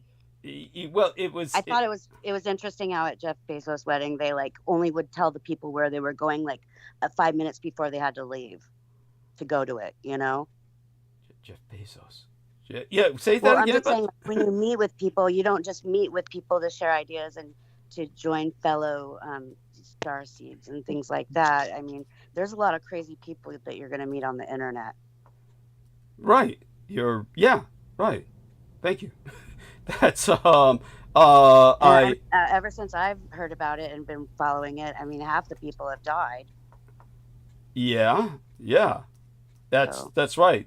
Well, basically, anybody who is involved with some kind of victimization to the point where the deep state has abused them and they're trying to reach out to some community that will listen to them will be exploited like this, and it's only meant to expose them so they can be ID'd and properly terminated. So this is like a suckers festival where people are. Remember, we were also. And you did not believe some of the things they said about you, Douglas. I'd be interested just out of morbid entertainment in hearing what they said. Sure, what did they say? Oh my God, I don't know. I can't even remember. You're some robot, android, or they just came up with some crazy stuff. Clone. I remember the father of the secret space program, dude. I mean, the ultimate blower. Yeah. Thank you, darling. And there's my ex, that is the father of my daughter. He wrote a book one time about his alien encounter, and so he tried to later in life, after he wrote his book, he tried to get in contact with someone who will like help him publish it or whatever. And he ended up coming across MUFON. Uh-huh. It's always bad. And, Always bad. Go on. yeah, he didn't come out of the garage for about a month after that, so he never published his book. There you go! That's what MUFON will do to you. That's so thank you for sharing Scared that. him. Yeah, well, thank you for sharing. Hey, I gotta go. Okay. All right, Holly, love you. I'll be listening. All right, we love All you. right, love Holly. you guys. Okay. Bye. Love you too, Holly. Okay, so we've lost both her and Brendan. Oh, shit! She left before I could relay to her what George Knight had said. Which, there you go. She has a talent. She's got a talent for derailing. Oh, I guess I'll just show Heather then. All right, so go share screen here. Sharing screen. And we'll go over to the rest of the call. Let's go over to, here we are. So here we are. George Knight says, "Good morning / evening, Douglas. I'll be on in roughly 10 to 15 minutes time. Please tell Holly she doesn't have to leave when I'm on. Please tell her my name's not Peter Moon." Then, ha ha ha, rolling on the floor, laughing out loud, with the smack to the forehead and the heart. Yeah, there we are. That's. Well, you know what? It looks like he was saying the same thing. This is just recently, right? Yeah, yeah. Yeah, I've been saying the same thing. Yeah. About what? What Trump says here, or what he says here? Yeah, Again, and that and below what George said. Yeah, you only said the same statement this morning. Again, it looks like they're regurgitating what you're saying, Douglas. They certainly are listening. Yeah. Thank you, honey. Thank you. So that's the point you're making as well. Yes. Yeah. Yeah. Got it. Holly's gone now and she's listening, so I hope she heard that. And Brendan, let's see if we can get you back on bandwidth. Yeah. I guess you know I get it. I get it. But it's funny how like there are other people that have survived of it and they're not affiliated with the conferences and things. Yes. You know, and they're probably the original actual, you know, people that would have something to say. Oh, well, that's a thought. That's a thought. And I appreciate that input. So all such being said, Brendan is... I mean, if I was to go to the activation conference and I'm like, okay, I can be any one of these things. I'm a remote viewer. So I go to a table and I set it up. I'm like, okay, let me remote view. And there's no telling if it's accurate or not. You never can tell. Right. Yeah, having expressed that, obviously what you're emphasizing is the fact that you have to have caveat emptor, buyers beware. There needs to be discernment involved, and or just like you know, just resources like to find out if it is right. You know. Mm-hmm. Well, who has those resources? Nobody has those resources. Someone who's psychic, yeah, yeah. People do testing. I know that there's testing done. Well, honey, you're talking about state level resources at that point. When I say nobody, I mean no average individual has those resources. States. We don't know that. Kids with autism, they're incredibly intelligent, like in special ways. So, well, what you're saying then is if you brought a child with autism whose particular talent would be some level of discernment, that would help sniff out the frauds or verify whether someone is accurate. Probably the most trustworthy, you know, source. Right. Okay. Yeah. Right. That's just a thought. Yeah, I mean, I've got nothing against it. I'm just trying to digest that. I'm just absorbing that. What happened to your phone? You recharged it? How did it? Yeah, we have a super fast charger. Wow. Plugged it in. Oh, cool. For a few minutes. Wow, cool. Okay, so that worked out, and so we'll be joined by George soon. But let's start in on our Tuesday experiences, Brendan. And Yeah, it's essentially Brendan and I, we rendezvoused at V Salon, and I guess we shouldn't overdwell on that because that was a source of great stress for everybody in a sense, but it wasn't unpleasant, and but V had to leave early and to another appointment, but basically just couldn't stand me in the company of someone else or something. And then I guess if Brendan wants to come on, we can talk about going down to San Rafael from there. And that's when we saw our Mercedes-Benz Waymo, and everything was pretty normal down to San Rafael. And once we got out of San Rafael and said, okay, let's go back to the city. Well, what we could say, what was it like in San Rafael? Tell people we had to stop at JP Morgan Chase to deposit the $100 check from Holly Kiefer. Oh, I missed the whole first half if you were addressing me. Sure. No worries. What we noticed in San Rafael. So let's start with, we got down to San Rafael, and after the appointment was over, obviously there were some odd things about the environment of the appointment in terms of the hospital, and they're changing the check-in process and all that. But pretty much everything was innocuous till we decided, well, should we go to San Francisco or here to deposit Holly's check to get my account back in balance? And we both agreed it must be easier just to do it here. So in San Rafael, we stepped into a bank and we got a real taste of the Marin County life. The only, tell them. It's just, what were the clientele? What was the one thing in common with all the clientele? Oh, every single one was an old ass white person. Yeah. Just ancient, like fossilized. Yes.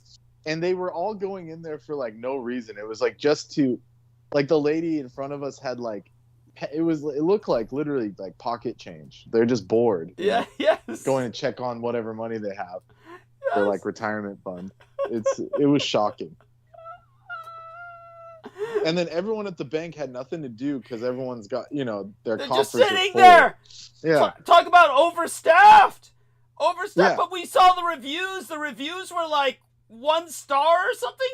They. Oh yeah, they all the Chase banks have low review scores. Oh, I like this. Because when you're not looking, they'll steal your money and shit. Yeah. Oh, goddamn. Look what happened while we were down there. Look what Heather found. Can you see this in the text box? Look in the text box. The last message from our dear Heather. Yeah, I see it, but so what? Yeah, like it's a shelter in place. Yeah, for what? Issued by San Rafael Police Department. There's some mass shooting happened while we were down there. Yesterday? Yeah. Are you kidding? Yes. Oh, no, this must have been today. This wasn't yesterday. August Says 12th. Tuesday. Says Tuesday. Oh shit. Well, we missed out. 7 p.m. So it was right after we left. Yeah, that's right after we left. God basically. damn! They were intending to take us out and they missed us. Seriously. Yeah, well. Seriously. Oh no, it says around 11:40 a.m. I mean, we were there. Yeah, we were there. God, you hear that, George? We were there. Yeah, Douglas, hello. Yeah, well, welcome aboard, George. And did you just hear that? Thank you. Yeah, so did you No. So, Yeah, no, I missed it. So Sorry. Hello, Brendan. Yeah.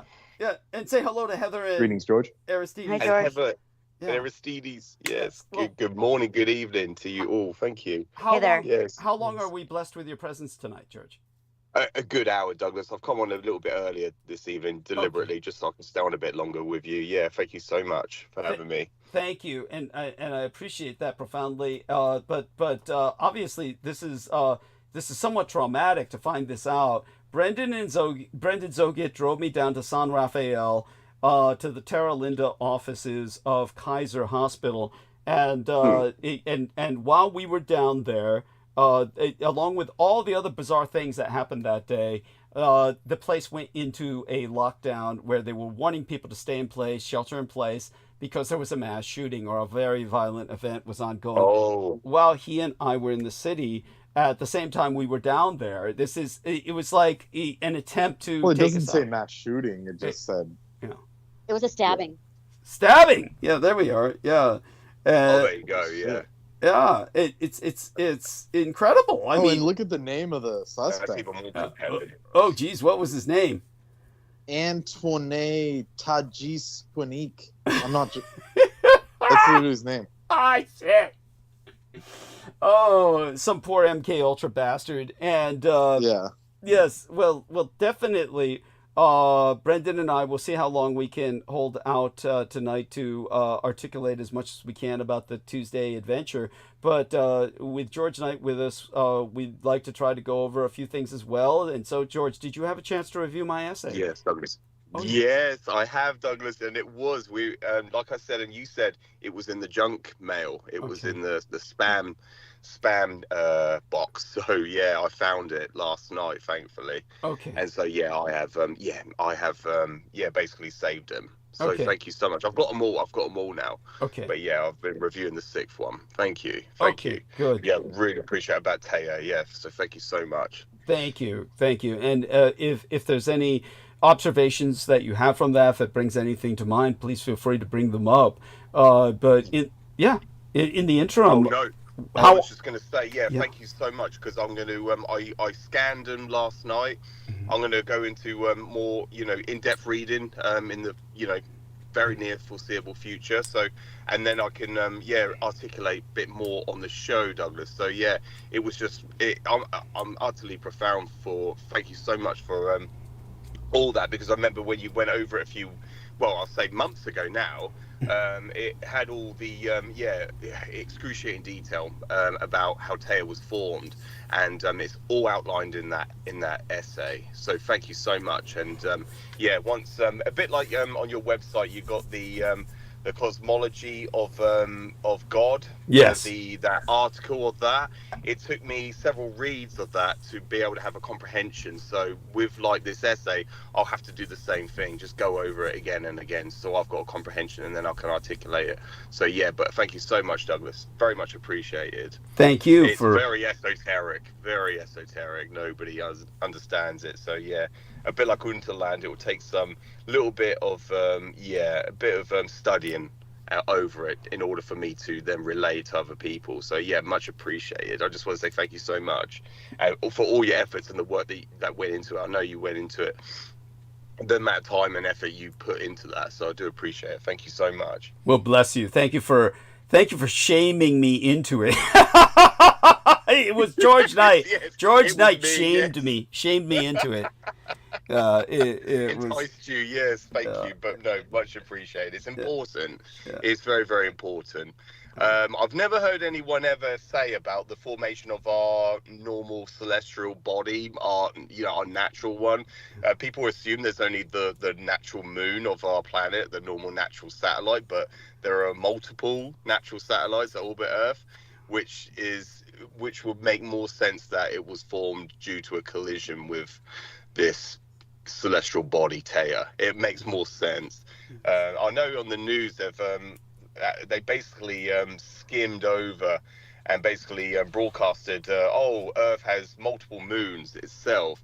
I know in the past you've gone over Krunia, but they've outlined multiple more of them. So yeah, it just makes sense. Certainly in that first introduction, the summary start of that essay that you wrote, Douglas. So yeah, I'm very, very impressed and very, very thankful for what you've done. thank you. I just want to express that just initially, just to start with. But yeah, thank you. Bless you, and I appreciate that profoundly.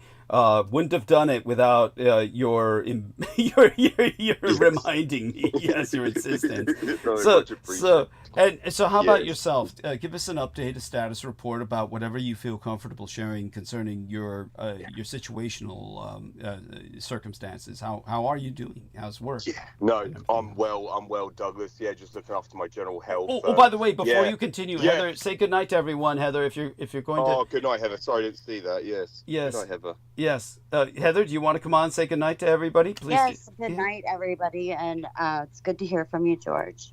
Yes, you It too, seems like Heather. a lot Thank of you so times much. what you say and I say were a lot the same. Yes, we're on the same page. Yes, yeah, absolutely. It's when you got like when you're included and you understand it, you can basically, yeah, you identify it immediately when you see these things that are, yeah, broadcasted Well, out stay there. You're safe. like, Bye, oh, everybody. yeah, you too. Take care. No, Heather. but Sorry, but beg your Heather, pardon. what's the significance of the headstone? Oh, it's just one of my pictures. I was going through the pictures to send a picture, and that is at, it's just a headstone of a guy whose last name happened to be Nuremberg. Thank you. I appreciate that profoundly, and I appreciate your search that brought to our attention what happened while we were in San Rafael.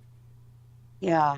Thank you. You're an angel. That happened when you guys went to Nevada, too, I think. That's right. That's what I was going to bring up, but Holly said, oh, I got to go. I was going to bring up the Super Soldier Summit in Las Vegas, where we were all supposed to die. And that's when we were hit by Gerard and Mandy Miller, who showed up there, but I turned them away. It's that's you remember the whole score. Yes. That's so bless you, honey. I love you dearly. Stay safe and be well. Okay, thank you. Bye, everybody. Thank you, darling. Yeah, good night.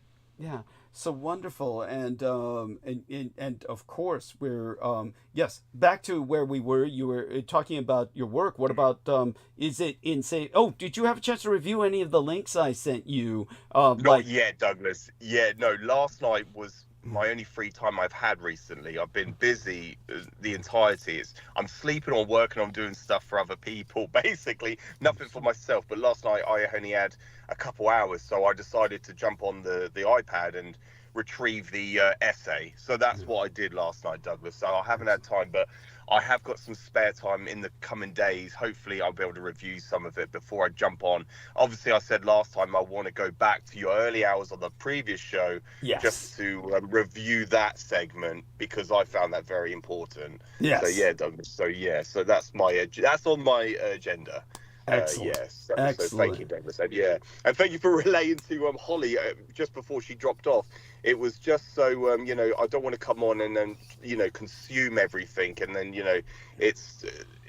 I encourage people to stay on and then obviously interject and then ask questions, because that I really appreciate when people participate. I know me and Douglas can go, and Brendan can as well. We can do entire shows, hours and hours and hours, all by ourselves. With each other, but it's important to include other people, and I don't want to discourage people from participating when I'm on. I appreciate when people come on and then ask questions. Oh, I'm sure she'd be happy to participate. In terms of all that, it's honestly, how's our favorite fan in England?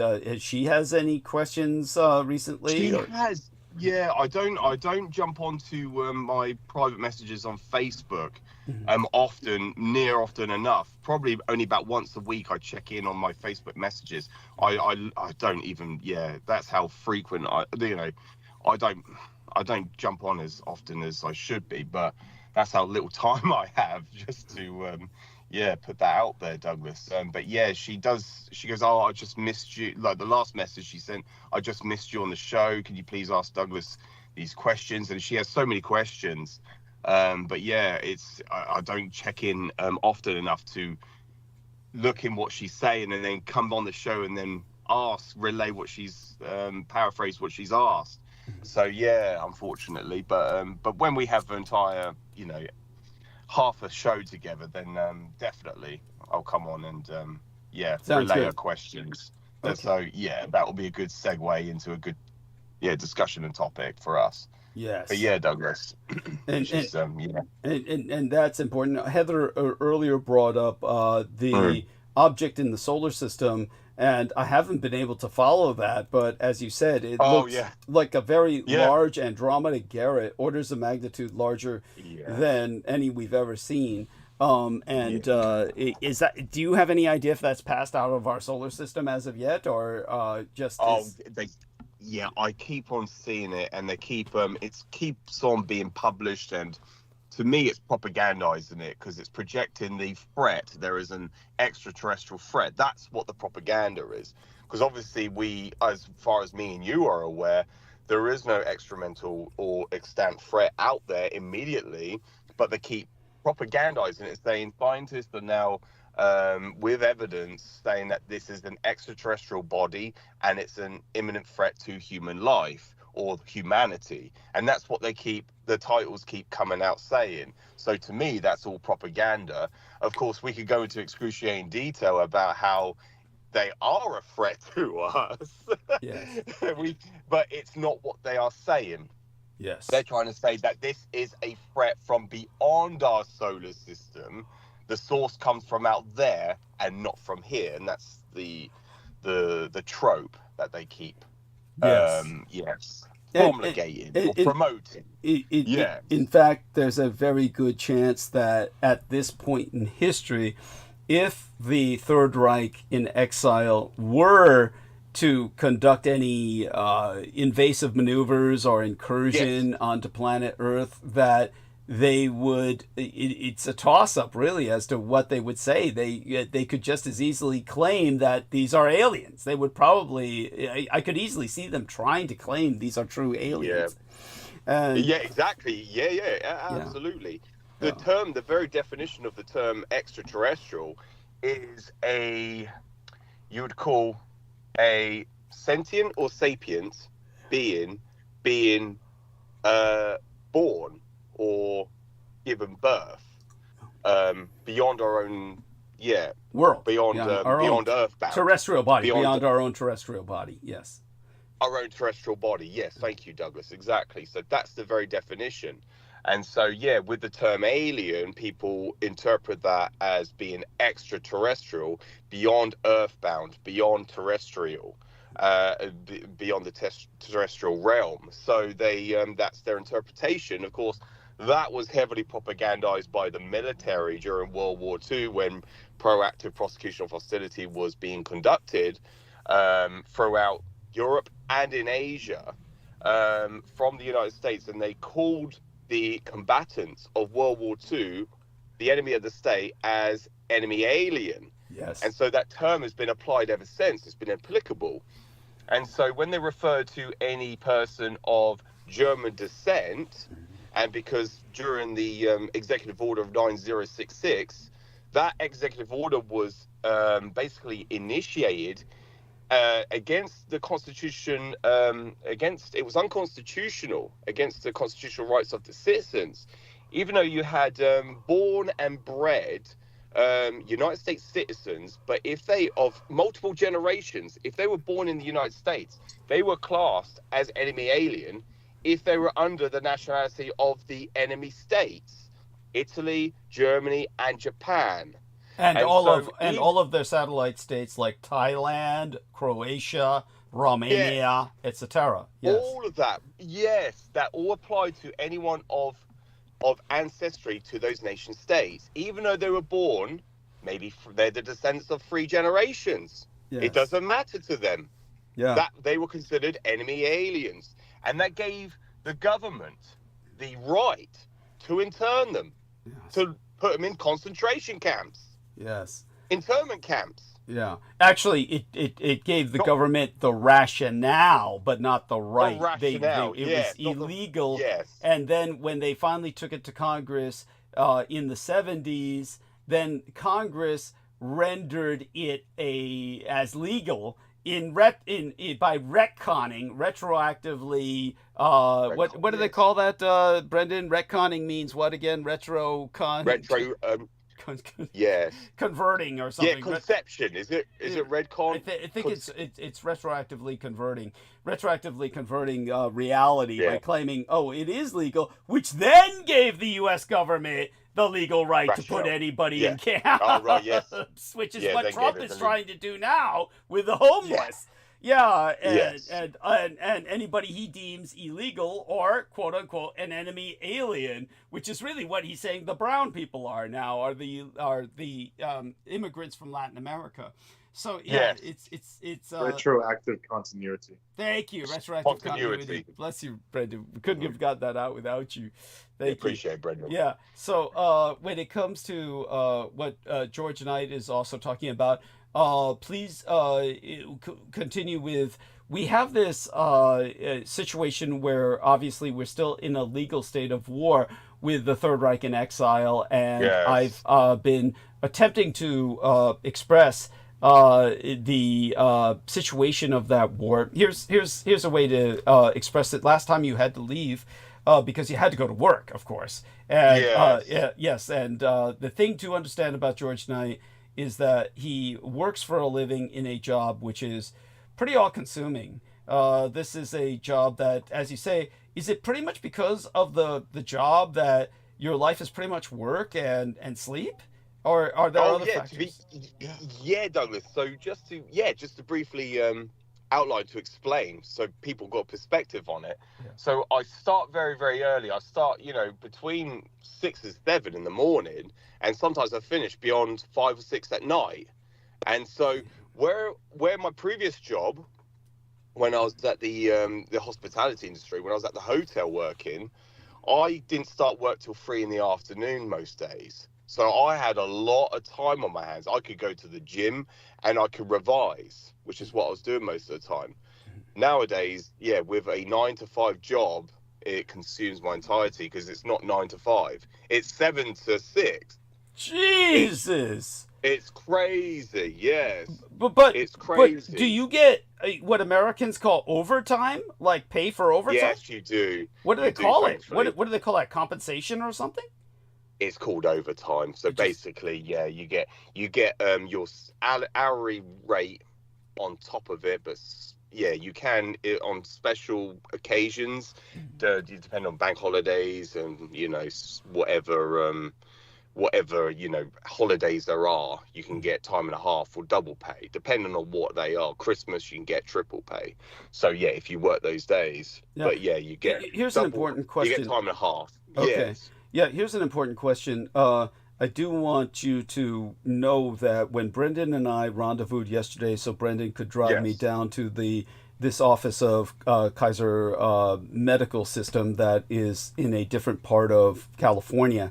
We were tailed, surveilled, we were approached multiple times. We suffered I want you to know that the rest of Team Dietrich is suffering an occult assault, and some of the members aren't even aware of it, but most of them are, and it has led to some incredible incidents that some of them are not willing to share. In the case of Brendan and I, they did try to kill Brendan when he left me at home in San Francisco and took off after leaving me to get back to his home. He was almost killed en route. So we had a pretty serious experience. It was quite the adventure. Are there any times at work where you feel there might be some threat that has been projected onto yourself that might be connected with your connection to myself, or does that you seem pretty secure and immune to that? Obviously, I don't want to share if you don't want to share. Actually, no. I can share everything, Douglas. It's just sometimes when I speak of things, when I speak privately to people, individuals around me, most people will just brush it off as paranoia.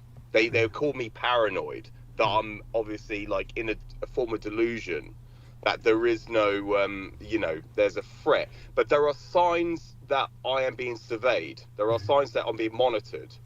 There are things that come up, and it's just my intuition. I can see that I'm being monitored and watched.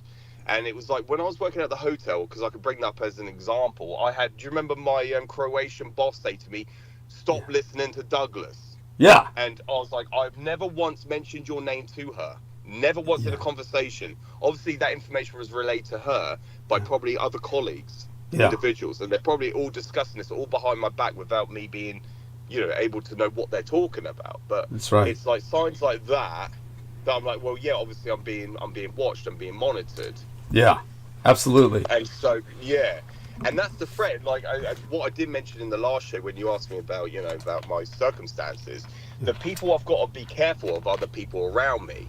Yes. It's the government rely on the people around me to take me out, by projecting me as a person of and what it is within our what do you want to call it? Our British, what they call it. I'm trying to relate what the terminology they use in my company. It's our British. Well, certainly with Max Spears, the way that they discredited him was simply to call him a name, conspiracy theorist. And, yes. Yeah, but in your case, of course, something more technical might be applied. Yes, like a radical terrorist or something. That's what I'm trying to, oh God! I am trying to. I'm trying to think what the British, what they call it, our values are in Britain. There is a term for it, but like they say, if there's anyone that you extremist, maybe extremist, or something? Yeah, it would be an extremist. Yeah, that if you ever have suspicions on anyone of being radicalized, to report them, and so that's obviously the case. But the problem for them is, like I said in the last show, is everything that we say on the show is verifiable and it is based on fact. Absolutely. There is no comeback to that. Yeah. If I was coming on regurgitating propaganda and disinformation, somebody can do me for that, for defamation, for spewing all sorts of lies. I'll be a charlatan and shill labeled or titled. Or but the fact is that I'm coming on and regurgitating fact that people can verify for themselves. The only way they can label me is a conspiracy theorist, like they did with Max Spears. The problem that Max Spears had is he had all these people around him, just like I've just articulated. I'm worried about the people around me. He had people like, what's his name? The guy, I thought... Miles Johnston. Miles Johnston, yes, him, who kept enticing him to go on, start talking about the reptilians. Yeah. Start talking about this, that, and the other. And it was all orchestrated to then portray Max Spears as a conspiracy theorist. They had that on him because he was coming on, because he was forced to do that. Yes. And whereas with myself, I'm not coming out spewing conspiratorial, I'm not peddling conspiratorial theories at all. I'm not coming on talking about reptilians. Right. I'm not coming on speaking about flat Earth or whatever. Mm-hmm. That's not me. So that's what I've got in my favor. That's what's keeping me alive. That's what's keeping me. Very important. Very important, and very much appreciated. And so when it came to the thing I'd like to show you now is I'm going to show you a screen share. Let's go over to the screen share here and see if we can take a look at our call and see if I can recall the call itself. And we're going to look at what was sent to us by Heather Holman. So Heather Holman has been keeping an eye on Lori and Ann Fenton, and apparently she's organizing some stuff in Florida. And this is pretty, it's just, I did want to show you this simply because it's for personal interest, and it gives you an idea of what's going on in the alternative media world. And as I said, these are just exploited people in general. She's got this super soldier activation conference going on, limited VIP tickets. That's a joke. But then again, in Florida, she might get the rich ones with nothing but time on their hands in their retirement, and they listen to Fox News all day, as Holly said. October 8th to 12th, 2025. And this is, here, I'm not going to advertise them too much, but James Rink is there, poor fellow, poor bastard. A bunch of unknowns, poor people. Most of these look like they're very sad.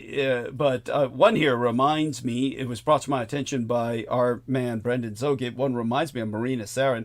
Julia, come on, SSP remote viewing. She really doesn't belong in this crowd. There's Miles Johnston, Base's project. That alone means everyone's in danger, and this guy is like a joke, like Brendan said, like a comic book supervillain, Dr. Delirious. Yeah, and this motherfucker looks just like Daniel Arola. Daniel Arola just changed his name to Kosol, ouch! Super soldier. Yes, how low he sunk. This guy looks like a comedy routine. Thomas Alvin says SSP or Secret Space Program Military Intelligence Officer. Guess all it takes is a pair of shades to try and say you're one of the men in black. This poor bastard, Ashton Neusler, Nachtwaffen veteran, trying to pick up where Penny Bradley left off. Of course, it simply means Night Force in German. He's trying to claim it means Secret Space Soldier. But such having been articulated, we also see, and this adds to the weirdness, Heather Holman found other entries about them on Super Soldier Talk. Now he's here, a different name, Kapitan.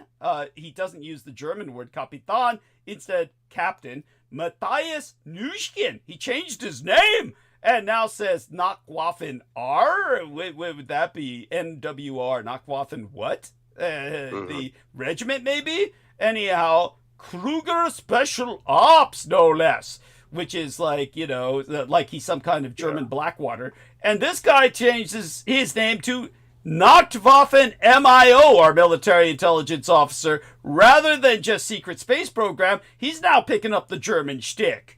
Isn't that intriguing?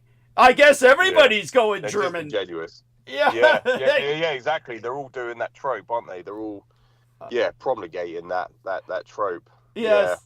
Yeah. And so. And it's all, Yeah. It's immediately all, I'm rolling my eyes. Yeah. So now I'm going to send yourself. Let's see if we can go over here to the so T Tank Berry. He's asked me to write about Transnistria. So I've been writing about Transnistria, and but it's required me to try and contextualize what happened with Nikola Tesla, what happened with the wars that happened because Nikola Tesla did what he did, meaning that one of the things I point out is that a bolide was descending onto Russia. Nikola Tesla essentially weaponized the Wardenclyffe Tower, where he discharged an enormous amount of energy directed towards the incoming bolide. This is what resulted in the Tunguska event. So this was 1908. So I explained, of course, that this led to his being essentially terminated, certainly in terms of his career, by his sponsor, J.P. Morgan, of J.P. Morgan Chase Bank fame. But because of his saving Moscow, I pointed out that the world suffered the Great Depression and 2 world wars, basically World War II and World War III in effect, the so-called Cold War.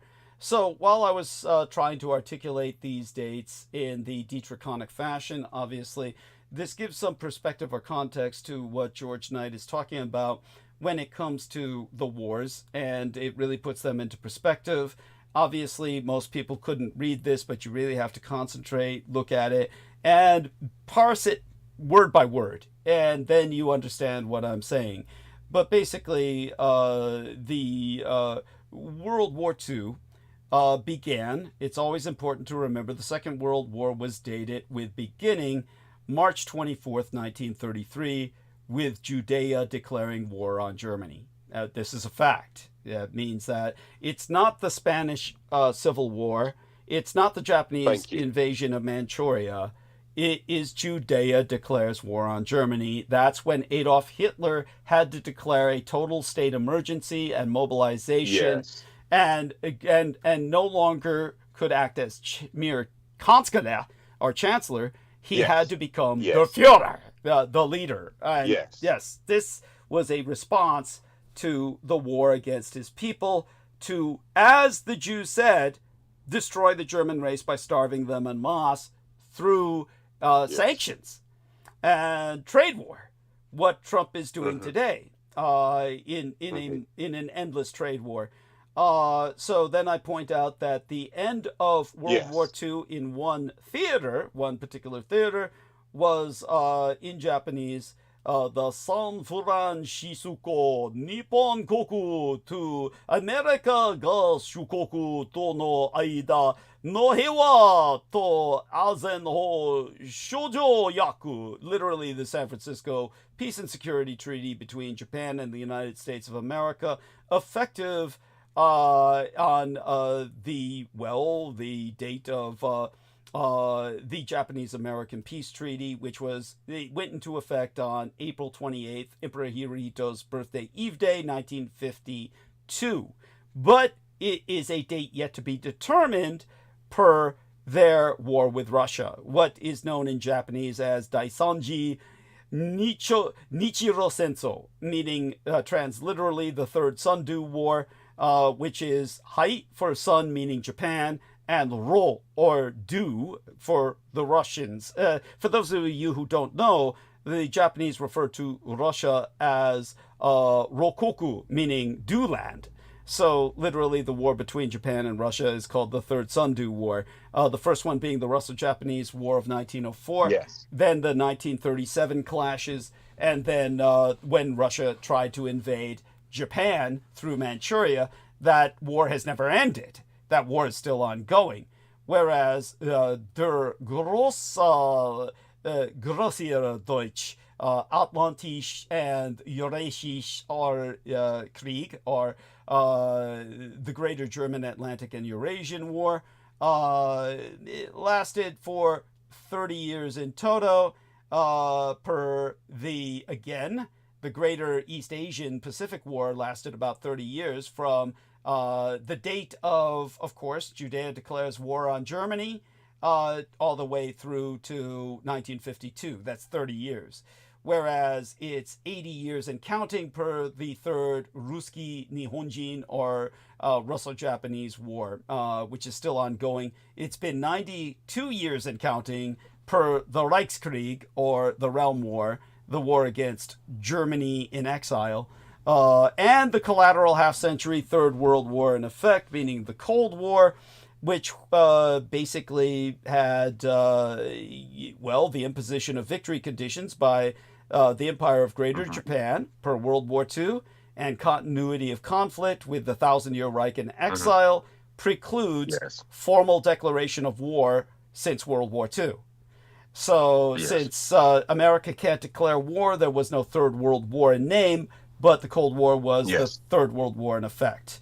So, that war began on the 30th Double 10 Day, meaning the 30th Shongshirije, or the 30th anniversary of the founding of the Republic of China, on October 10th, 1941, when, with the Axis battering at the gates of Moscow, that's when Joseph J. Jugashvili, or in the Russian, Joseph Vissarionovich Jugashvili, literally criminally aliased Stalin, or the Man of Steel. The name he took when he was robbing banks.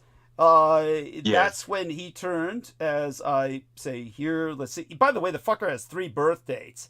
There's the birthday from the old Julian calendar used by the Russian Orthodox Church, which, of course, when our man Brendan Zogit was talking to the Croatian lady, who had no background in the Russian Orthodox Church, she was Croatian, so she would have, if any, spiritual following, a Catholic background, but she came from Yugoslav Tito's communist regime.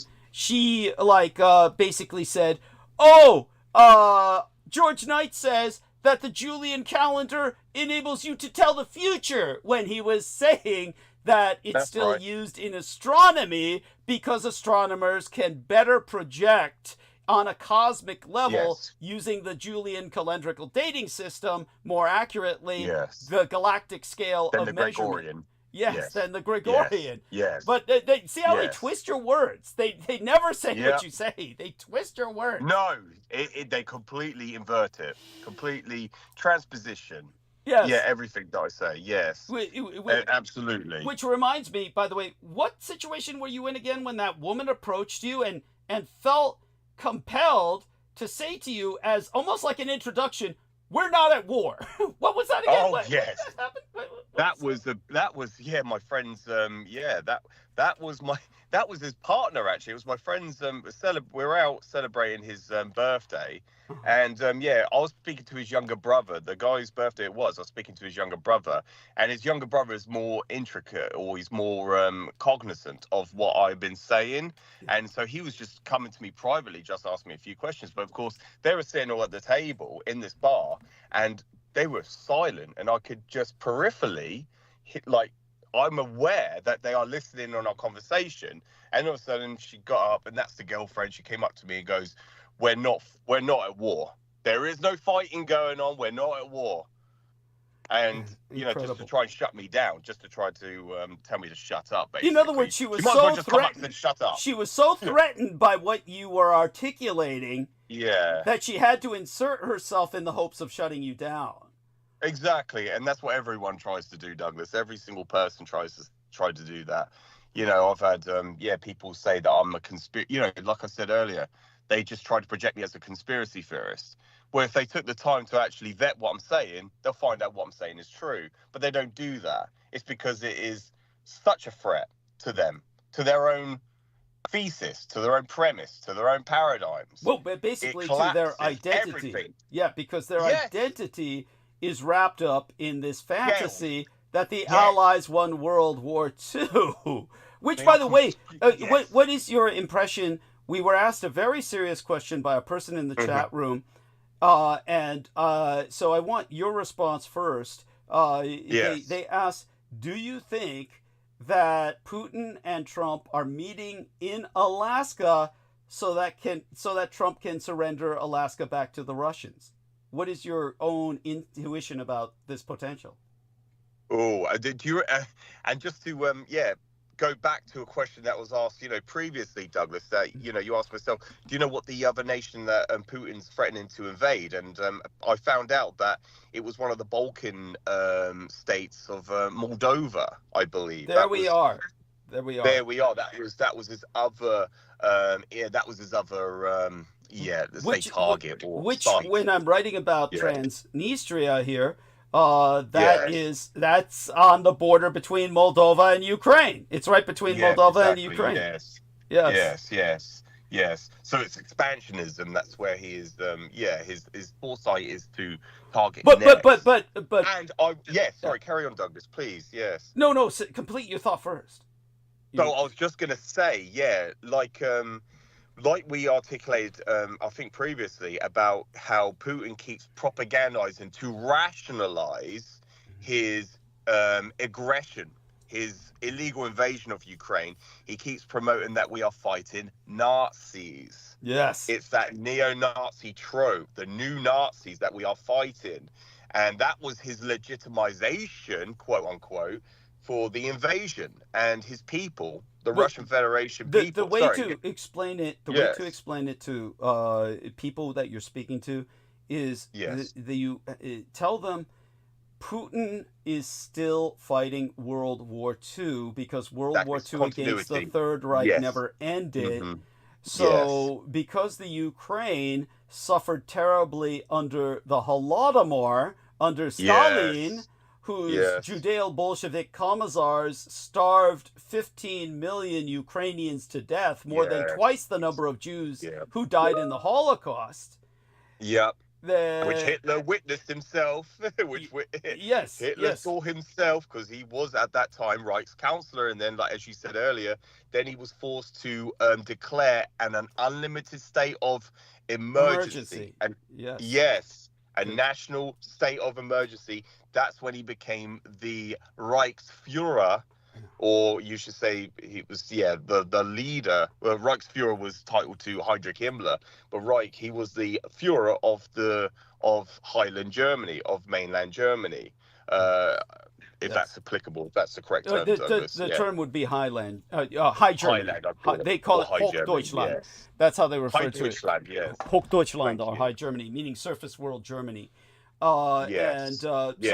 So Sammy He says, witnessed stuff on a. right, Yeah, sorry, Karen. oh, no Yes, worries. thank you. Sammy Romero says, more like Trump is going to do in Ukraine to Daddy Putin, which of course that's obvious. Well, that's a given. Thank you, Sammy. Thank you, Sammy. It's a given. But why Alaska? Why me in Alaska? Exactly, Of all places. Yeah. Yeah. And Why I think not? he got, Yeah. Go yeah. on. Go I on. think he got a lot of flack. I use the colloquial term flack. He got a lot of like so-called what else do you want to call it? He was getting a lot of grief from his advisory board for, oh, you publicly state you're going to meet him in Alaska. You shouldn't have said that. You should have kept that quiet and confidential. Now everyone knows where you're going to meet him. And it's just like we mentioned before. This man, under international law, is wanted for war crimes. Yes. And he's meeting with the President of the United States. Yes. That's treason. Yes. Thank you. Thank you. I appreciate that. But you see, As you said, yeah. everyone in the military have an obligatory to protect from foreign and domestic enemies. Threats. That's right. Enemies and threats. That's why they need to take this man out. Down. Yes, they are legally obligated by their oath in the military to kill Donald Trump. Yes. They have a quite- sworn duty of under oath to protect and sworn the Constitution of the Republic of the United States against foreign and domestic enemies. Yes. And that's yeah. This man is rendezvousing for negotiations with a war criminal. with a war criminal, with the enemy. Yes. Yes. Not to mention he was cavorting with Why they- the other war criminal, Netanyahu. Benjamin Netanyahu. Yes. Benjamin Milošević, another criminal alias. Yes. Netanyahu. That's Yes, right. That's another correct. criminal. Yes. Who the founder Continue. of that Likud Party, the most electorally or elected government in Israel, was founded by Menachem Begin, Yeah. the Terrorist. former head of the Irgun group, the terrorist organization. So all these men, all these people in power, are former, like Vladimir Putin, former Kremlin intelligence. Yeah, he's a what was his title, Douglas? He was a former Kremlin. Basically, I forget the KGB. exact. I said Kremlin. Sorry, He was definitely KGB. spy. Yeah, he was a KGB Yes. agent. Yeah, so he's basically a Agent, spy. which is- Yeah. Yes. Absolutely. I mean, he was an intelligence operative, and he was assigned to East Germany, and he was basically kind of like a fairly mid-level operative. He wasn't any big deal. No. Yeah, he took over only because Yeltsin was doing so bad, and he manipulated his way into the inner circle and essentially took over. It was somebody was in power for a very short period of time between Yeltsin and Putin, but Putin took him out almost immediately. But Putin had a rival, and that was General Lebed, Alexander Lebed, and he took him out and assassinated him.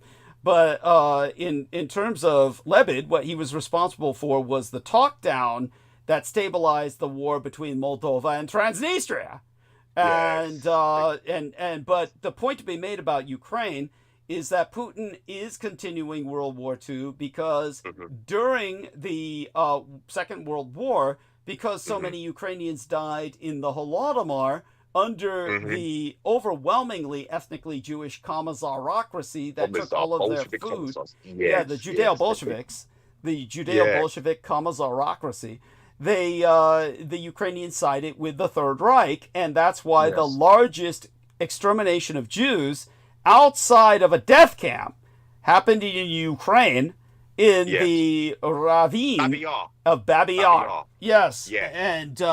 And so when it came to the Ukrainians, they fought on the side of Nazi Germany for obvious reasons, and killed Jews en masse for obvious reasons. When the only reason they got help from the West was because they were savvy enough, astute enough, politically aware enough to elect a Jewish president. And that's why the West was obligated to help them. And then the man turned treason on them, and when Israel conducted a false raid against itself on October 7th of 2023, then their own president betrayed them and said, "Don't worry about us. Give it all to Israel." Yeah, we stand in solidarity with Israel. Yes. So that was when Biden said, "Yeah, we'll give Israel all the money." Yes. And we won't supply you with any funds or any military assets. We will hand it all over to Israel. Motherfuckers. Yeah. And so going back to Putin is legally correct. Putin is fighting World War II because World War II never ended. And exactly. To him, the Ukrainians are Nazis historically, which they are. Yeah, all of it is true, but that doesn't mean Putin's on the right side. The Russians never were. That's he still invaded a sovereign state whose international borders were internationally recognized. Yes, so that's an act of aggression on his part that puts him in the wrong. But he keeps saying Nazis as if that morally makes it right. Yes, exactly. Thank you. Applause, Douglas. Applause. Yeah. And so when this individual comes up to me and says we're not at war, there's no fighting going on, what have we just articulated? Well, not only have our British troops involved in Ukraine, the Russians conducted a weapons of mass destructive attack on England that killed at least one British citizen. Exactly. Yeah. They deployed weapons of mass destruction on British soil. Yes. And what did our government do? Nothing. Well, they're doing something now. They're doing something now. It just took time. They took that. Yes. Yeah. They took that to note, and now they're doing something now about it. Yes. Yeah. Yes, exactly, Douglas. And yes, they certainly didn't forget it. They took note of it and then responded when the opportunity arose, and that opportunity is now. So yes, definitely we are at war. Now, in terms of Stalin's 3 birthdays, he had the Julian calendrical birthday. The communists converted to the Gregorian system. He had that birthday. And then what happened was he had his own false birthday. He misbirthdayed it himself so that he could reduce his age by a year so he wouldn't be drafted into the Tsar's army. And that was thereafter instituted as his official birth date. So then what happened was basically when the Germans were at the gates of Moscow, he turned towards his general staff and he told them, "Let no one forget that the United States is the glavny vrag, the main enemy." And that term became the common synonym for America in the communist lexicon. That was October 10th of 1941, and that's when the Third World War, the so-called Cold War between America and the communists, began. So that was the beginning of World War III, which ended with the collapse of the Soviet Union on Christmas Day of 1991. That was 50 years in total. That was half 100 years in which the majority of the worldwide spectrum of contemporary conflicts was subsumed. That includes the ancillary Indochina conflicts. Now, there was 3 Indochina wars versus France, versus America, versus communist China, but people don't know when the conflicts all began, especially with France. That began on December 19th, 1941. That was the pivotal moment of escalation for Vietnam, and it was simultaneous. To the same day, Hitler assumed the position of commander-in-chief of the German army. When Hitler took command of the Wehrmacht, the German armed forces, after their failure to take Moscow, that was when he took over. That's when Vietnam saw the first start of the Indochina War, with this ultimatum and blackout as the French general Mollier. He demanded the Vietnamese Tuve militia disarm, which prompted the Viet Minh to launch a preemptive strike against French forces in Hanoi, utilizing machine guns, mortars, and artillery. This isn't your average militia. Machine guns, mortars, and artillery in World War II for a militia? This is a fucking army. And that's when they were fighting the French. The French counterattacked, and they took the city of Hanoi, forced Ho Chi Minh himself to flee to the mountains. That's the beginning of the Vietnam War, was in the middle Yes. of World War II. So understand, it's all connected. That means that the Vietnam War is simply an ancillary front of World War II. The Korean War was simply, was simply the Northeast Asian theater of operations, because Korea was part of Japan. That's an integral part of World War II. And of course, you had the Malayan conflict. And the Malayan emergency, as the British called it, they were fighting Japanese trained troops. And yet you hear almost nothing about it. They say almost nothing. The British will simply say, "Oh, well, we won the war." Well, what the fuck was that war? And they'll say it's a communist insurgency. And if that's the case, how did every other communist insurgency succeed? In Vietnam, Korea established its own state. Vietnam conquered the other state. How is it the British won and yet they say nothing about it? Because they were fighting the Japanese. Yeah, I remember you saying before, Douglas, about that, how the British will then, in their convoluted premise, they will try to put it down to the pound sterling. They'll put so many pounds to like what was invested into that, into legitimizing or rationalizing their victory in that conflict. So yeah, I remember you mentioning that before, Douglas, but I really appreciate what you just said only moments ago. That really opened up my eyes, and it was through my name, shame and disgrace, for my naivety. I wasn't aware about that with Hitler, that he took command of the German defense force, or the German army, after the failure to of take Moscow. Yes, because how these historians always portray it as Hitler's mistake. They'll say, "Oh, Hitler's mistake." Yeah, he wasn't even in command of the armed forces until after the failure at Moscow. Jesus, Doug. Yeah, see, that I wasn't even aware of. But again, that's something I've got in my arsenal. Yes. To portray, because I hear that so often. That so often, and I wasn't even aware of that. So thank you, Douglas. I've learned something brand new myself. So much appreciated. Yes. Thank you. So all of this is important, is to articulate the state of conflict in the world, but understand that all these wars still impact us all today, into the 21st century. These are still ongoing conflicts. We are now stuck with the second war against Russia, where it's a satrap of communist China. And our president, here's what I will tell you might be possible. President Trump might bargain with Putin. I'll give you Alaska, and I'm going to invade Greenland. That's it's like, I can easily see this happening. Where Trump will. But if Trump invades Greenland, he's literally at war with Europe. At that point, that's it. Denmark, and then it will bring in, by default. NATO. So we will, we'll be at war. So it'll be, again, like you said, we'll be on the side of Germany, and it'll be again a two-front war, against Russia, America, and Israel, which is on the side of Russia and America and communist China, of course. So it's the lines are being drawn, but understand that Trump has also threatened to invade Canada and make it part of the United States, which brings him directly at war against Great Britain.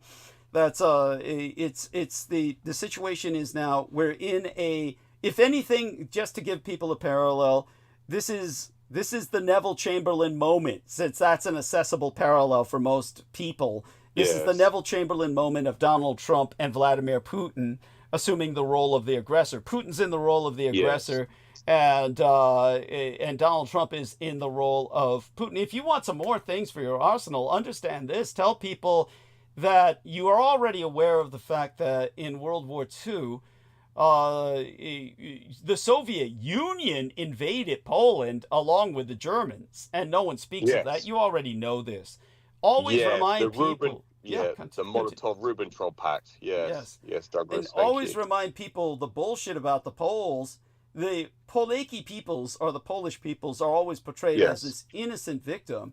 But when Adolf Hitler invaded Czechoslovakia to retake the Sudetenland, where the Germans people were being persecuted, the Polish nation invaded Czechoslovakia.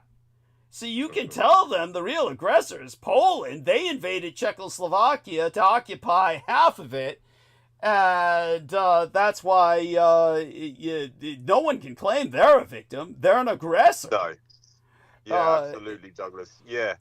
No, thank you. And what I can, go into, I do have to depart very shortly, Douglas. Okay. I do apologize. But yeah, like something that I can articulate very well is during World War One with Thomas Woodrow Wilson, he helped redraw the map of Europe. And there was no such thing at that time as Poland. It was German territory. That's during correct. World War One, there was Austria, Hungary, Germany. There was no such thing as Poland. Poland and Czechoslovakia never existed during World War One. They hadn't existed for hundreds of years. They were just created by Woodrow Wilson. Thank you. Yes, exactly. The only thing in Europe was Germany, Austria, Hungary, and Russia. And Russia. That's it, Douglas. Yes. Anyone can look at the maps of World War One.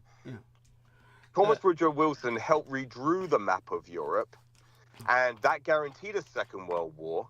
Even though he was the man who promoted, World War One is the war to end all wars. Oh, he was the worst. He was he was the worst. Yeah, he was even worse than Roosevelt in his own way. Really.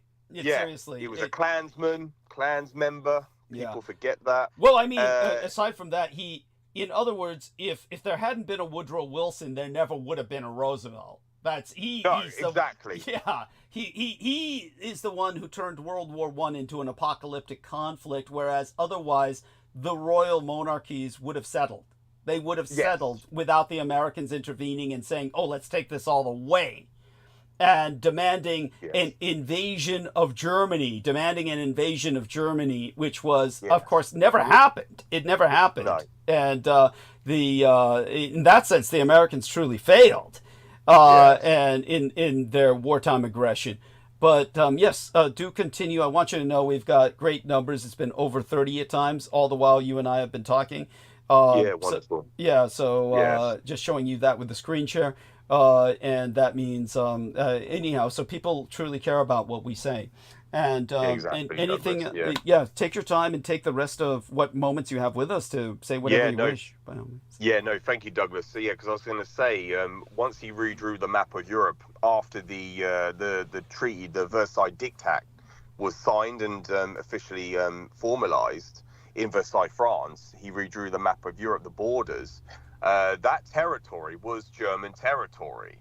And what did they do with the populations? They established these camps. Yes. That's where they threw the prisoners into.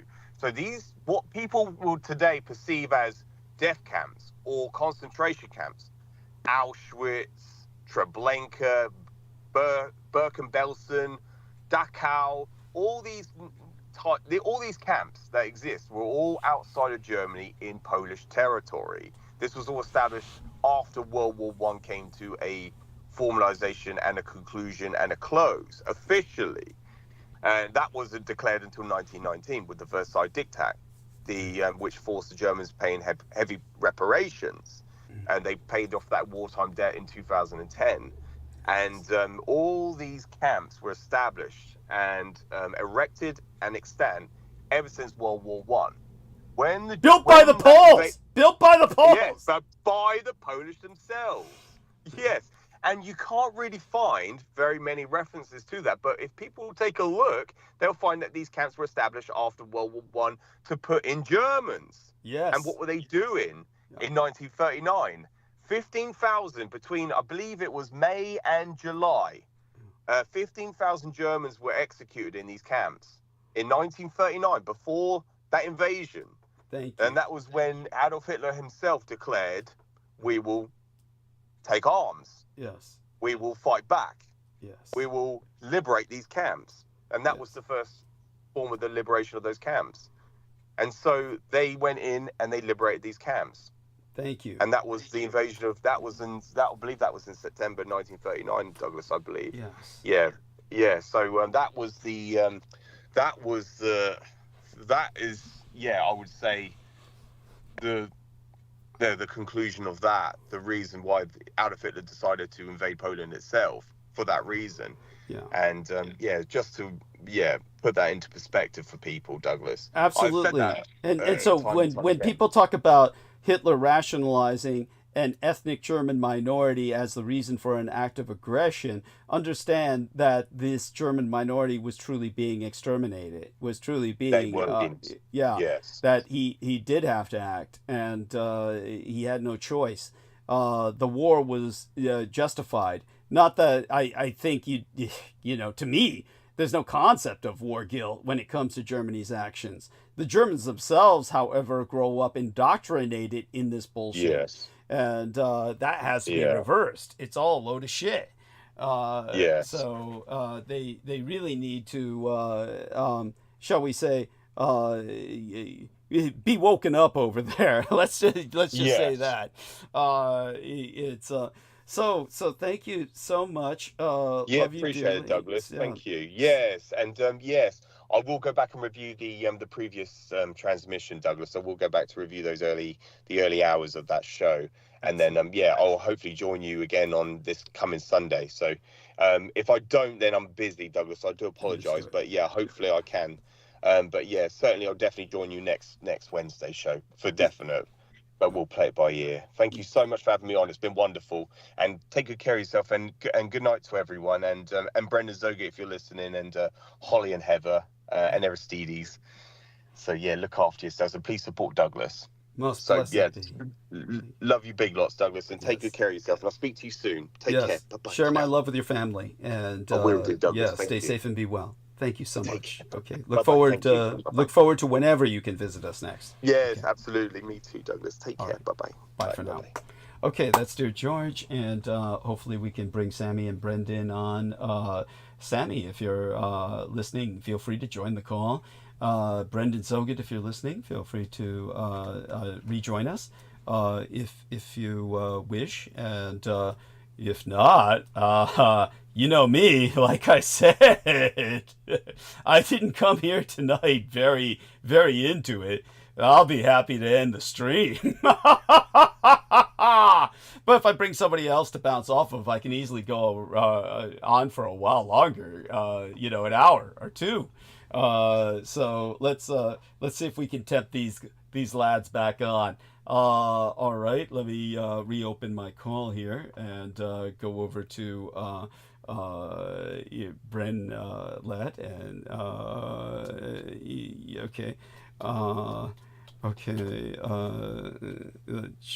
join me back on bandwidth, back on bandwidth. If you how would I say this? Feel that you can spare the time. You can spare, based on the schedule, spare the time. There we are. All right, so there we go. And add on the proper emoji here. Let's see now. Here we go. Okay. There we go. And okay, now with that, we'll see if we're joined by our dear Sammy. And if not, I'll wait a few minutes, of course. I'll drone on and babble for a few minutes and see if anybody appears. Let's take a look. And if it's just myself, well, let's start a countdown.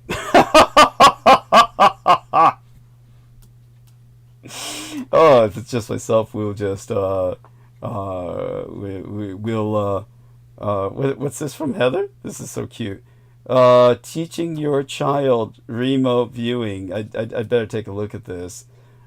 See what she's transdimensional. Is she getting a commission? Transdimensional mapping.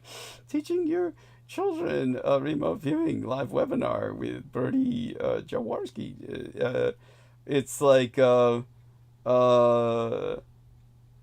Oh, this is one of the women who's at that place. Why, $199. Yeah, buy now. It's like, I guess I'll leave it there. I mean, I don't know why our dear Heather feels compelled to promote this individual, but hey, I don't know him personally. I got nothing against them, but yeah, they seem earnest enough, and everybody's gonna make a living, right? Speaking of which, okay, we need to raise the equivalent of, at an absolute bare minimum, I'd say about $600 at this point. Probably more. No, we need about 900. Let's raise as much as we can. I need contributions on the level of $100 contributions. Otherwise, to maintain this at all. Obviously, I'll try and get back into my geopolitical analysis mode, my historical mode, when I'm back on Sunday. But by God, I certainly need my rest after what's gone down. We'll try and provide the recount of the adventure that Brendan and I had on Sunday. We should be able to do that. But unless he joins me now. So let me give him another message. Let's reach over for my cell phone here and send him the same thing again. See if he comes back on. Again, of course, Sammy's also welcome to join us depending on his own daddy duties. It's hell to be a father, and thank God I'm not one in any biological sense. I would die. No, I wouldn't. I'd kill myself. Hey, France's largest nuclear plant was brought to a halt by jellyfish. Yeah, that's a thing, people. I got to go into that again in the near future. Yeah, okay, let's see. Okay, okay, please, rejoin us.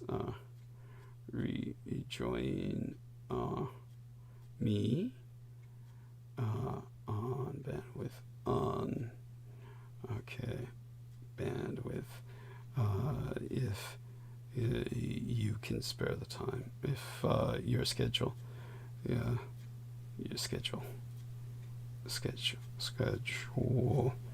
allows it, allows it. There we are, presented in as appealing a way as possible. Okay. Ooh. There. Okay. Let's see if that gets sent. It was actually sent. That's a relief. Again, give it a few more moments here. Well, we've been through quite a bit tonight, and we've been on 5.5 hours. Oh, our dear Aristides, it's so kind of you! Oh my God! You're such an individual. I couldn't do it without you, Aristides. Bless you. You're such an angel. Thank you so much. And he says, please contribute. Yes. Well, we'll give it a few more minutes. We've been on 5 hours and 23 minutes. We'll see if we can make it down to 5:30, meaning 5 hours and 30 minutes, 5.5 hours, if that. That means I have to talk for another 6 minutes. So, what does everyone or anyone want to hear about? Do join us. If Aristides feels like it, he's welcome to join us and say something in the last several minutes. If he doesn't feel like it, that's understood. But hey, Aristides, feel free to say something. We can end off on that. You can help close the show. How about that? If you wish. I guess. Can you hear me? You sound great. Okay. Thank you. Oh, so I was kind of zoning out there a while, but that was good. I heard George there, right? Yes, George Knight. Yeah. Always a very reassuring voice in the night. Thank you. Yes. Always great information. So that's why you should keep right here all the historical information you didn't know you needed. So please contribute. PayPal link.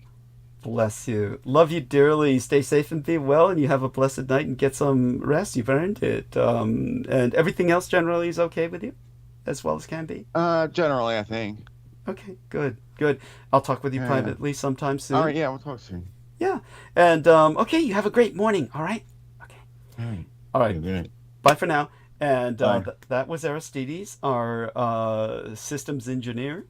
And love him dearly. Couldn't do the show without him. And we're going to leave the call for now. And we're going to end the stream. Okay, so let's turn back to studio and dive on in and say goodnight to everybody. Thank you all for your moral support. We need your financial support as well, or we can't keep doing this. So by all means, contribute. If at the very least a $50 contribution, half $100 is really a necessity. And if you can, make it $100 contribution. We've got to make close to $1,000 by the end of the month. Realistically, at the absolute barest minimum, we've got to raise $800 to $900 from our listeners for myself to make the rent. And so that being said, we'll be back again on Sunday.